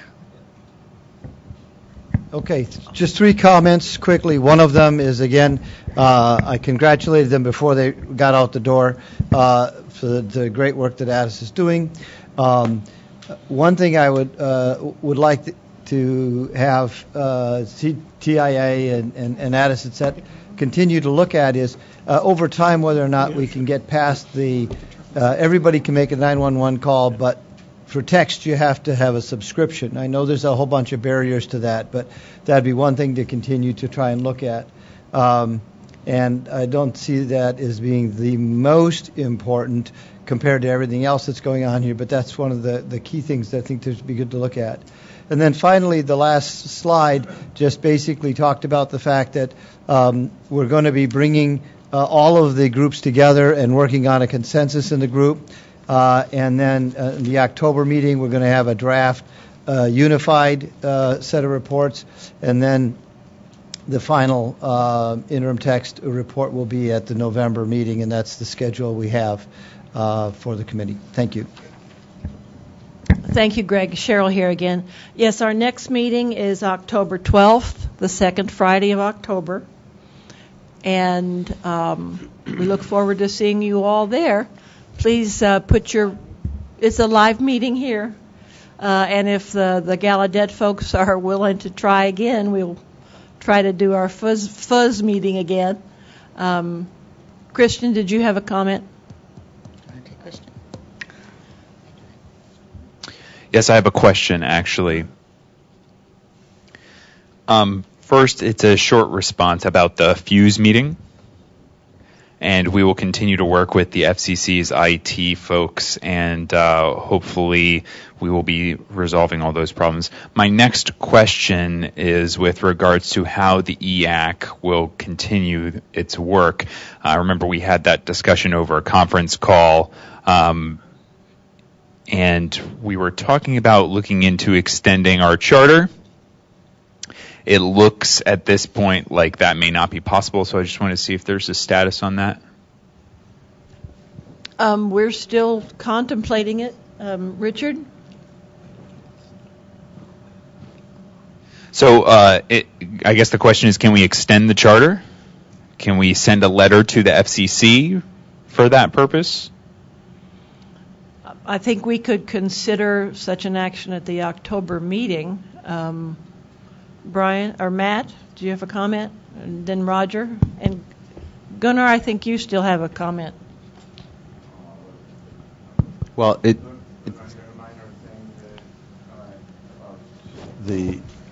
picture with a gray box called TCC on the last slide. I want to see that distributed structure that matches the EAC, the transport group architecture, with the E gateways on the left side and the C gateways on the right side in this gray box. And by that we resolve the problem with the risk of multiple web browsers or whatever you had a fear for. So this can be made matching the ATIS group and the EAC group. Thank you, Gunnar, for that follow-up. Matt, and then Christian, Matt, and Roger. That's right. I knew there was someone else in the middle. So on the question of extending or rechartering the EAC, I think the group was originally set up pursuant to a congressional request that the FCC task a group with addressing a certain number of questions, which we have in the past, the last report, and now we're further continuing to address some leftover issues from that previous report. So I guess the question is the subject matter that group would further be recharted to address. I suggest that if we're going to take this issue up at the October meeting, if that's what we're proposing to do, we might have a subcommittee set up over the next 3 weeks to discuss what are the issues that would need to be addressed in that further EAC. I mean, I'm just not clear what the issues are if we've now addressed the issues that that Congress has asked us to address. Right. This is Cheryl. I don't think it was a request. I think it was a mandate. In Section 106. Right. Roger? From a practical standpoint here, I mean, there's all kinds of legal machination and congressional machination and FCC and so on, et cetera, et cetera. But in the real world, from a practical standpoint, for whatever reason, this is the only group that's ever gotten a real handle on this situation and taken a hold of it and dealt with it. If it's a difference between 2 months between December 31st and February 30th, I and Nina am going to support that extension, because I agree with you that we need to identify what it is we're going to do. God knows I've said that enough times, and what the schedule for doing it is. But we cannot let this thing at the very end of the process go, that's been done before and it shouldn't happen again. So whatever it takes to get this thing controlled and managed, that's what we got to do. Thank you, Roger. Christian? First, just a quick response to you, Matt. There are a lot of issues that are being left unfinished. I think especially for access to 911. That's our first issue, and the I3 standards, identifying where those gaps are. We have promised that work, but it doesn't look like we're going to be finished it by the end of the year. The interim solution as well hopefully will be finished for 911 access to the SMS, but there are, again, a lot of issues related to ongoing interim work that have yet to be addressed at all. I think that there are a lot of issues, in my perspective, that justify an extension of the charter for the EAC, and I'd like to officially move that we extend the EAC charter for 2 years, and that would end at the end of 2014. This is Richard. We seeing an official motion. Do we have a second? I have a second from Kathy. Oh. This is not appropriate. You're right. This is not appropriate. Just a moment, please. Just a moment, please. I'm sorry. The motion was made and a second was called for. Do we have a second? Second from Sherry. Sherry. All right. Thank you. Discussion? Matt? Sorry, Matt has a point. Yes, I would like to, I believe the idea was to move this to the October meeting for a vote. I don't think it's appropriate to talk about extending the EAC when I believe, if I'm looking just next to me, a majority of other attendees have had to leave. So I think this is an important point that needs to be properly noticed on the agenda for the next October meeting. So I don't think you need to withdraw your motion, but certainly something to be tabled for the next meeting. Greg Vanderheiden? Instead of withdrawing it, could we do a friendly amendment that the motion is to form a committee to discuss topics so that when we come to the next meeting, we have some well thought through content to react to, as Matt had suggested, rather than showing up at the meeting and then everybody goes, oh, okay, we're doing it ad hoc. That would be a friendly amendment to... Looks like Sherry wants to say something.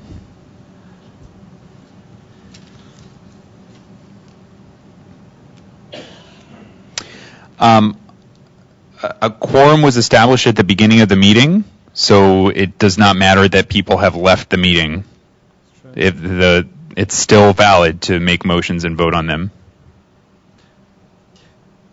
My offer of a friendly amendment is still there, though, that we have the motion change into one, forming a group to gather information and topics so that we can bring it back to the next meeting so that we can not only vote to do something, but we can vote to do something that with a reason and some structure to what it is we would be doing. Richard, so this is a friendly amendment. This is Al. I second. Well, Richard, seeing a second from Al. A friendly amendment has to be accepted by the original motioners.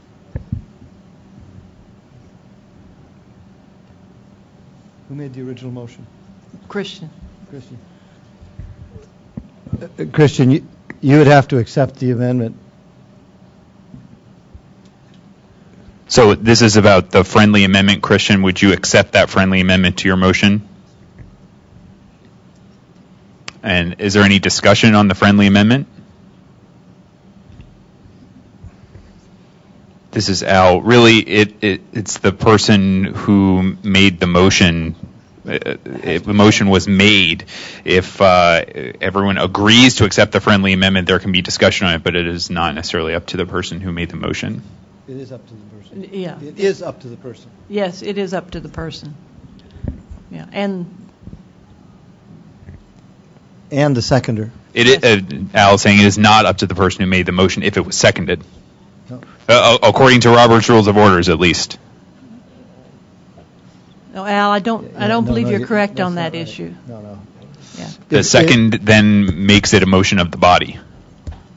No, we can change it to something else, but a friendly amendment was offered to the motioner. If the motioner turns it down, then we can proceed to do something else. But I don't want to get lost in Robert's Rules of Order here. The Christian, instead of voting to sort of form the new committee, would it be a friendly amendment to change the motion to be one to form a subgroup to gather the information and bring it to the next meeting for a vote so that we can bring it to the meeting with not only a vote to do it, but some idea of what it would do, this thing that we're talking about extending. And we also have to figure out how long to extend it and things like that. So the idea is that to change the motion into one to form a subgroup to go, and anybody can join it, I guess, who would like to explore this idea and gather the what it was that this new group would be doing and how long it would be extended for, that kind of thing, and then bring it to the next meeting for the full group to consider.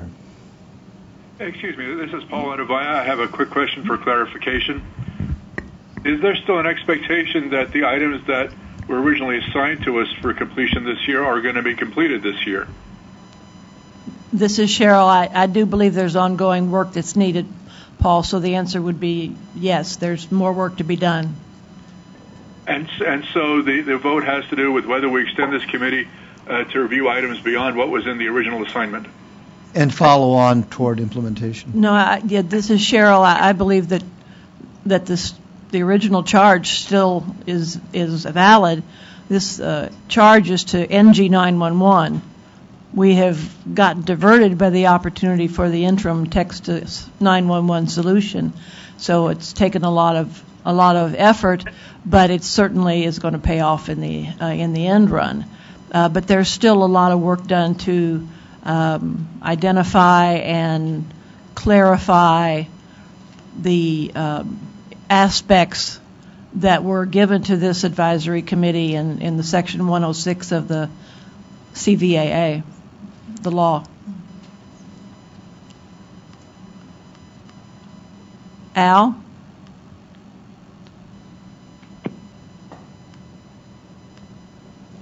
Al? This is Al. Let me make sure that Sherry can see me. Okay? Great.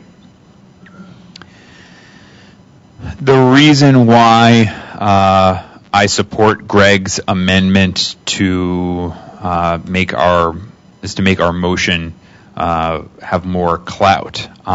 I'm involved with the interoperability testing subcommittee, and we can't even really get started until we get information from all the remaining subcommittees, and it will take more time. I seriously doubt that we could finish that by October or November, which leaves us needing more time to finish it.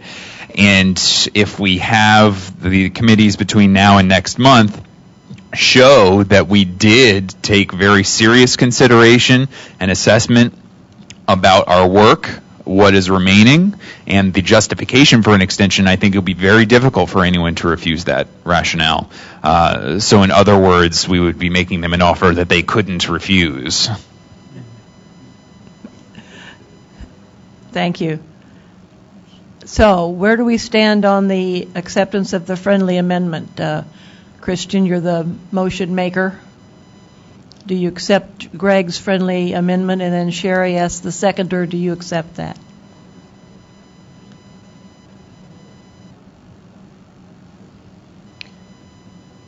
This is Christian. Before I answer that question, I would want to hear from the other deaf representatives who are here in this meeting. I mean, Sherry, from you, from Norm, from Bob.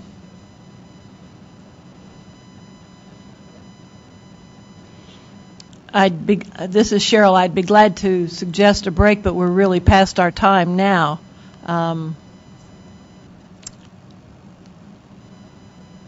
So I'm looking specifically at Sherry then. Please restate your motion. Sherry, could you please restate your motion, Christian?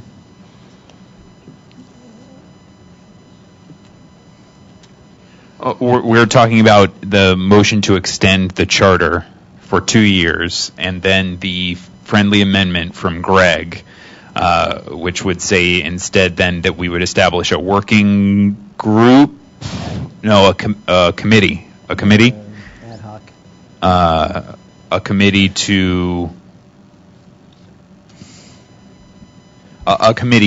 analyze to assess that.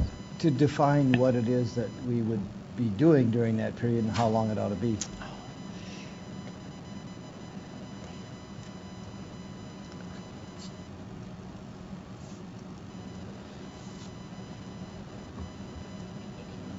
Up to 18 months extension of the charter? Whoa. Yeah.